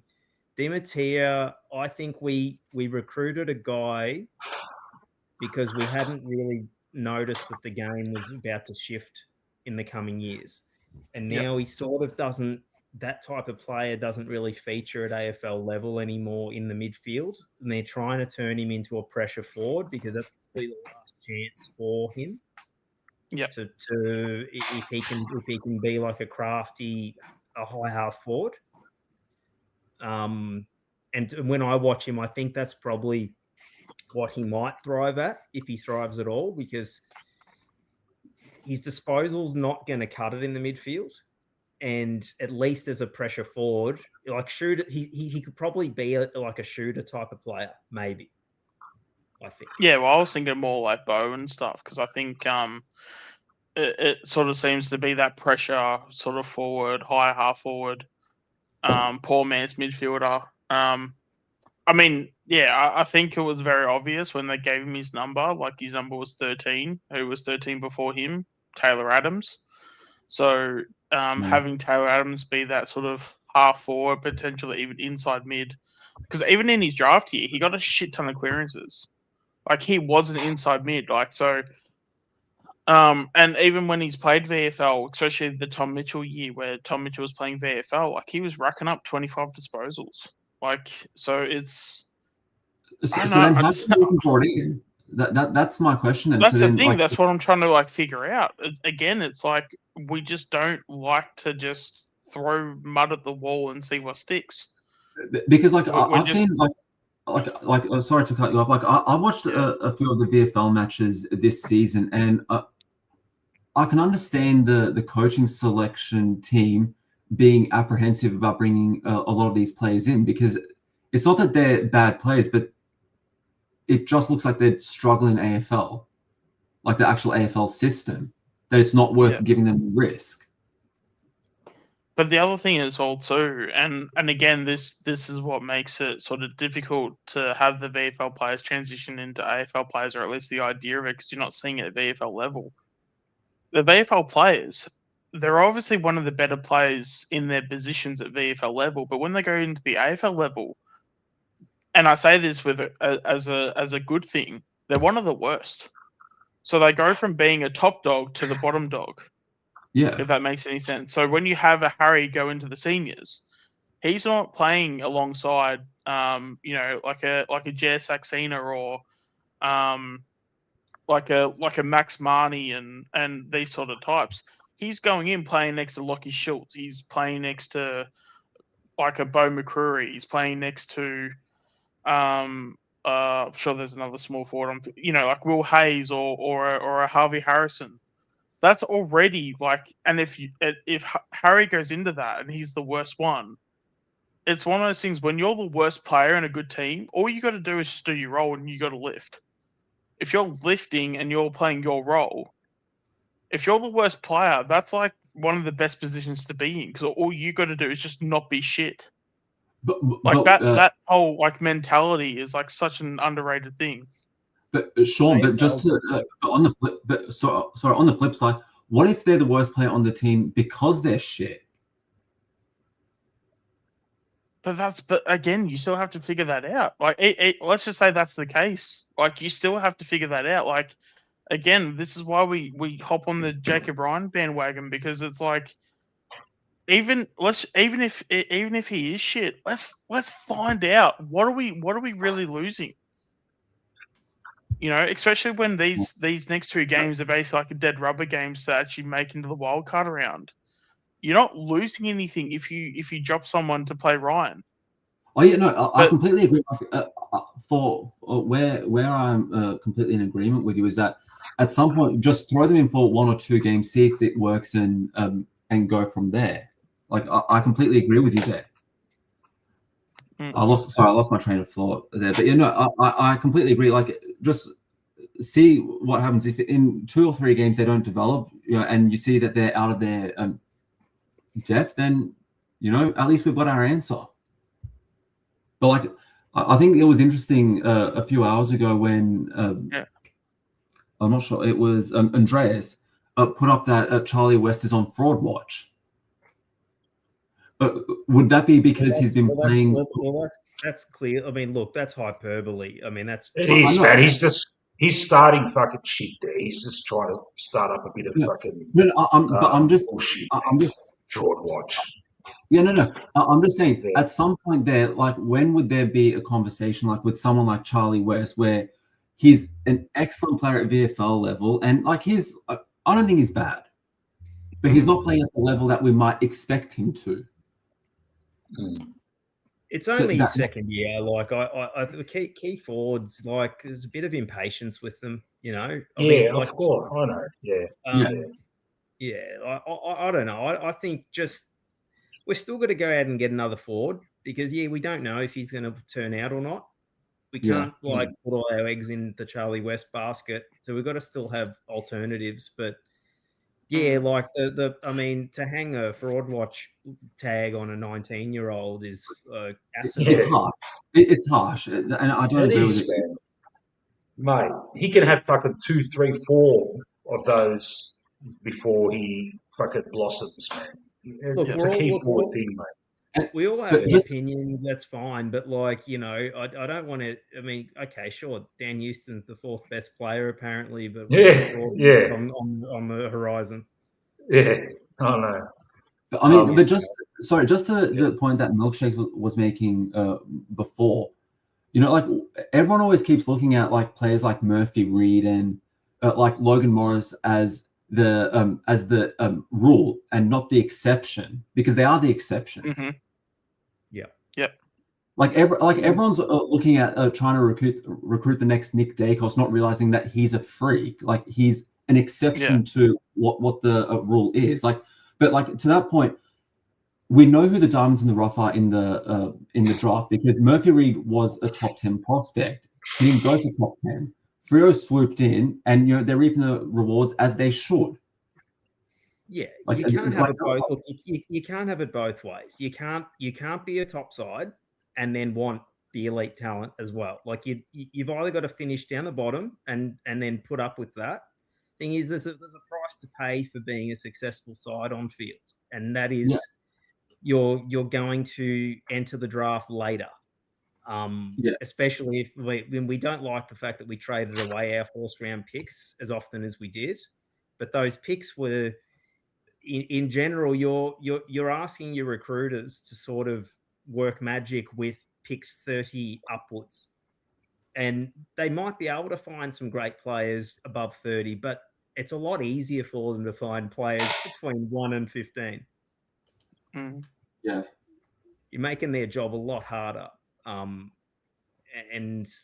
yeah, I mean, I think that some players aren't going to work out, and that's the thing too. Like we've also got to, you know, accept the fact that like Harry might just not be an AFL player, and that's the risk of drafting, you know. And you'll get more of a sure thing if you trade in players that are a bit more known. But for every Harry that doesn't make it, you'll get a pick at 60 that's going to be like a great player. So like I do think it does even out. Your pick 20 might be a dud, but your pick 60 might be fantastic, and you can never predict it. But it's also as well. I am so on O'Brien's game in terms of I think he's one of the best to actually do what he does. And it's really only been I don't know how long it is. Maybe even Milkshakes can probably correct me here, but like outside of, I feel like the drafting process has only become professional in maybe the last 10 years, and probably maybe not even that. Like I remember someone told me a couple of years ago, Carlton, when they had their draft in 2018, when they picked up Walsh in pick 1, like their whole draft committee was so poor in terms of I think it was just 3 guys in a room, and they just happened to just go to games and stuff. They were barely watching, and the way that they actually prepared for that whole process in that 2018 draft was some of the most unprofessional. It was one of the most unprofessional ways to actually attack a draft. If you and they listen were to last on the ladder. Yeah, no, if you listen to Pommy do his draft analysis, and I brought it up a few months ago, and I think because Pommy's got the EPL background with him, he says drafting is a science. He says it's so easy to do if you've got the parameters. Like he was one that was pushing Murphy Reed as a top 5 prospect. And he said, yeah, and yeah. It was like anyone that knew drafting, anyone that had the statistics, saw that this kid was going to be an elite talent. Yet the actual drafters didn't know shit. And he says any club who had that metric would have seen that this guy should have been top 5, straight up top 5. Oh, I saw him within 5 seconds, and I'm like, this guy's side bottom all over. Yeah, like the footy IQ, the positioning he had on the ground, he knew where to be, right time, goal sense. Like he he literally, he even had moments where he even played it a bit in the midfield. I don't think he had much wing time, but he was in the middle. He was literally side bottom in his draft. See, even Jack Whitlock from Port, right? He was picked 33 in Charlie West's draft. Is that the Port Whitlock? Port Whitlock. So he's only played like 2 games in 2 years, he's so it's like I don't know what people want to see or what they're expecting to see.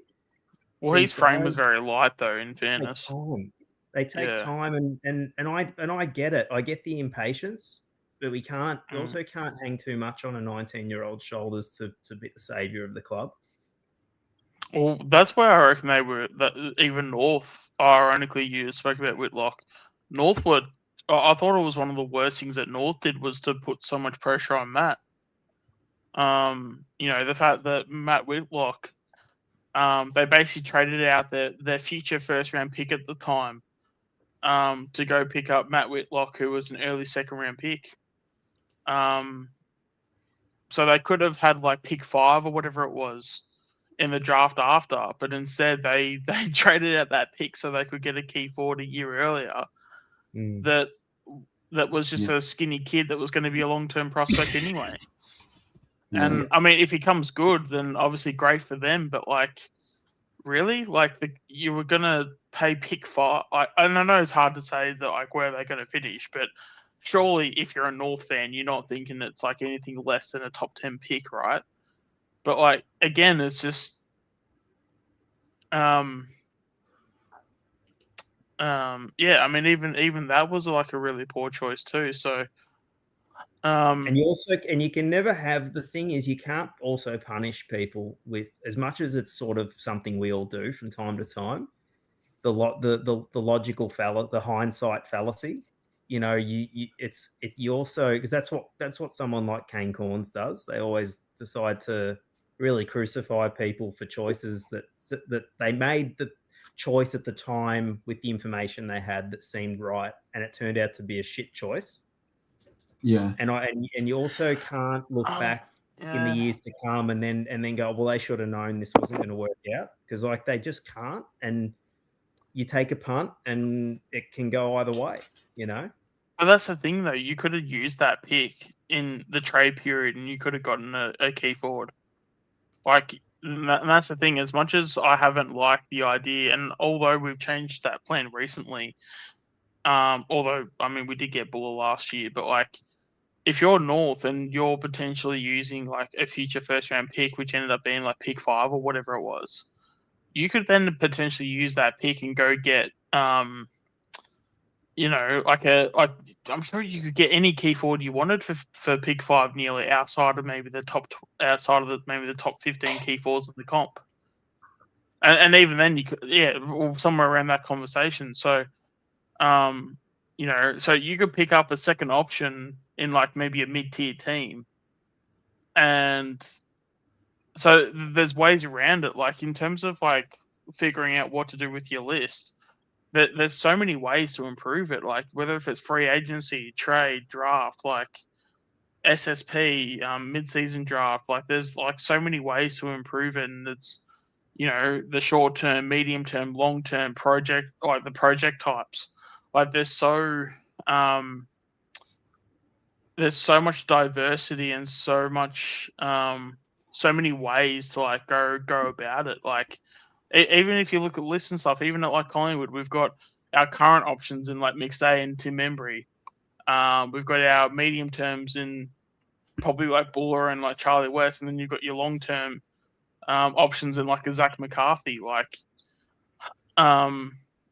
there's certainly ways to like do it, and it's just a matter of executing those things. And but then if you're say North Melbourne or a Port Adelaide and you've gone out and gotten a Whitlock, and you need a key forward desperately and badly, well, that's on the club for going after those players, and because they needed a ready-made key forward, not a kid that's going to be ready in 4 or 5 years.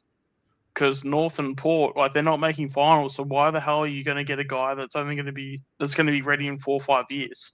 get someone that's ready now so you can contend now. You know, like.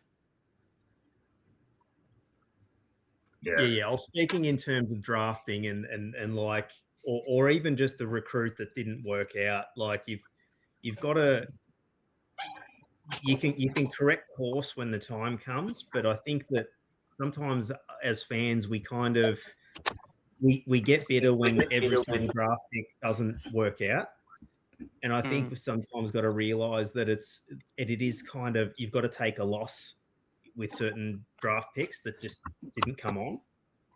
And you I mean, realise sure, that but every it's kind team of has like the same problem as it's.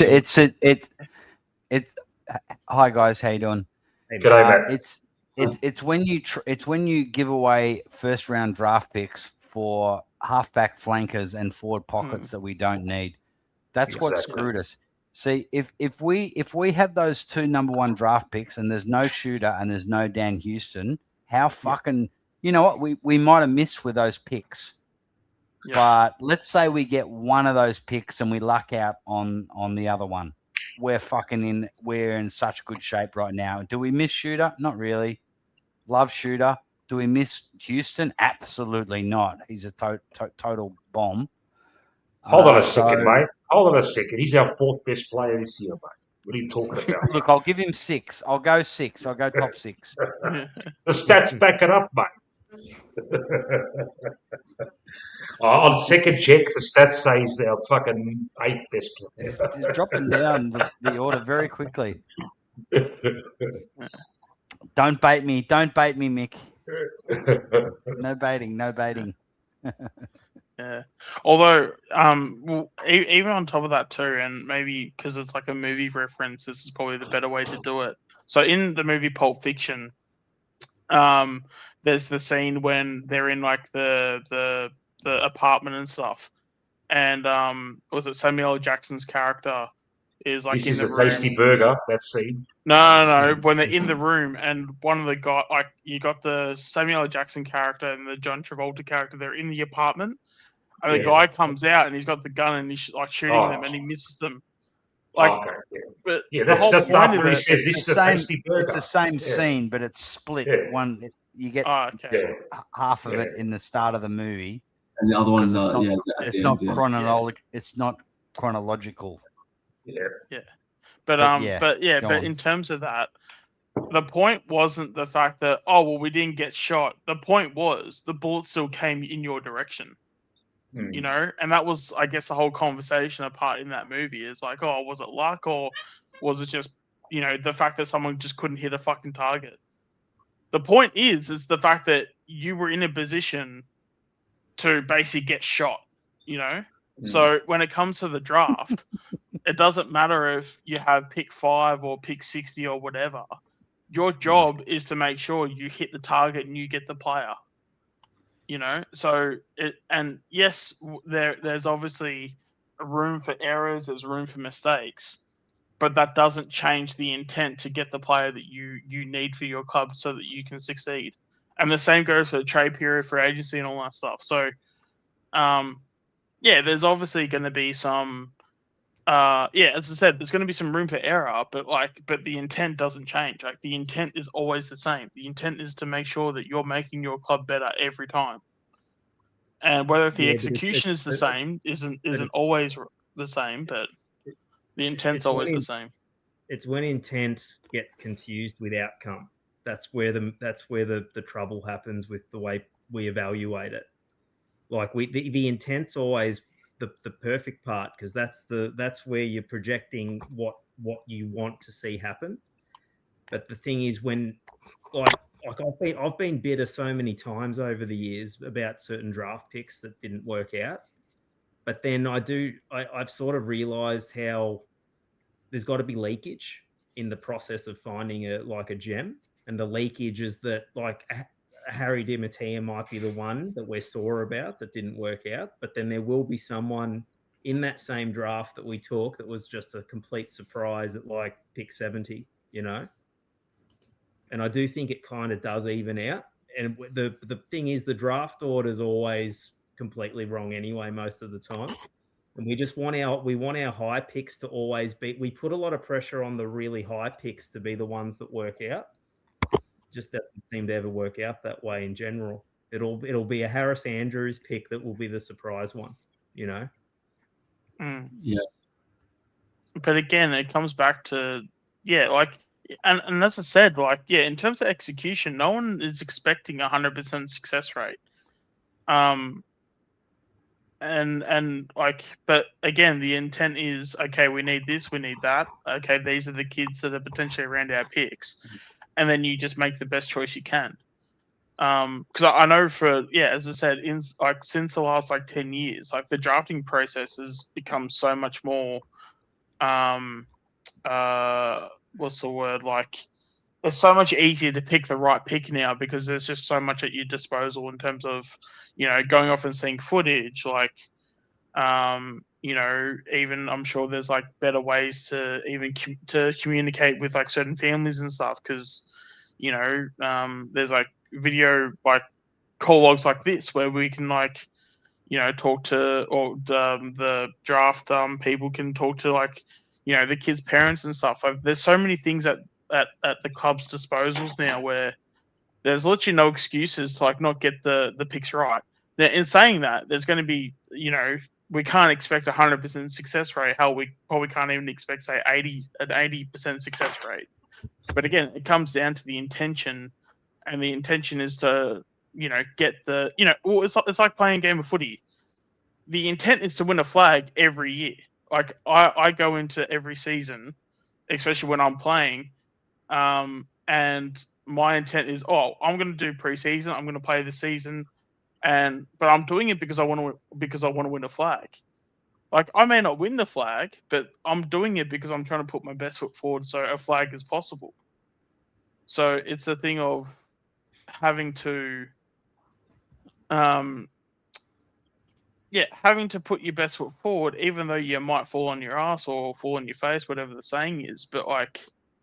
But the intent's always the same. Like, even through cricket, like, every time I go out to bat, my intent is to make 100. And have a guess how many times I've made 100? 0 times. I haven't even made a 50 yet. But my intent every time is to go out there and make 100, even if the retirement scores 50. Or if the retirement scores 40 or whatever. But the intent is always what you want to achieve. But then obviously execution's like different. If I go out and make 10, okay, that's the execution. But the intent should always be to, if there's a retirement score of 50, 100, whatever, that's, I feel like in terms of to get the best out of yourself and to get the best out of the club, it's to have the intent to be the best and to not be to not be apologetic and take everything off the table, if that makes any sense. I feel like those are the people that have the success in the world, or just in sports in general. Yeah. All right, I'll leave you to it. All right, thank you, Tyler. Thanks for joining us, buddy. Nice talking to you. You have a good one, all right? No worries, pal. You have a good one. Thanks, bye. Catch you later. I was going to bring up, change the subject. What do we do with, like, we're in a situation now with Frampton is our only senior tall back. And if he goes down, we are absolutely fucking fucked.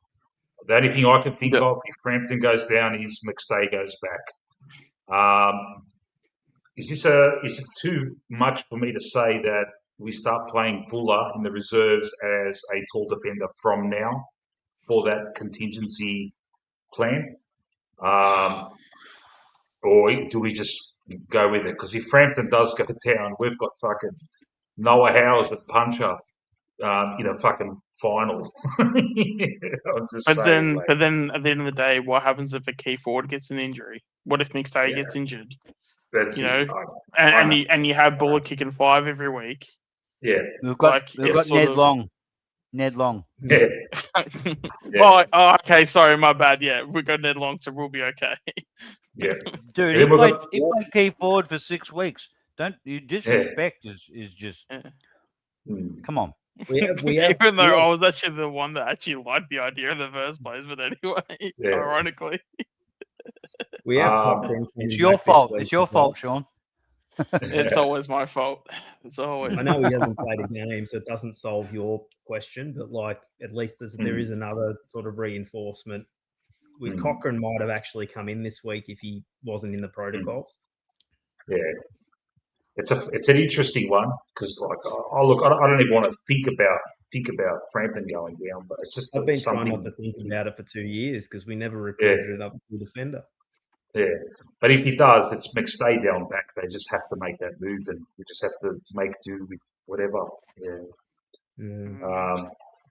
But I like You know what you could do? You could bring Coe in and have one of them sort of switch between floating back to defense to take intercepts. You could maybe work around it that way with the 2 ruckmen, but it's going to be pretty hard.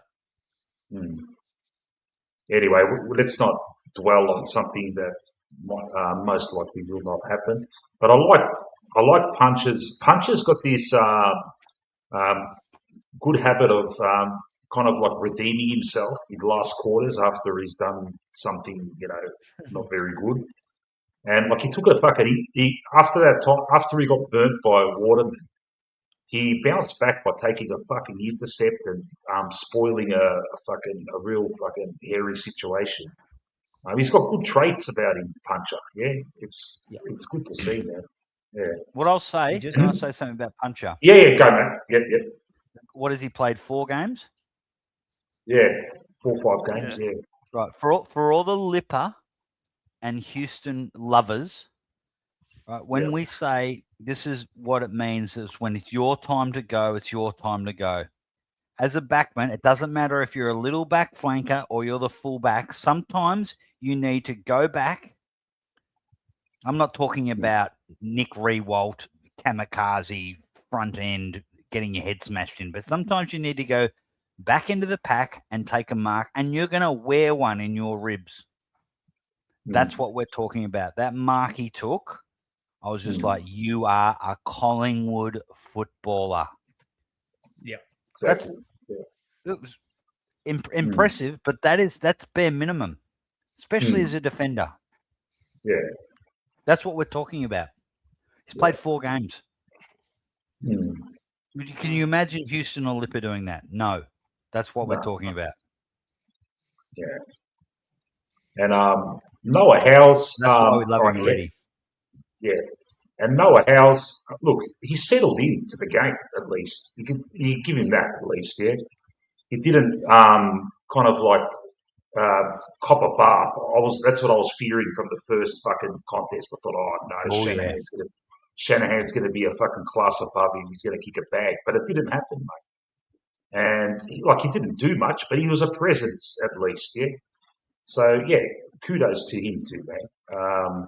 He was asked to do a job, and he probably didn't succeed, but he didn't fucking lower his colours ridiculously or anything like that. So good on Noah House.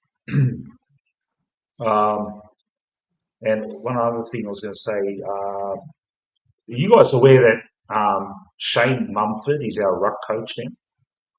And that could be one of the reasons why fucking DC's kind of had a little mini resurgence as well. Like age. When did that happen? I thought Stafford was. Stafford, yeah. Oh, so that's probably what sorry, guys. Fucking mental fucking blank there. Yeah, sorry. I was about to say, I don't think we have enough. I was about to say, I don't think we have enough sausages at the club to keep Shane Mumford there. Shane Mumford would be good. He is just the type of ruck coach we need. Yeah. So when did this saying happen? we need to go? So we need to go out and get some sausages then.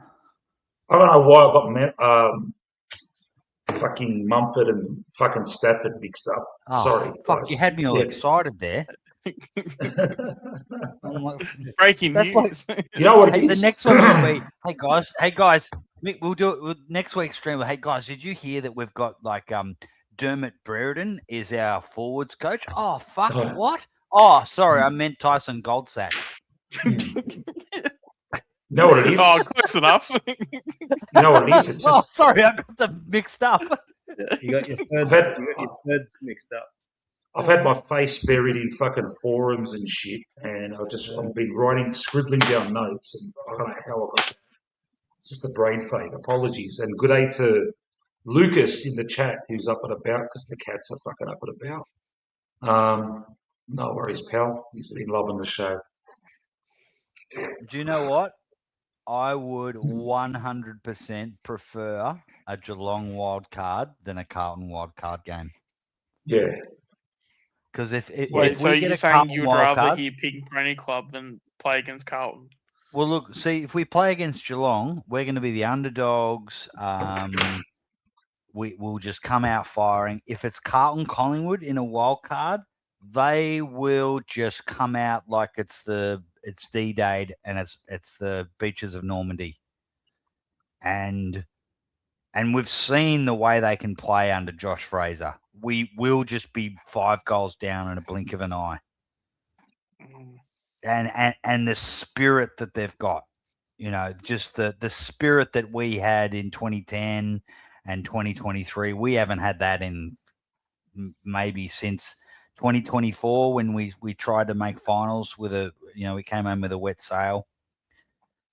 Like, fucking hell. We don't want to play Carlton in a wild card. I know it's like, we've done a lot in the last few years and we've won flags and we've won prelims and it'll be their grand final. I don't care. I don't.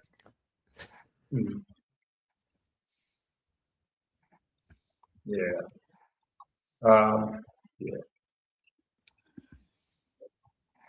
Trying to think where I got that fucking Mumford shit from. Here we go. On Big Footy. Yeah, someone commented. Credit to Mumford. How good is it to actually have a rock coach now? Okay, that's where I got that from. Anyway, that could be wrong. I hope it's right. I think did Mumford play for Sydney or GWS? Both. Both, yeah. But he was an absolute fucking monster, wasn't he? He also didn't he play so Stafford played didn't he for have a Sydney third as club well. as well? So maybe they're getting Stafford and Mumford wrong, mixed yeah. up. Okay. Yeah. I feel like there was a third club he played for. Yeah, Cats. Geelong. Yeah.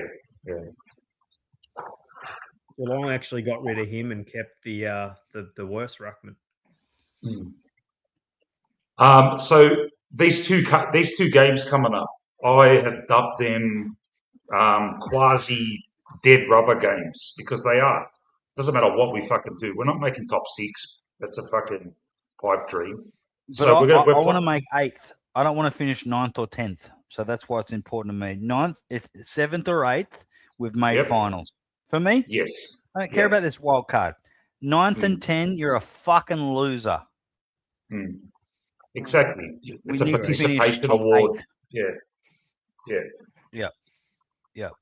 So that's why they're not dead rubbers for me. And so I guess I think we Hawthorn. can take Hawthorn, to be honest. I really do. With the way we're moving the football at the moment, even if it's not not all A-grade talent, not all like established talent, I still think we're going to really challenge Hawthorn on the outside. And what Hawthorn don't like, if you man them up, play man on man, don't try and play a zone against Hawthorn because that's when they kill you.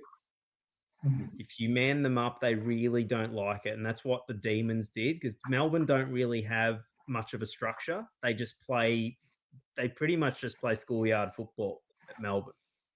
And Hawthorn just could not compete because they didn't have the Hawthorn like to guard grass, sort of like how we do, but they like to run off and damage you up the wings and everything else. And I think we're going to have to completely switch the way we play if we want to beat Hawthorn. We're not beating Hawthorn. Even though Brisbane are way better than Hawthorn, we're more of a chance to beat Brisbane just because of psychology. We've already lost against Hawthorn. It's already we're getting beaten by, I would say, 50 points or more. Club's already conceded. We're getting smashed in that, and they'll try and have a crack against Brisbane.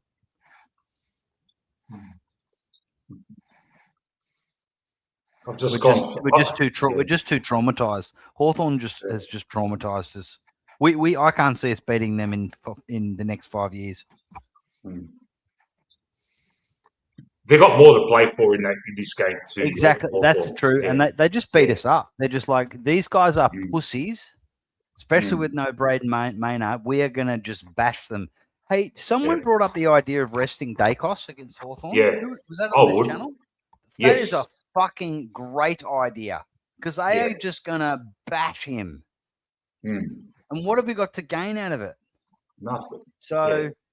I reckon we set ourselves for I want us to win both games, but He's won the Brownlow. Fuck it, just give him Yep. a rest, mate. give him a rest against the Hawks, because they'll probably try and Mm. knock him out, and then Mm. like fucking nuke him, Yeah. Sicily. Or just all play those him in the dogs. forward. Just play him in the forward pocket for the whole game. He'll probably kick 5. Mm. It'd be Actually, interesting, who though, was the if player that ran into Jeremy Howe? Newcomb. Fucking dumb cunt. Dog. Do you look? And do you, they tried to do you play reckon that he off lined as- him up? You reckon he lined him up in that contest last year? Yes, Yes, Was only told to. because it's Sam Mitchell. Mitchell told It's him to do it. Okay. Fucking Sam Mitchell. Yeah. Are you guys convinced of that? Oh, Are you Yeah, not? Sam Mitchell's a prick. Because he had eyes on the. It was a contest, man. I don't want to be No, that it wasn't. harsh on him. No, No? you got to watch his eyes, Mick. His Yeah. eyes are not on the ball. Yeah. hmm That's the key thing. And he tried to He- act dumb the he whole tried to fucking take time. him out. Yep. I'm just gonna be interested to see how we match up on them, because we've got a completely different midfield setup now to the last time we played them, and I'd love to see how our boy Alan goes, maybe on Day or maybe even on Wiz. Mm, That would be exciting to see that matchup. Yeah. I know this is a bit Oh, of a side fucking hell. conversation, but Wizard. like I kind of no. love how the fact He's that I gonna don't like tear us a new conspiracy asshole. theories. Yeah. I kind of find it funny how I'm not really into conspiracy theories, but fuck, give me a footy conspiracy theory and Except I'm all if it's into fucking over Collingwood. it. Give me a conspiracy theory about Collingwood and I'll fucking believe it every time. Oh, look, the only reason I think this always, it just feels like whenever we play them, that something like this happens. Like, I would never have thought that about the Howe incident if it hadn't happened every fucking other time we play them to some Yeah. player of ours. And you Yeah. probably wouldn't be thinking that if it wasn't fucking Sam Mitchell too. And I just know they did go out to put Dacos out of the game in 2023. Yeah. Yeah. It broke his leg. Yeah. Yeah.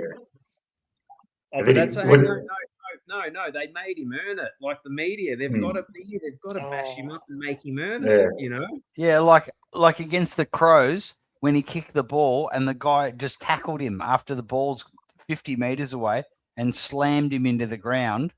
And David King's like, oh yeah, that's it. Oh, his shoulder's sore. Oh, his shoulder. That's fucking holding the man, you dickheads. And he Oh, his copped one shoulder today. would be sore about that one. You know what I love about Nick though? Everyone says that he's a fucking, all these opposition fucking supporters. Oh, Nick's fucking weak. He cops fucking big hits and he gets up, mate. He copped one from Harley Reid today. Yeah. He Fuck, emotionally- Ed Allen he- copped he- one too and got up, which was good to Yeah. see. Yeah. Yes. They've mischaracterized Nick. Nick plays hurt a lot. He's not like a wuss. Yeah. And we were commenting amongst us earlier, Matt, if you remember, and because earlier in the game, Nick, he had an opportunity just to fucking kick a ball bursting goal, that inspirational goal, and he was unselfish. And it was like, come on, Nick, just be selfish. You're surrounded by fucking spuds, mate. Don't fucking pass it to him, mate. Yeah, don't Just kick it keep to the- fucking Harvey Harrison in the forward pocket. Yeah, just kick it, mate. You could do. You're it's Dustin Martin. Yeah, those situations. That's Straight through the yeah, middle, that's what mate. annoys me. Yeah, You've got Yeah. Nick. He could have. He's 7 times out of 10, he's going to slot that goal. And then you've got Membry, who, when he's got an obvious fucking handball on either side of him, gets a smother. yeah. And last year in the prelim, so we've got spuds who fucking want to hand it off when they should kick it, or they shouldn't kick it. And like Nick, no, just go for it, Nick. You're 30 meters out. We know it looks cool when you do this sideways kick off the side of your boot, but no, just kick a goal. Like a one-on-one with Harvey Harrison. No, don't do that. I don't think Harley Reid. I know Reid got a lot of touches, but he didn't have much influence. Yeah. That was the 23 handballs. Yeah. He seemed hampered by something. Yeah. Yeah, he was definitely injured. He had 3 different injuries. Yeah. Every time he Well, got sort it, of he did proud a of the handball job over they his did head that today. went to no one. Yeah. Yeah. Yeah. I was pretty proud of I know it wasn't you couldn't take much out of the game. Like it was just a job we had to do, but I'm really proud that they did it with so many changes. Oh yeah, a dilapidated defence, and a lot of young kids running around, and it gave us. We looked zippy and fast, which is you don't see much of that with Collingwood in the last 3 years, mate. Yeah.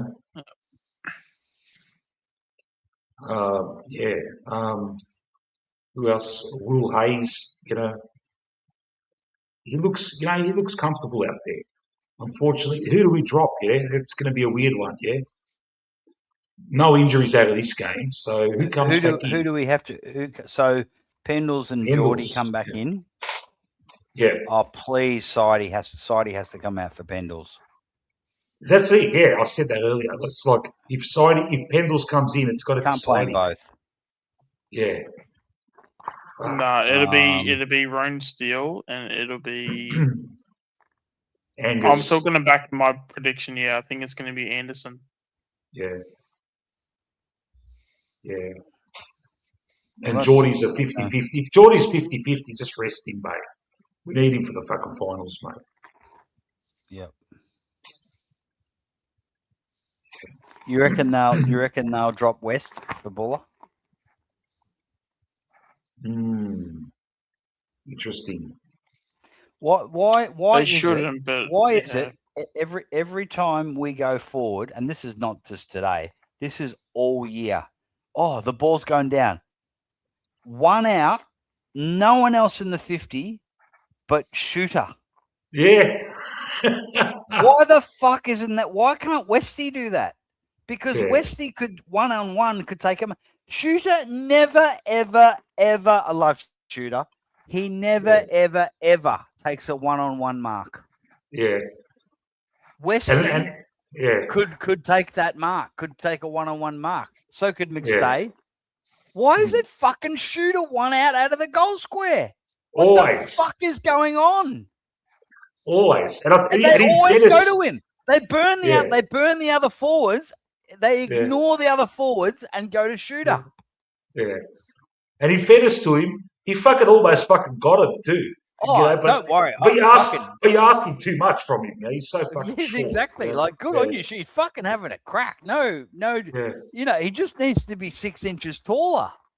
So why wouldn't you just get the guy who's 6 inches taller to play that role out of the goal square? At least Jamie Elliott can jump and is fast. I think because that's the other thing. He gets on the lead and the guy always catches him. So you got to get a fist in.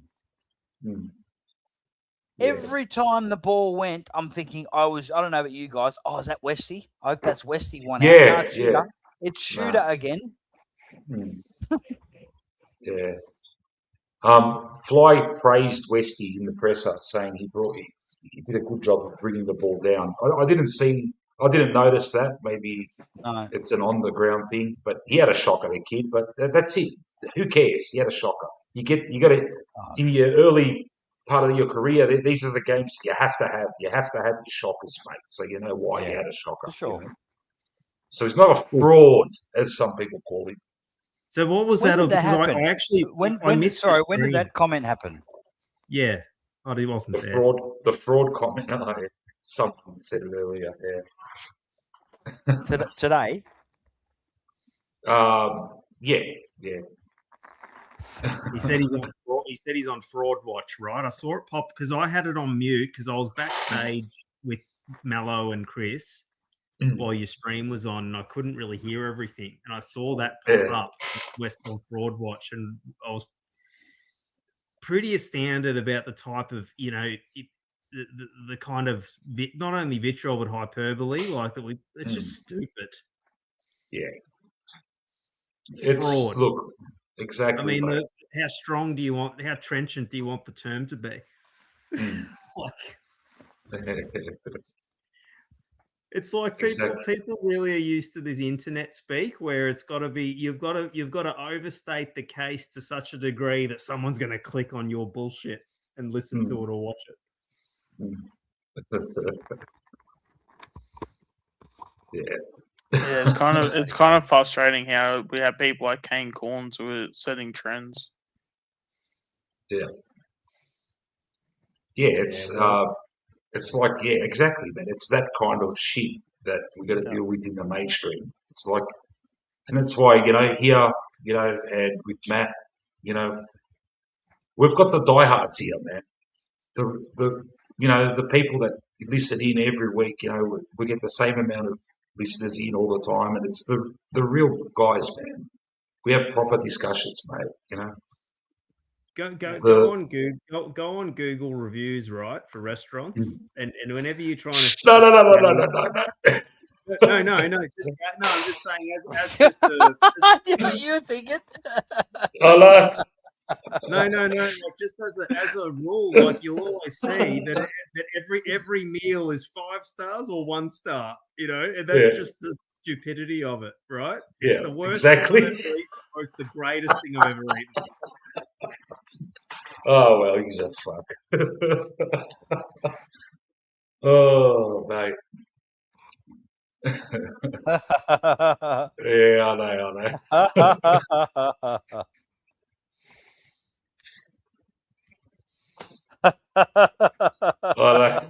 I'm lost. Void. What I'll say is, you'll know this in all good scenes in a drama, in a movie. Someone knows something, the other person in the scene doesn't know what's going on. Yeah, I'm that person. Yeah. But yeah, you will. We'll enlighten you one day. Oh, good. As long as I didn't say anything I shouldn't have said. That's all. No, you didn't. Yeah. Whatever that was. So good. Come on, Chris. The link's on the top, mate. You're not backstage. Jump on and tell us the lift, mate. Yeah, so you're trading two things. Like if you have Buller's going to get you a couple of looks at goal, but he's probably going to look a bit like at sea at AFL level in a lot of other areas. Whereas Westy, the only knock on him is he doesn't hit the scoreboard, but he does have all the other AFL attributes. Yeah. And I think in a finals game, I'd probably go with Westy because he might actually be able to hold out another player and create a couple of goals. He did create a couple of goals today. Yeah. Yeah, he did. When the ball was bubbling about, he was there, trying his best. And yeah, I thought it would have been. I tipped him to have a breakout because I thought, the way Bergs was talking about West Coast tall defenders, I thought, all right, West's going to have an out here. But also, it's a great thing. All right, he had a fucking shocker, but you take him having a shocker, and McStay as a result, obviously they've put someone on Westy as well. As a result, McStay and fucking Skunk get 3 each, and Shooter gets 3. If they, let's say West Coast put all their fucking baskets into trying to stop Skunk or McStay, Westy could have come off the leash. That's the way it works. But Just I'll got to be take that. patient. Just Yeah. got to be patient with him. That's all. Yeah, I don't like a 19-year-old being kind of spoken about. I mean, it's just rough. Didn't do anything that bad. Had a quiet game. No, Geelong Zone. I'm not doing a 13-hour stream. The reason I've gone this long, I'm just wide awake. I finished a night shift last night. I woke up at fucking 3 in the afternoon. I'm wide awake. That's all, man. And I've got a day off tomorrow. I usually, when I do these late night streams, I'm usually fucking sleep deprived. So, but yeah, all good. Good morning, Chrissy Talbot. How are you, buddy? Good. Fucking lived. How are you? Like you told me. Fucking lived. How are you, man? Are you all right? Yeah, I'm all right. I had a shit day at the start of the day. I went on Anthony's stream, and I wasn't feeling myself. Like I was on Lucas's stream till fucking 4 a.m. last night, and I felt fucked in the morning. That's the way it is, man, these days, mate. I know. Every time you turn on the YouTube, one of us is on, mate. And the Geelong Zone's like a Collingwood stream, so that's good too, yeah. Collingwood Zone. Yeah. We've taken over. You know, do you know how fascinating that is? We talk about different supporter groups. Carlton, they're fucked. Carlton supporters, they're fucked. Essendon supporters, Collingwood, Hawthorn supporters. Geelong supporters are the biggest bunch of fucking fairy fucking pussies on the planet. Well, they are the Cats, They technically. are So fucked. And I'll Pussy tell you cats. why I know they are. Because Lucas, who's a fucking legend, and he does watch-alongs, and he calls the Fucking game right. he could get a job for fucking the ABC if they weren't so woke. It's fucking. He's an awesome. outcast. He's an outcast, mate. Yeah. But Yeah. don't you find that weird? Like, okay, yeah, we could all be outcast from the Collingwood Football Club, no problem. Wouldn't have a problem with that. But where we attract the 10% of Collingwood supporters who are critical thinkers, and we just don't give a fuck, right? Where are the 10% of Geelong supporters that would think, oh, let's go and hang out with Lucas? Like, fuck that. I've got quite a few old Geelong mates. I'm trying to get them over to Lucas for that, because that's the fucking Geelong supporters. What a bunch of pussies. Yeah, I agree with that. ironically, I I mean, I guess it's technically in the name, right? Geelong community. But see, that's the thing. The Geelong community is fucked. Like, the other thing that that Geelong supporter base are fucked is every time you see an article about the whole concussion thing with Kolajasny, you never, ever, ever see a Geelong supporter going, this is a bit dodgy. I'm a Geelong supporter, but I'll put my hand up and say this is a bit not on. No. Geelong supporters are fucked. fucking oath they are. They're fucking All of pussies. them. They're fucking piece of shit. To not support Lucas, you're a fucking idiot. Lucas does one of the best watch-alongs in the world, and you don't want to support him because you're fucking idiots. Support the guy. He's a fucking great Geelong supporter, and you're fucking idiots. What's the point of he's doing you a favor, doing you a watch-along, and you don't want to fucking support him? That's fucking bullshit, you piece of trash. That whole thing, he had a falling out with him or whatever, right? But the Geelong community, that's like me saying I had a falling out. I made some comments on, and I'm not going to go in. There's some stuff that I won't go into what happened with Lucas, but that's like That's like saying, "Oh, I went onto the Swoop Luke channel and I got Mm, into an argument and I called someone a woke this and that, and we had an argument, and now the Collingwood community won't go to my channel." Like, Swoop Loop may appeal. I'm just using Swoop as an example. Like he appeals to what, maybe 70% of Collingwood supporters or something like that. People who don't have a brain to think for themselves, and they're just, oh, Collingwood, Collingwood, Flowey trust, Flowey trust, Flowey trust, Flowey trust, like that type. Okay, there's people who aren't like that. There's people who just go, no, it's not fucking good enough. Flies, he can do better. Houston can do better. Sidey, love the guy, but he needs to be moved on. This, surely Geelong must have an element of supporters who are just like, they're like Lucas. They're Lucasites. Yeah. First world problem. Anyway.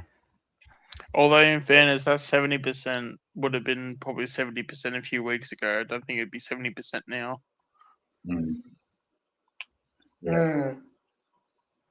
But you know what I mean. I'm just using him as an example. I know. I just wanted to say what I said. What happened between Swoop and Pommy? Oh yeah. You're not the only one, Lucas. It's the biggest load of shit.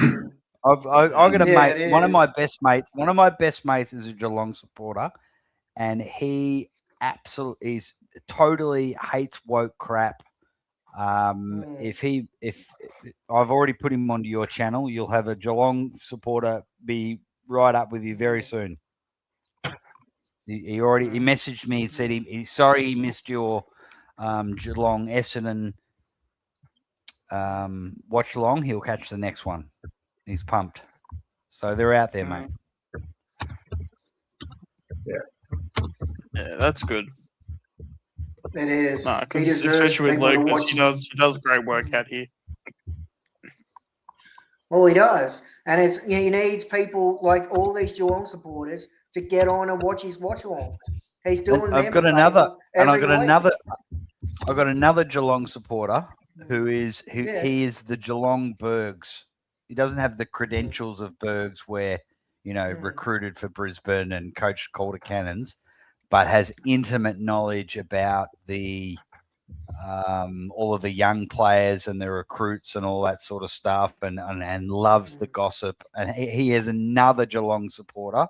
He's a bit too shy to go on the air, but he'll definitely be tuning in, and you'll be seeing him commenting as well. So I got cats mates who would love Lucas's channel. They just happen to be fucking Geelong supporters, but Send them all to Lucas. Oh, you better say, they just happen to be fucking pussies. Nah, but they're good. Apart from being Geelong supporters, everything else about them's cool. Yeah. Because that's the whole thing. Do you know where most Geelong supporters come from? They come from the country. And, generally, country people are generally default are good people. So.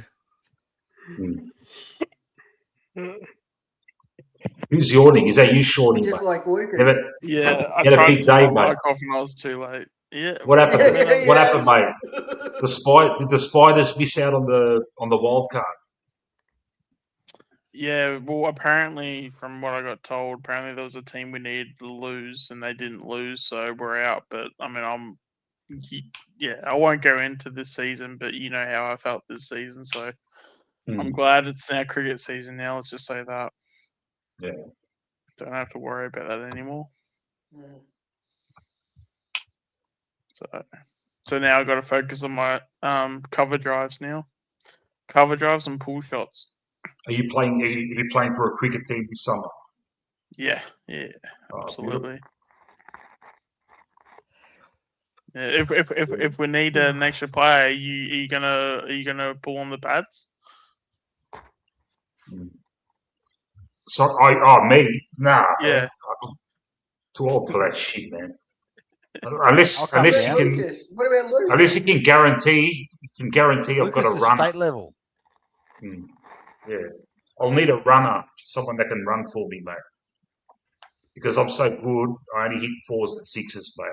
I don't do these quick singles bullshit, mate. I need someone to run. Mate, I've told you, all you got to do is pick up a bat and you're already our top.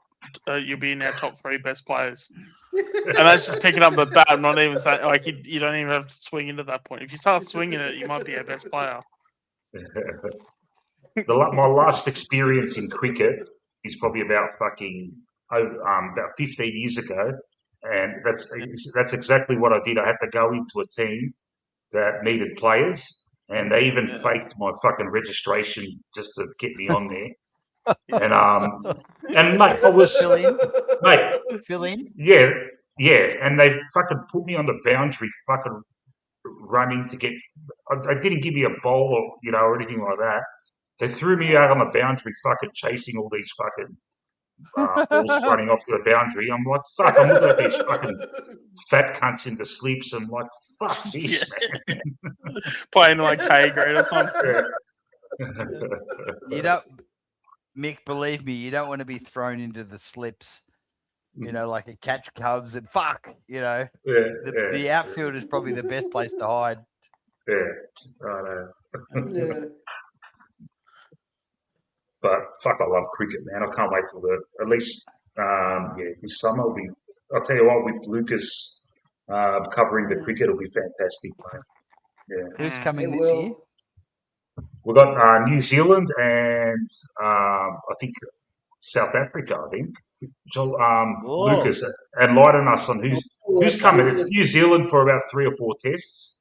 But before that, we're playing Bangladesh in a couple of tests, I think. I know. Blockbusters. Yeah. They're going to be this month, actually. I think later this month they start. But yeah, Pretty Lucas, early. just enlighten up. Yeah, they're going to be up north in fucking Cairns or Darwin or something. Enlighten us, Lucas. What does the fixture for cricket look this summer? But we go to India early next year, which is going to be fucking huge, mate. Like over there, that'll be a huge one. I'll meet you there. Let's meet for a test. Yeah, we're in India. That's right around the corner. I'm just kidding. Good one, Matt. Bangladesh next week. I'm 2 not going to tests. India. South Africa No, it is. in South Africa, 3 tests. Just be easier to meet you in Melbourne. That'll be like there'll be more Indian people at the Indian test. Oh, It's Melbourne. Yeah. Well, someone's going to get offended in the chat now. Oh, yeah. Oh, it's early hour. It's the early days. So the first test against Bangladesh on the 13th, and Lucas will be doing a watch along. The 13th, that's in fucking 3 days. Right, there we go. Yeah, that's good. Oh, really? Lucas, question in the chat. Are you going to go to Melbourne for Geelong North Melbourne game? He said no. I heard him because I spoke to him. He said no, he wasn't going to go. Okay, because it would be because Hotkey has already tentatively said that he'll do a watch along with Lucas for the North Melbourne Geelong game at Marvel. There you go. That'll be There cool. you go. That'll be good. That'll be interesting to watch. Because I reckon North can win that at Marvel. So do I. Ooh. So do I. Well, they just had a good win against the Bullies. They're good at And- Marvel. Yeah. Miracles happen at Marvel. It's a fucking. They do. Oh, It's a horror movie. That place. It's like the Twilight It Zone is. of football. it is, man. There's an eerie Anything can happen fucking there. bad energy there, mate.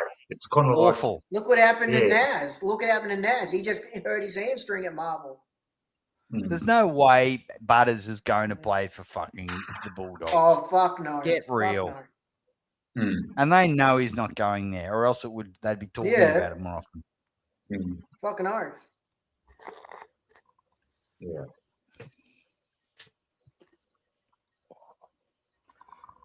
My heart says he's going to Collingwood, but my mind says he's going to end up at Geelong. Butters. I'll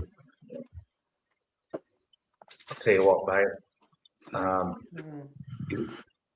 If we do some cricket fucking streams when the cricket season's on, mate, that Aussie cricket team very similar to Collingwood, mate. Fucking a lot of fucking I can't. frustration there, mate. I haven't followed Marnus the cricket for over 20 years. I can imagine they're just a fucking pain in the ass. Marnus Labuschagne, mate. He's been in the team he hasn't made a century for about 5 years, mate. Still in the team. Oh Is my he God. he's like the crisp, Yeah, like a he's the Crisp. Jack Crisp, mate. Yeah.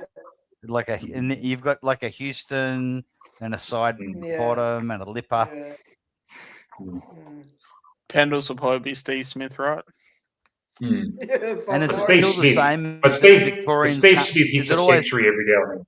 Yeah. Yeah, but Yeah. Pendles gets Is it always, he gets 45 disposals on an Anzac Day though. Yeah. So is Yeah. it always New South Wales players always get games and Oh, Victorians don't get Fucking games? oath, mate. The old adage, Yeah. mate. You get a baggy blue New South Wales cap, and they give you a baggy green in a brown paper bag as well, mate. Because Yeah. you play for New That- South that- Wales, you're going to play for Australia, mate. That's the way it works. It's always been like that. Yeah, They same run- as okay. It's they always run the been show. that way, yeah. yeah. Fucking berries. Do you know much about our captain? That's been going on Matt? since Pat Cummins? Bradman. It's been going on since Bradman was the chairman and Yeah. selector. Darcy Moore It's all- and it's Pat all Cummins Masons. are the yeah. Oh. Yeah. Pat Cummins said fucking. I don't know anything Darcy about Moore. Australian cricket. I don't know anything about Australian cricket. All I know Yeah. about Australian cricket is I don't like Cummings because he's woke. Yeah. The Darcy Moore of cricket, mate. Yeah. What was the thing that people were upset about him? Was it something about energy? It was like an energy companies or some shit like that. Oh, he's against fucking what's that fucking thing they Winter Energy or something. what's that issue, man? That big issue fucking about energy and fucking fuck my Like mind's solar fucked. panels Global and some warming. shit. Global warming and he's into all that stuff. Yeah. Anti Global warming, yeah. LGBT, stuff like that. all of it, You know, men are bad, women good, white people bad, non-white people good. All that social Marxism crap. It's always you've got to have a victim and an oppressor. Mm. Straight people bad, LGBT good. That's what it's always. You always got the oppressor and the oppressed. Yeah, climate change used to be called global warming. It's called climate change now. Yeah. You know what's funny? Like back in the fucking 60s, they were saying fucking, Antarctica's going to fucking melt and we're all going to fucking drown. Remember, you're old enough to remember this, Matt, in the fucking 80s. It was all about the fucking ozone layer. Ooh, the ozone layer is going to fucking shrink. Yeah. We're all going to fucking die. You know? Nothing happened. You know? It's like, there's always something, mate, to have us fucking have us shitting ourselves, mate. You know? The sea levels. There's photos from almost 200 years ago of Sydney Harbour, and the sea levels have not risen more than a couple of millimeters, if that. Yeah. It's not a problem.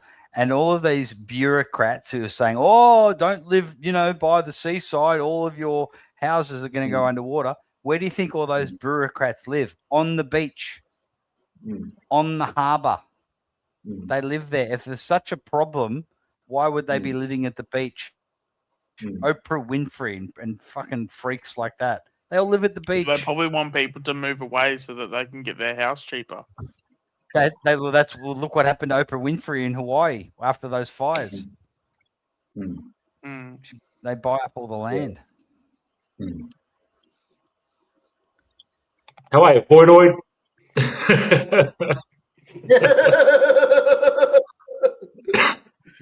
Is he gone to sleep or something? He was saying backstage he was tired. Oh, okay. All right. But the thing is, All right. he said it's, on Yeah. Lucas's stream, he forgot to turn his microphone off, and he said people could hear him like when he was brushing his teeth. Oh, that's nothing, mate. We've had on here, mate. We've had people going for pisses, but we've had remember when Manny went for a fucking piss. Oh, And we've I had fell people asleep. turn on their vibrators as well. what about you, Matt? When you fell asleep on here? What about Matt? What I about fell Yeah, asleep Matt's on got a Mick's stream story. last year. Yeah, that's the sign of a good fucking show, mate. When you got all these different things happening, mate. We've had it all, mate. Fuck.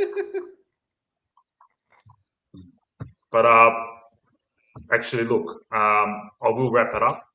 Are you going to continue, Matthew, after this? No. No. Yeah.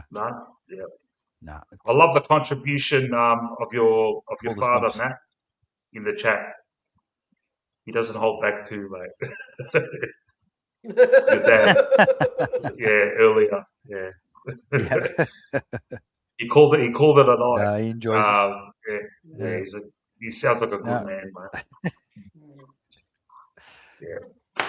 But anyway, yeah, we will call it a night because I just want to eat. So Chill. thank you, gentlemen, for joining me tonight, and thanks to everyone in the chat.